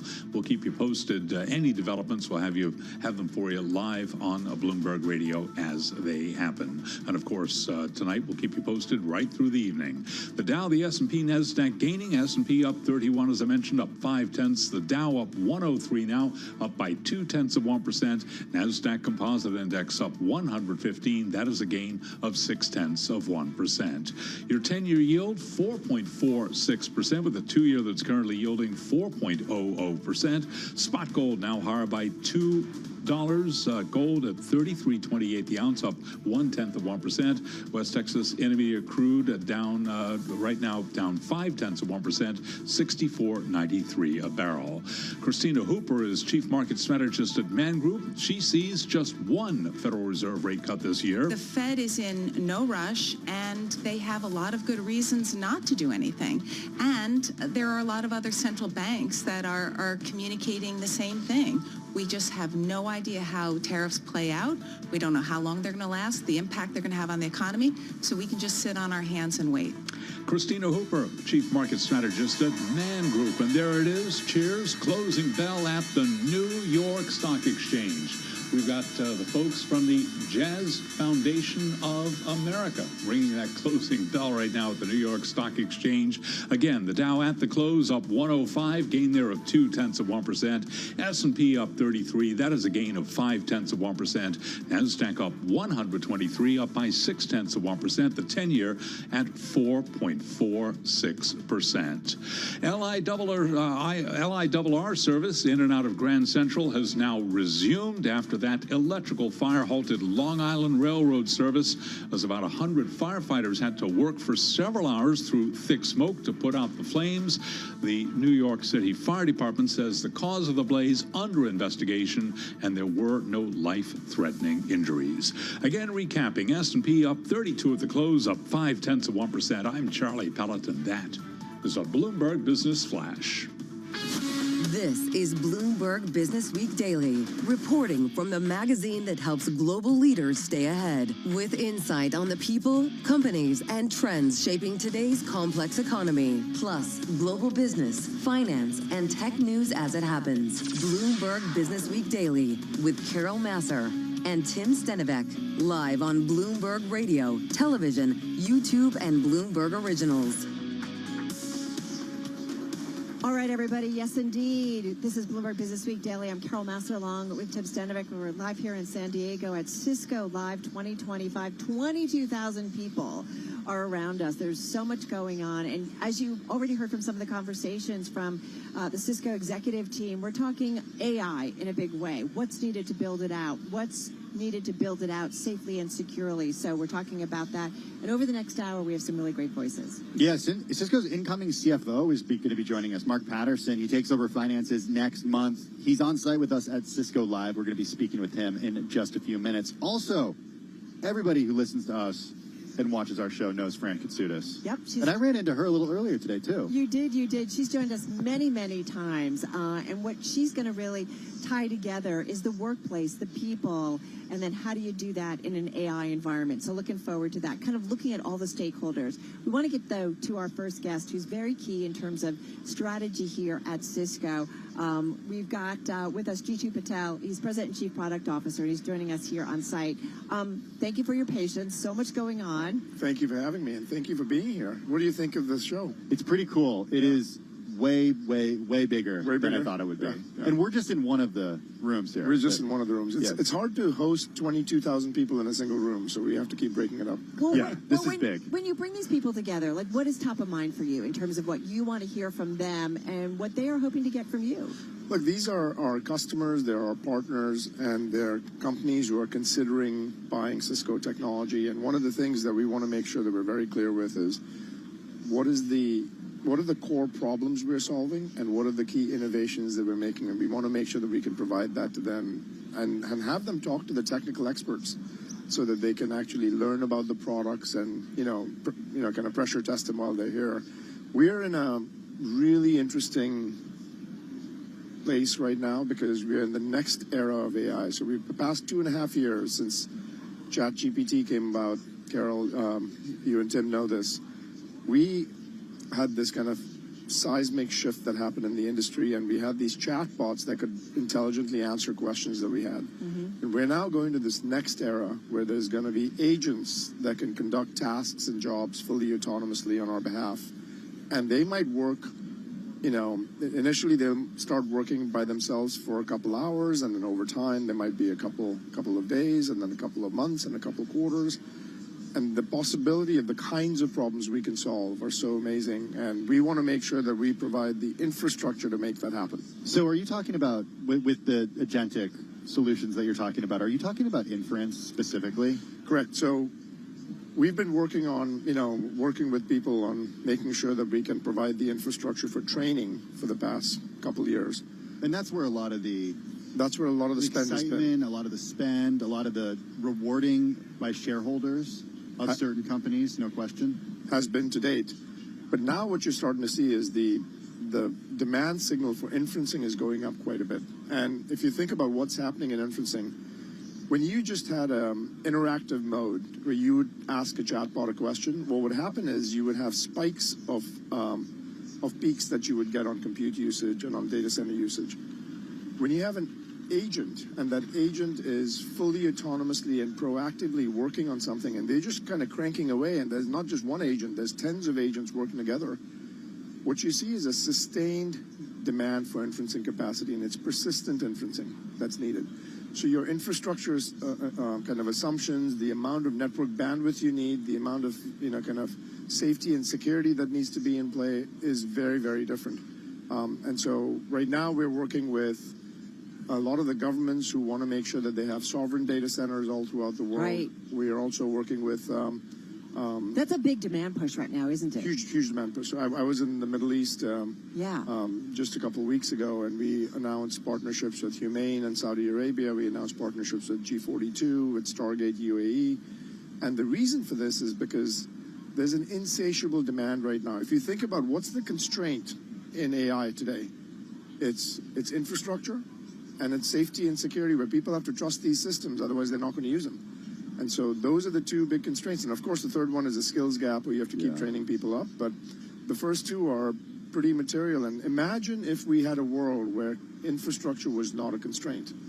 Imagine all the problems we could solve that we're currently not able to solve because of the constraint of infrastructure. Well, but some of those constraints are serious, G2. And I think about, as you guys are ramping up and building out and providing what customers need, though, whether it's enough power to do it all. We just did a big story at Bloomberg last week about not enough engineers, workers for power plants and so on and so forth. So how are you guys kind of balancing that? You're doing what you need to be doing, but making sure everything else is there to support it. I mean, if you think about the large constraints, they're compute, they're power, because GPUs are power hungry, and then there's network bandwidth, and then there's safety and security. Those are the four kind of high-level buckets. If you think about power, what we are trying to do is make sure that we can have the lowest amount of latency, the highest performance, and the most power efficiency, because how long it takes for a packet to get to the GPU to get processed really matters. And if you have idle time on a GPU, that's actually not a good thing. You want to make sure that you're keeping the GPU utilization high.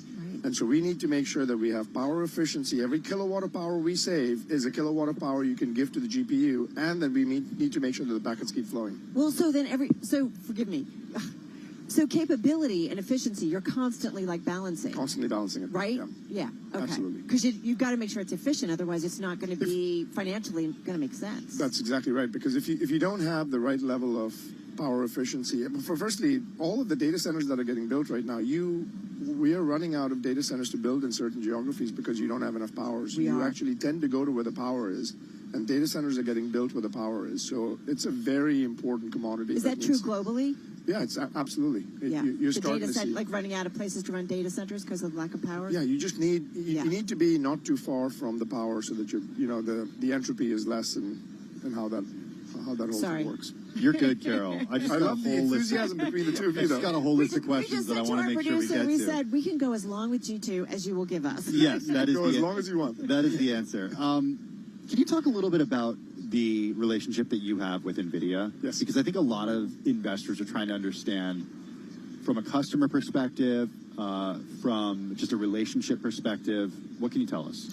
So we have enjoyed a very meaningful partnership with them for the past 6 years. 6 years ago, we decided that we're going to use the NVIDIA chipsets in our video conferencing devices, and that made those devices very, kind of AI ready. And now what you see is a lot of kind of sophisticated AI capabilities are uploaded on the device itself, so that even if the device integrates with a third party like Microsoft Teams, they can benefit from the AI innovations that we've made. So that's been a great partnership.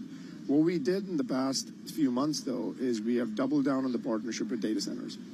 And so we had announced that we have a AI factory and secure AI factory, which is basically what NVIDIA has as a reference architecture, which is a suggested mode of how companies should think about building out their infrastructure.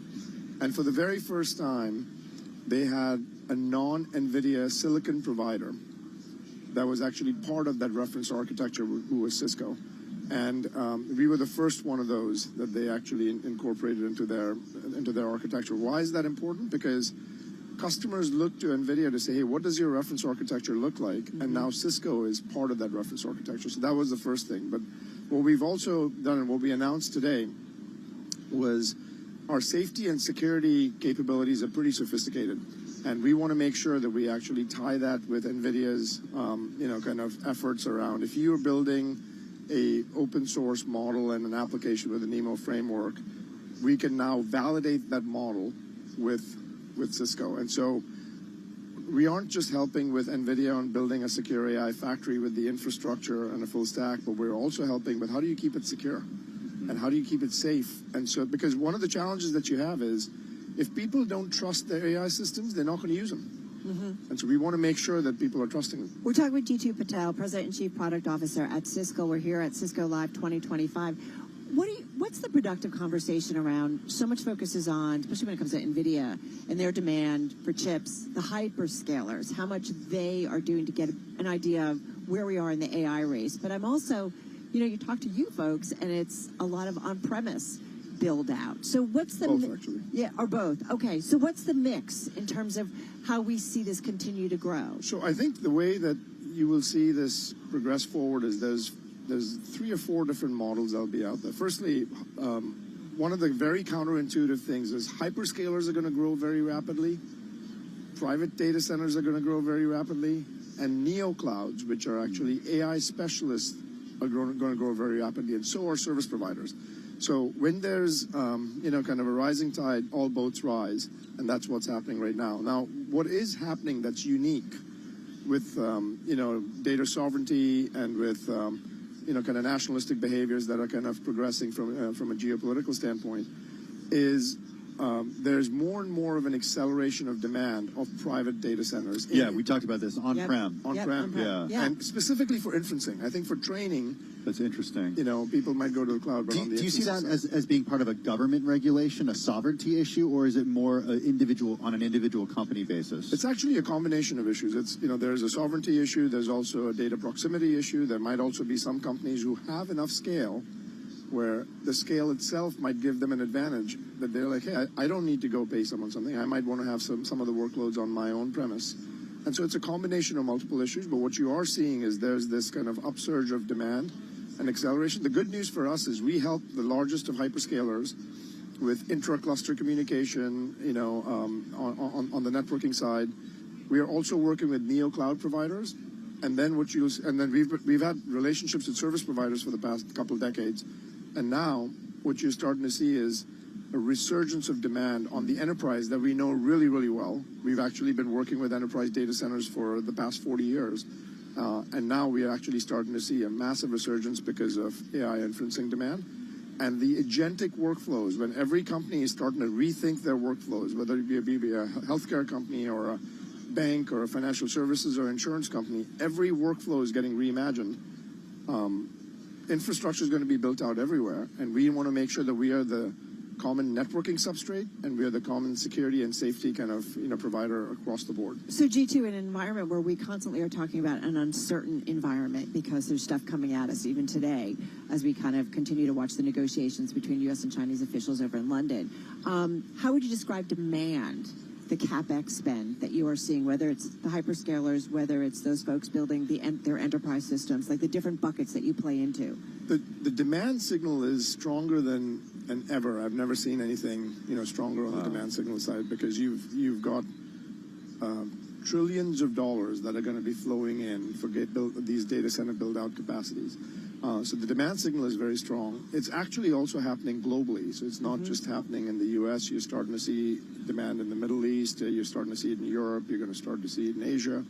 And one of the things that's important for America is we want to make sure that American technologies are being utilized in all these data center build-outs, because that's good for America, and that's good for the world, frankly. And so, Cisco and NVIDIA and OpenAI and others and all of our partners, I think AMD, it's extremely important that we all work together to make sure that these kind of data center build-outs happen with our technology. You know, you're shocking me with the striking magnitude of these investments. It's where is money not being spent as a result? As budgets get reallocated toward infrastructure, what's not getting money? I think what you'll find is in the short term, you actually have to take a certain amount of dollars from existing projects and move them towards AI. And almost every company is doing that. They're saying, I'm going to take 20% out from my existing projects, move them towards AI. Over time, what you find is AI will get so much productivity that those 20% of the projects will get rehydrated. Because if you think about, like, for example, we're one of the first partners with OpenAI on their Codex project, which is the autonomous software engineer. It's no longer where you just have an autocomplete where you can have an individual developer that gets productive. You can actually now tell an agent or a group of agents, go solve a really hard problem for me and come back to me in a couple of weeks. And we'll be able to actually have a world that we're living in relatively short, kind of time horizons, where it'll be able to solve that problem and come back to you. And you'll still have the human in the loop that'll be able to observe and they'll be able to do things. But imagine what that does for the constraint. We have 27,000 engineers. I've never felt more constrained in my life about the ideas I have compared to the resources I have to prosecute those ideas. And we will actually get to a point where we can unlock those ideas in a very different way. What? I was just going to say, we could go on forever with G2, but apparently his team is telling us that you have to go speak. There's like even a speaking engagement Keep coming going. up. Oh. He doesn't want to do it. He wants to hang out with us instead. You guys are too fun. Hey, we're going to get in trouble if we do that. Well, I mean, I'm going to go. Go. I mean, we're just kind of blown away every day, like what we are learning about this and how it's impacting our world. I mean, I don't know, 6 months from now, a year from, like, how should we be thinking about how dramatically this will impact everything? I think firstly, your imagination will be challenged quite a bit because humans have a very hard time thinking exponentially for a sustained period of time. And this curve is exponential. And when it's exponential, it's not happening in a single dimension. It's happening across multiple dimensions all at once.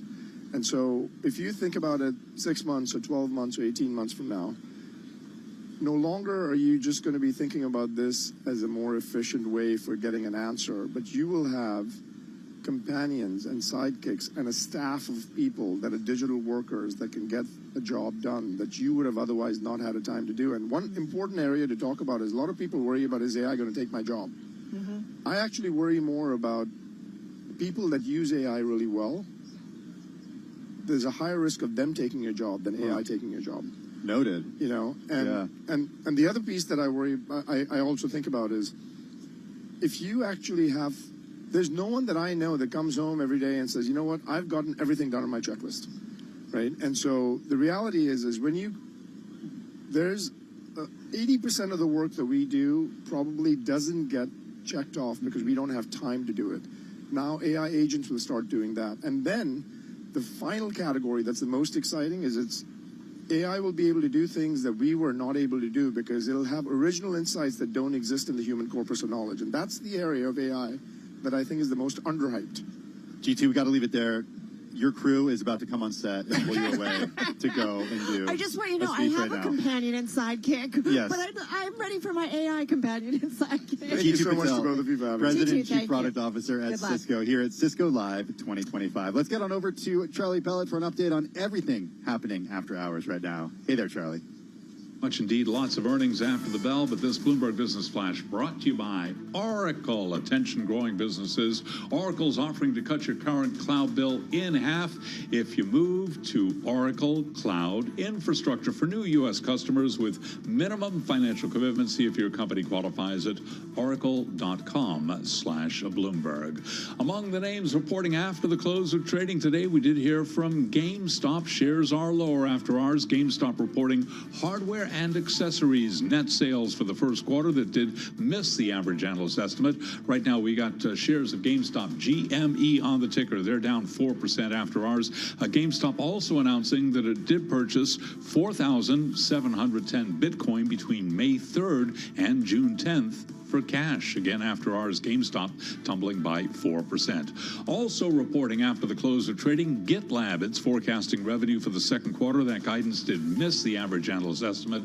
After ours, GitLab right now down by 12.4%. And again, GameStop after ours down now by 3.9%. U.S. stocks higher today across the board. S&P 500 index finishing less than 2% away from its record as investors keep an eye on any and all trade developments out of London, talks between China and the U.S., the world's two largest economies. The Dow up 105, up 0.2%. S&P up 32, up 0.5. NASDAQ up 123, a gain there of just about 0.6%.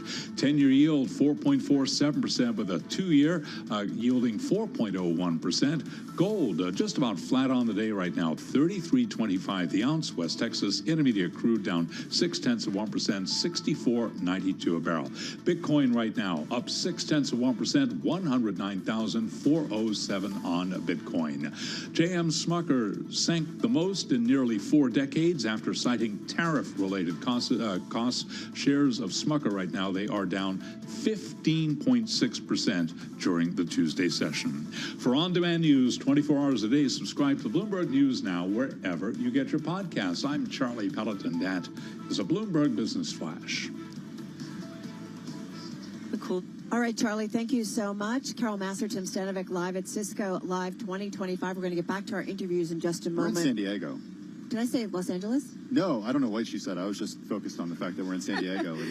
Well, we do want to mention that. We do have some headlines crossing the Bloomberg terminal. The U.S. and Mexico are close to a deal that would remove President Trump's 50% tariffs on steel imports up to a certain volume. This is similar to a deal during the president's first term. The agreement would allow U.S. buyers to import Mexican steel duty-free as long as they kept total shipments below a level based on historical trade volumes with a new cap higher than the previous one. So the deal apparently being negotiated by U.S. Commerce Secretary Howard Lutnick and Mexican Economy Minister Marcelo Ebrard, waiting for a response from U.S. officials, expecting it this week. So again, we've been focused on U.S.-China, but nonetheless, there's been work being done when it comes to U.S. and Mexico as well. Yeah, we're going to bring you all the updates as soon as we get them. Once again, though, the headline worth repeating, the U.S. and Mexico are near a deal to cut steel duties and cap imports. All right, so let's get to one of our favorite guests, I got to say, when it comes to Cisco. She's come on Bloomberg many times. She's definitely familiar to our regular viewers and listeners. She's often traveling.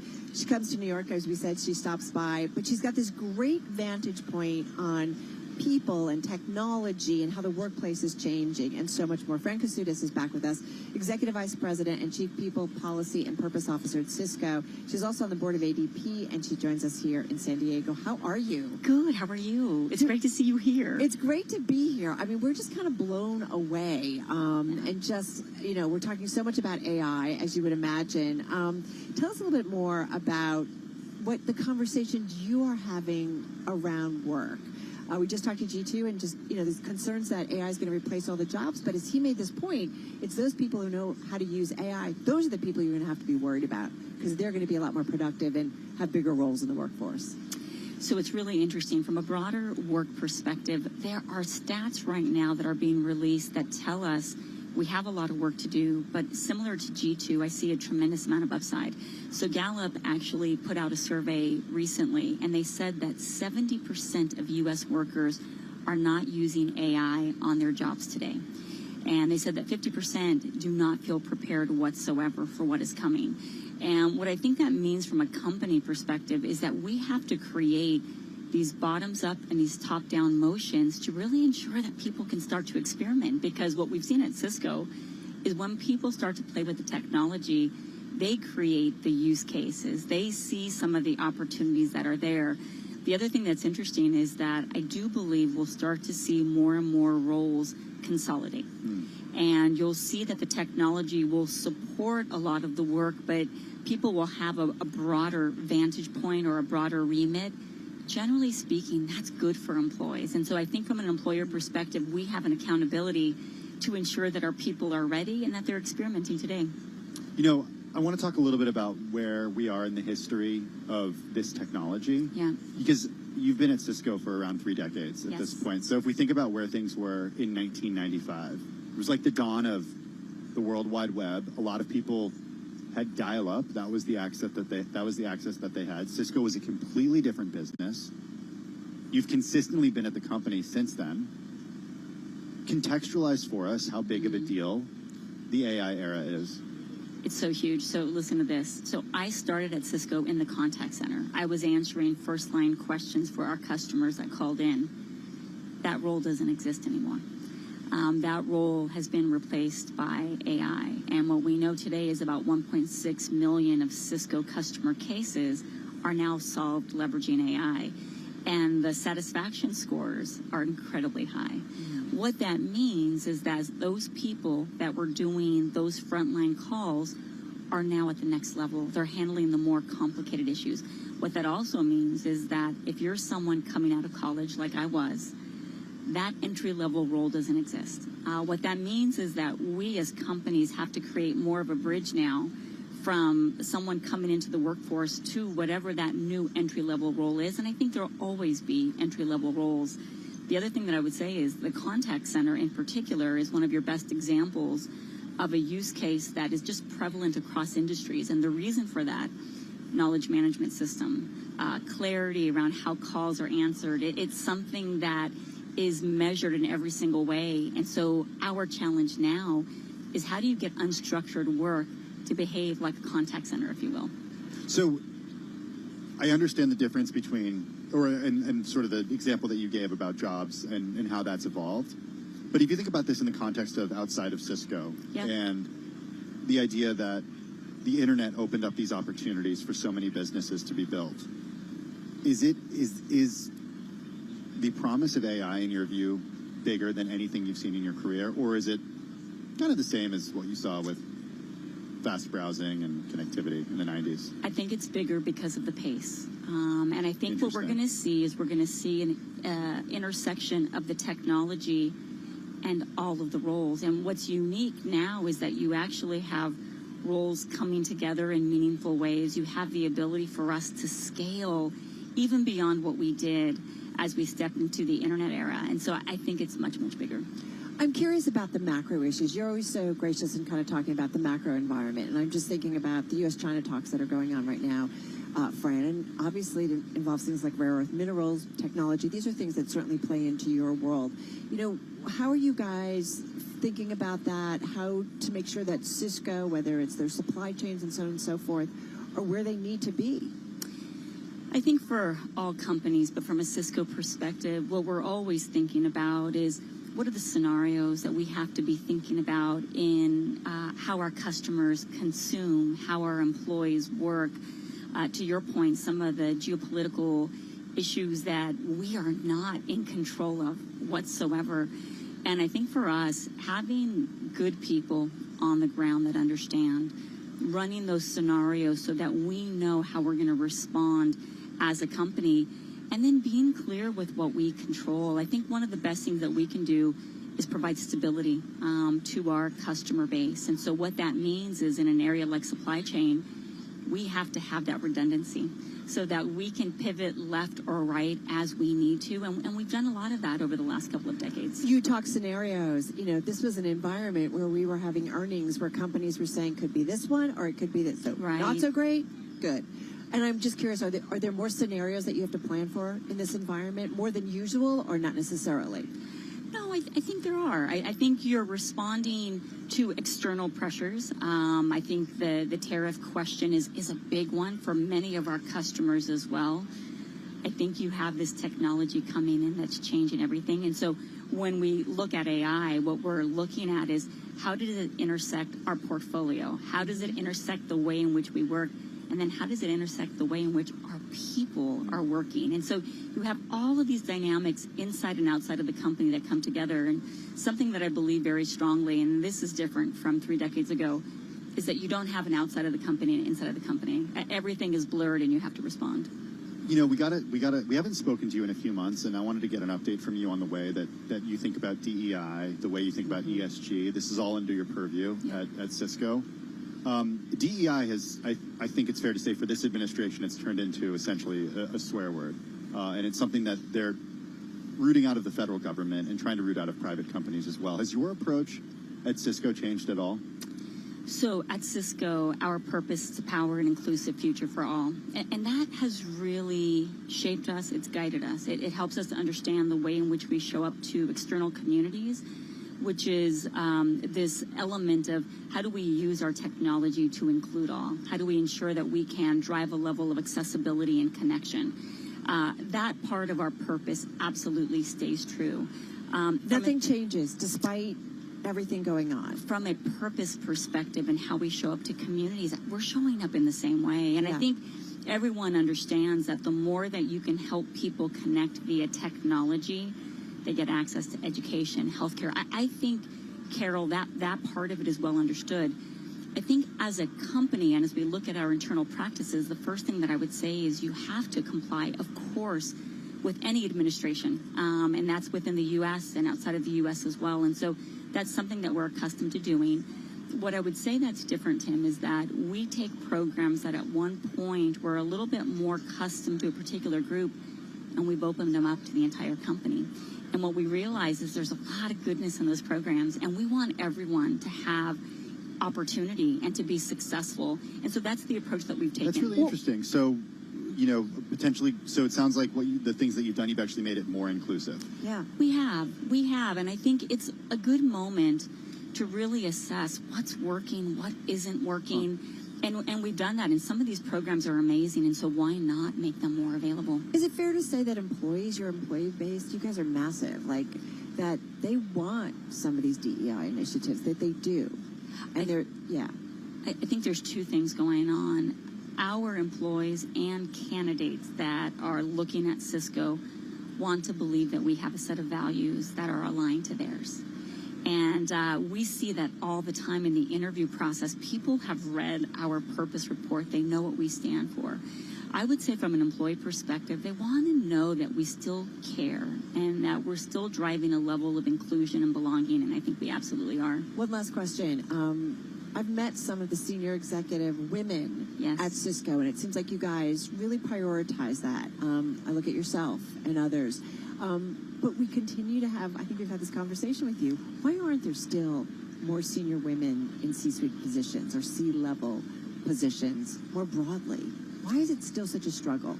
You know, I think that for many companies, I think we do a really good job of bringing people in from university. And then I think there's a point where we lose women. At Cisco, we see great representation at the executive level and at the incoming levels. And so we have to continue to push through every element. But what we see and what the research tells us is that people want to see role models. And they want to be able to look and see someone that tells them, hey, if you're in this role, that means that I can be too. And so I think we have to continue to work on things like role modeling. I think we have to work on mentorship for all employees, sponsorship. All of these things, I think, create a better environment and provide career goals and pathways as well. Got to be active about it, right? That's right. No doubt about it. Well, you are definitely a role model. Thank you. Great to check in with you again. Fran Kasudas, Executive Vice President and Chief People, Policy, and Purpose Officer at Cisco, joining us here at Cisco Live 2025. Hey, let's get back to some of the news after the closing bell. Let's head back to Charlie Powell. All right, I thank you very much. Earnings news, specifically GameStop. After hours, the stock now tumbling by 4.4%. It reported net sales for the first quarter that did miss the average analyst estimate. GameStop, by the way, also saying it did purchase 4,710 Bitcoin between May 3rd and June 10th for cash. Bitcoin today trading higher by 0.7%, 109,535.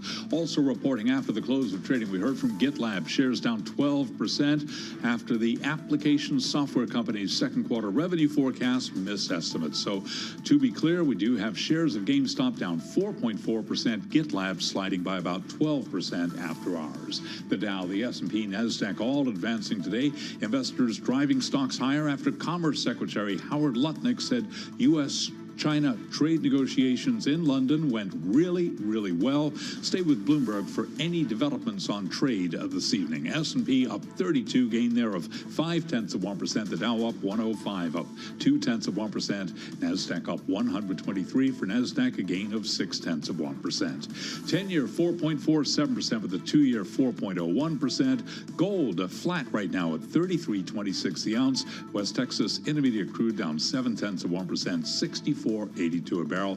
And Bitcoin repeating one more time above 109,000 now, 109,563. Bitcoin up by 0.7%.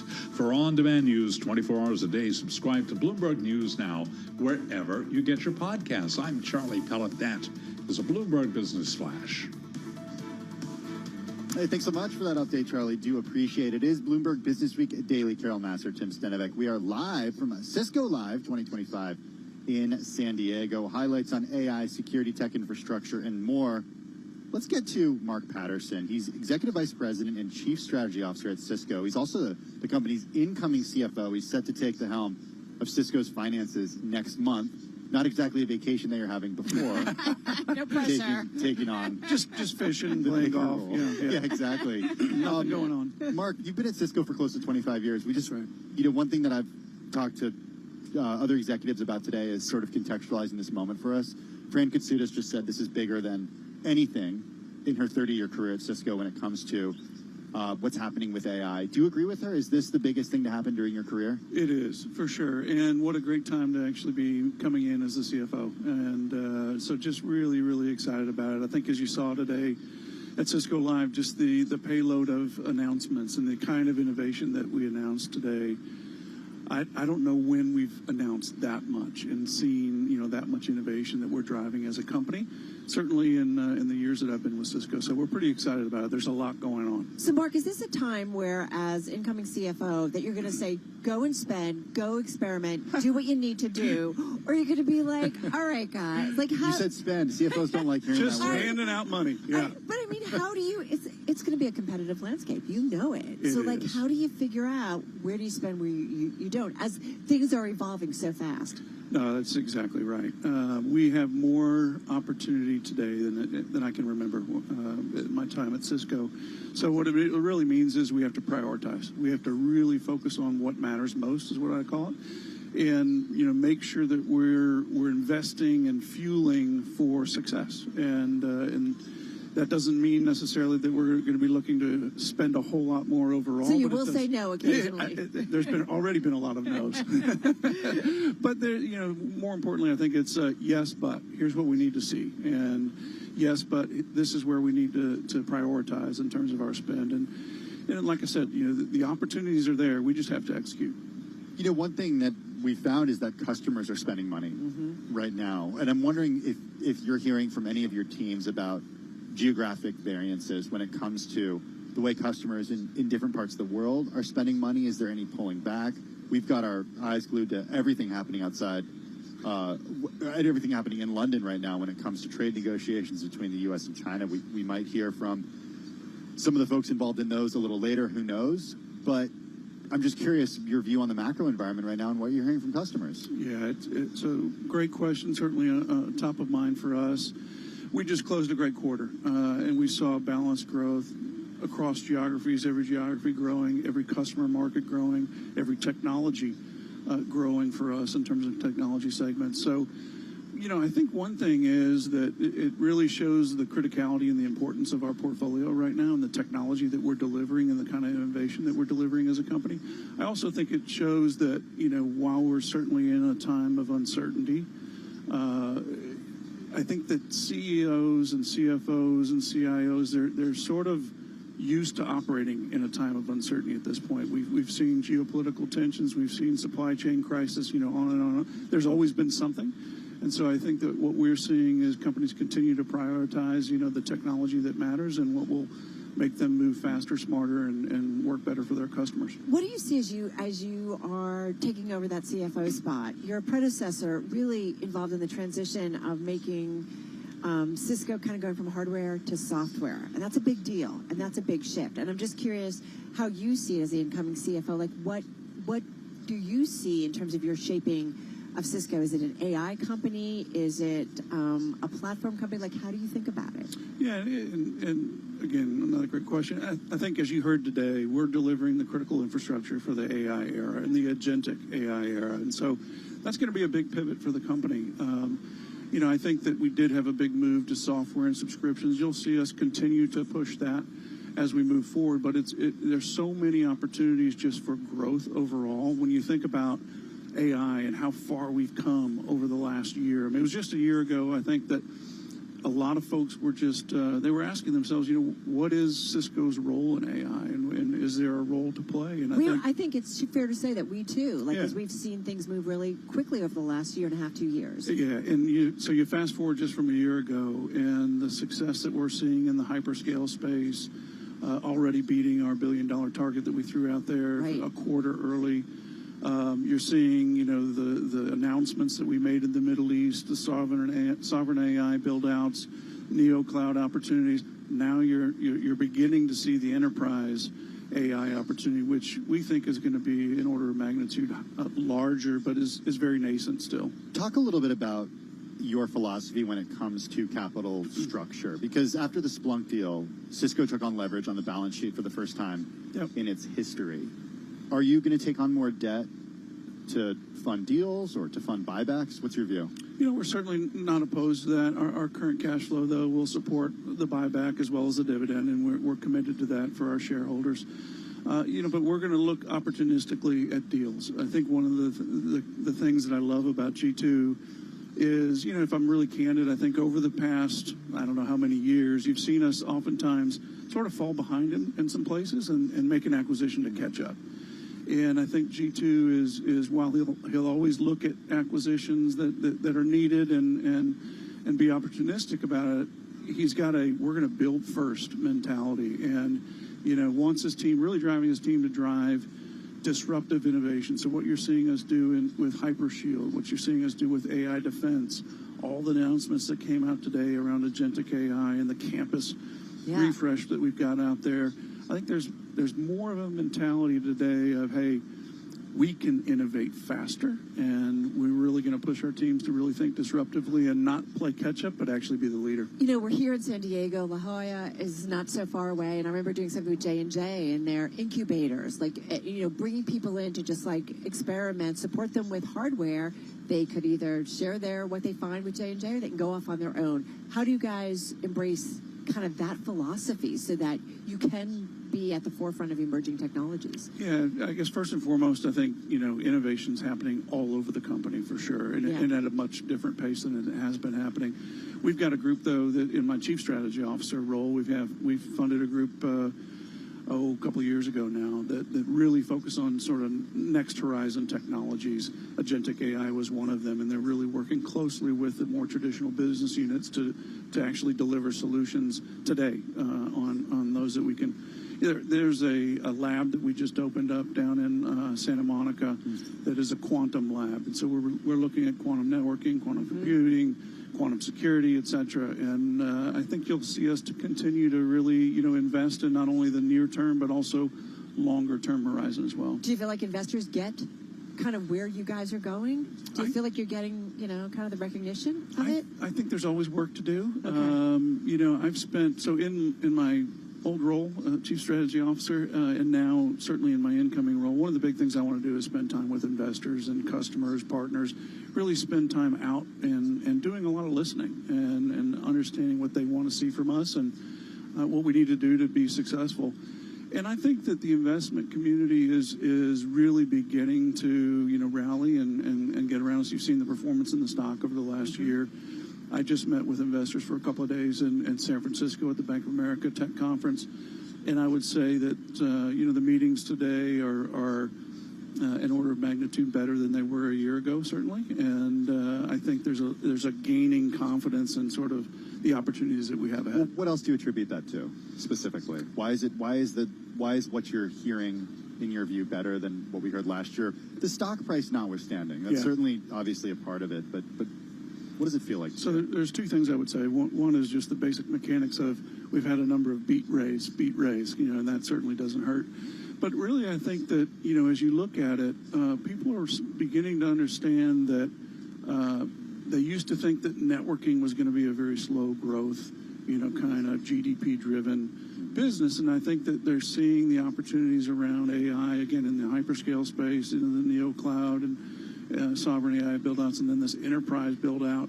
They know that the campus opportunity for us is, while there's been so much focus and the spend in data centers has been crazy, it's actually a multiple higher in terms of the size of the business when you look at all the facets of campus for us. So they're recognizing, I think, the opportunities that we have, and they're really right in our wheelhouse. 20 seconds, Mark. So AI, kind of an evolutionary chapter for Cisco, do you think, in your view? I do. I think that it's one, though, when you really think about, the determinant for success in AI, right? Again, it's right in our wheelhouse. Networking is such a key part. That's the biggest thing we're hearing from our customers. Are their networks ready? Security and trust. If we can't trust the AI, we won't use the AI. And so, again, I think that's another big differentiator for us. And I think the breadth of our portfolio and our customer base, the trust we have with customers, and the geographic reach is going to be a big thing for us. Great stuff. Really fun. Good luck. Thanks and good for luck having as you transition. I appreciate that. Although it sounds like you got it already. Thanks for having me, and look forward to many conversations. You've got about 5 or 6 weeks. Yeah. I got plenty of time to go golf. Exactly. Mark Patterson, he's Executive Vice President, Chief Strategy Officer, incoming CFO. He takes that spot July 27th. Mark, thank you so much here at Cisco. As I mentioned, we're watching everything happening in London as well. We are hearing from Treasury Secretary Scott Bessent. He spoke to reporters, but didn't say much. He said that Greer and Lutnick will continue as needed. That's Jameson Greer, the USTR, and Howard Lutnick, of course, the Commerce Secretary. This in regard to the negotiations between the U.S. and China. We know it's not easy, and we know these negotiations, as we said, especially when it comes to U.S.-China, the two biggest economies in the world, complicated relationship, and so there's a lot to be still done and to be known. So we're going to watch for some headlines. In the meantime, we've also been focusing on another trade relationship, and that has to do with U.S. and Mexico.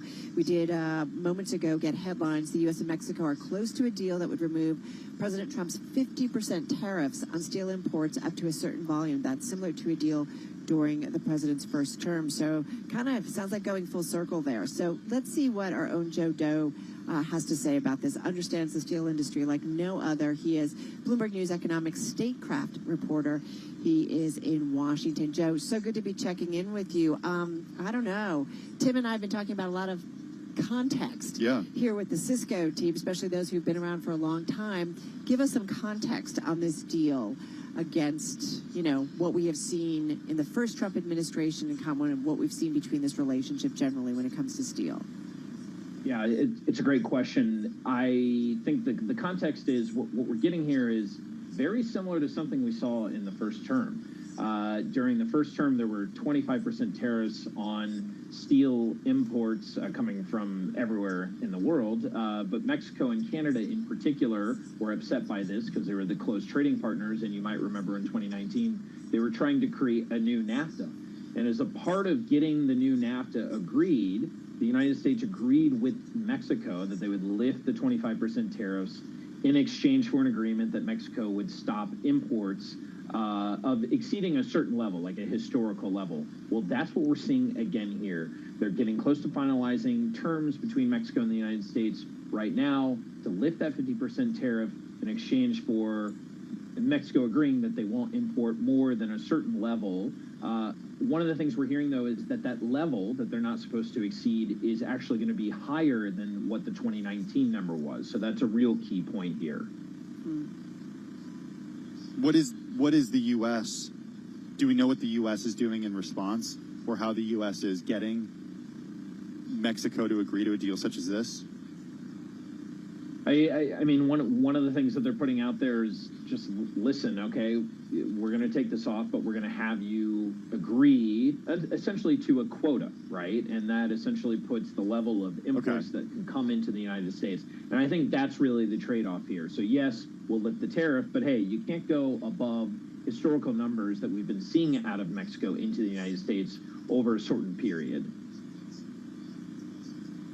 We saw investor response to this, Joe, in late trading after your reporting. Cleveland Cliffs dropped more than 7%. Nucor fell more than 4%. U.S. steel stocks overall declined. The peso trimmed losses after you and the team were the first to report on the advanced deal talks. What are the implications for American steel companies?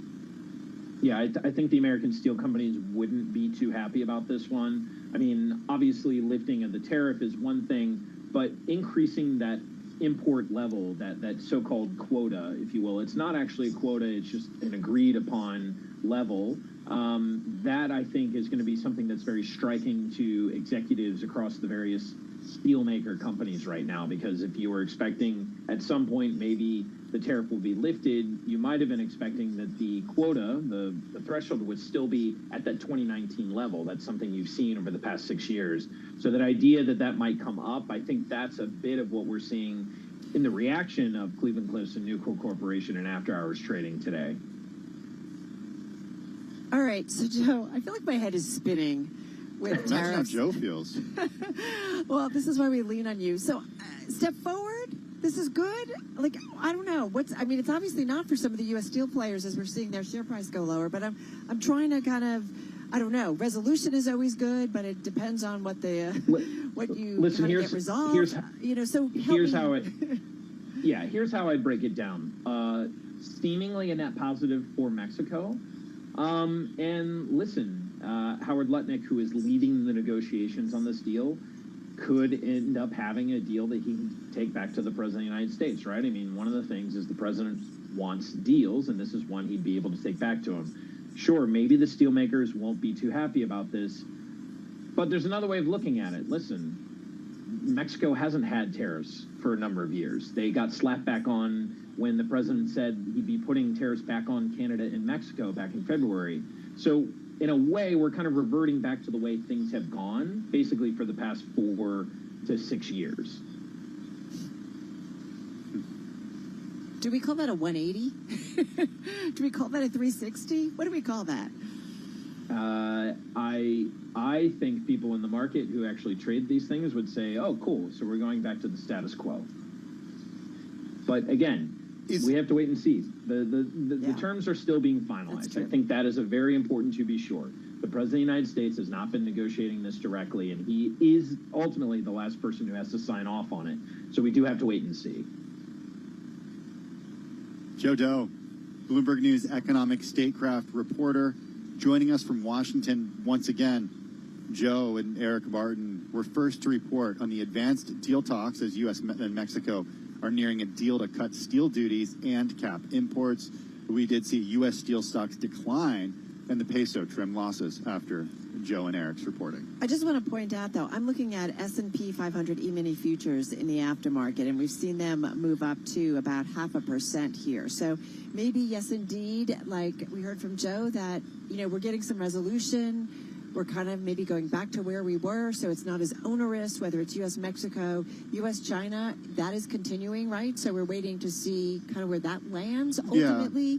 We'll wait to see if we get, I think there are some expectations of maybe some further comments, but we're kind of monitoring that situation. We'll see. I mean, it's close to 10 p.m. in London right now. We did hear from the Treasury Secretary earlier. He said that Jameson Greer and Howard Lutnick will continue as needed. That's the U.S. Trade Representative Jameson Greer and the Commerce Secretary Howard Lutnick. He did make some brief comments to reporters just a little earlier. Yeah, so I guess, again, I think it's always good if things are at least continuing, right, rather than being called off. I can only imagine what those negotiations are like. We know, we say it a million times, right, the two largest economies, a lot at stake. There's a tech race certainly going on. Here we have spent the whole day at Cisco Live 2025, where this has been traditionally a networking, router infrastructure company. AI, though, really sounds like it has juiced a whole new chapter for this company, and it sounds like they have been pretty aggressive in the last year, prioritizing it and figuring out what customers need, whether it's on security issues, making things, interact well with one another. And that has certainly been their initiatives, and it does feel like the investor community is really starting to take notice. Yeah, and I think one big takeaway that I have from this is speaking to people who've been at Cisco for decades. I love that you kind of went through that path. I just want to understand where we are in technology right now, because on the one hand, you have a group of people who are totally embracing this technology, and I'm talking about AI. Right. You have a group that's very excited about it. I would say there's a large portion of people who are not the early adopters. And still, I think a lot of people out of Silicon Valley are saying, you got to take this seriously because this is the biggest thing we've ever seen in our careers. And this idea of agentic AI, which we have increasingly been talking about with our team, our Bloomberg Intelligence team, who really kind of, give us these heads up on, like, here's where we are. It's gone pretty rapidly. If you think it's been 2.5 years, generative AI, chatbots, and now we're talking about everybody essentially, or, whether it's at work, at play, like having these agents that can kind of work for you, right? You put them to work across the various tech platforms that you are using and do things for you. I could have used wild. An agent on Sunday when my flight was delayed. I could have used an agent today. And you could have used an agent His today. name was Tim Stenevec. Hey, listen, I had other stuff to do. But, the lack of agent put me in the last row on the airplane, 39, BBC. He was not happy. Middle seat, which is fine. But the last row doesn't even recline. Yeah, but the good news is, you're so close to the toilet. Yeah, that's the good news. So it's right there. He was texting me. He was not happy. Anyway, it's been really fascinating to be here, to see 22,000. Largely they are Cisco customers. Lots of conversations. The energy's here, and it really is. Everything is AI connected. That's Carol Massar. I'm Tim Stenevec. Let's take a look at some stocks that are on the move today. We are joined by Bloomberg News equities reporter Carmen Reinecke. Carmen, no shortage of stocks to choose from today. Yeah, Tim, that's definitely true. And the first one that I was looking at today was Smucker, ticker SJM. Shares fell 16%. This was the worst one-day drop since at least 1988. The company reported that U.S. tariffs are increasing costs in its coffee business. It owns Folgers and Cafe Bustelo, and the company generated about a third of its revenue from coffee in the last fiscal year. So increasing costs are hurting the business. It's already increased its coffee prices 3 times since last June and expects to have to raise them again in August. So demand is likely to take a hit from that, and this really sent shares tumbling. Down 16%. John Tucker described it as Smuckers being in a jam. That sounds... I don't know if you heard that. I missed that. But I think they also talked... Is it Smuckers that does Folgers or no? Yeah, Folgers and Cafe Bustelo. I heard Alex steal some really... Yeah, she said her grandma was drinking Folgers. Alex lives in Brooklyn, though, where Cafe Bustelo used to be like a hipster staple. She totally dissed. Yeah, I don't know. I have to say, okay, maybe I'm going to date myself, but in college I used a lot of instant. It was just easy. I wasn't a huge coffee maker. I mean, coffee has become an institution. All right, Carmen, we digress. I was going to say, poor Carmen's. Yeah, okay, well, let's move on to McDonald's, Carmen, another consumable. Yeah, so also McDonald's shares were down just over 1% today, but had falling for the 7th consecutive day in a row, which is the worst streak of losses since 2013 for the stock. And what happened was this morning, analysts at Redburn Atlantic downgraded the stock to sell from buy. So there was a double downgrade, basically saying that shifting consumer patterns due to weight loss drugs, so GLP-1s and inflation, are cause for concern for the burger chain.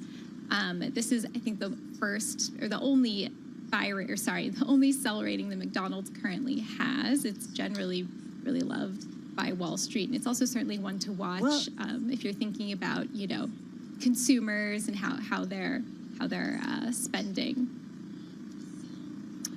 People were concerned that might start to play out. I will say I recently had some McDonald's fries. I was kind of on the road. I was late for dinner. You've been on the road for the last month, Carol. I know. Let's steel talk steel stocks, Carmen. Yeah. This is on our radar today. What's going on? Yeah, so I just heard Joe talking about it. So our reporting is, what is moving the market today. So Nucor has extended its gains in after hours trading. The stock is down now more than 6% after the report that U.S. and Mexico are nearing a deal to cut steel duties and cap imports. Shares of Cleveland-Cliffs have also really extended gains. They're down more than 9% here in after hours. I mean, both of these companies' stocks are down year to date. They've gotten really beat up this year, I think, with all of the trade war back and forth, and are really, investors are really responding negatively to this news, although I think it's still kind of uncertain. So definitely one that we'll still be watching in the morning. Yeah, that will certainly be a story that carries on. Hey, Carmen, thank you so much. Really appreciate it. Carmen Reinecke, she's Bloomberg News Equities reporter. Carmen Reinecke. For more conversations like this, our Stock Movers podcast, 5-minute episodes, big winners, big losers in the stock market. You could find Stock Movers on Apple, Spotify, or anywhere you get your podcasts. Hey, real quick, Carol Master, just in a few seconds. We didn't have time to get to it today, but it is a most read story on the Bloomberg terminal. Kurt Wagner and Riley Griffin about Mark Zuckerberg's recruiting of new superintelligence AI group at Meta Platforms. Do check that one out on the Bloomberg terminal. All right, and be sure to keep an eye on some of those stocks that are moving in the after hours. We just talked about Cleveland-Cliffs. I mean, there are some big moves that we are seeing in the after hours. That one down quite dramatically. What do you think of California? You're a fan? I might not come home. You might not come home. We flew from San Francisco to San Diego last night. Did I get a return trip? I don't know. And poor Carol, I was like out the window. That's Santa Barbara. That's San Luis Obispo. That's his home. I know. There's LA. I got to say, great vantage point between Cisco Live 2025, our Bloomberg Tech Conference, and just spending some time with our San Francisco team in terms of what's going on in technology. All right, folks, from Tim and me, have a great and safe evening. Do not go anywhere. Balance of Power starts right now.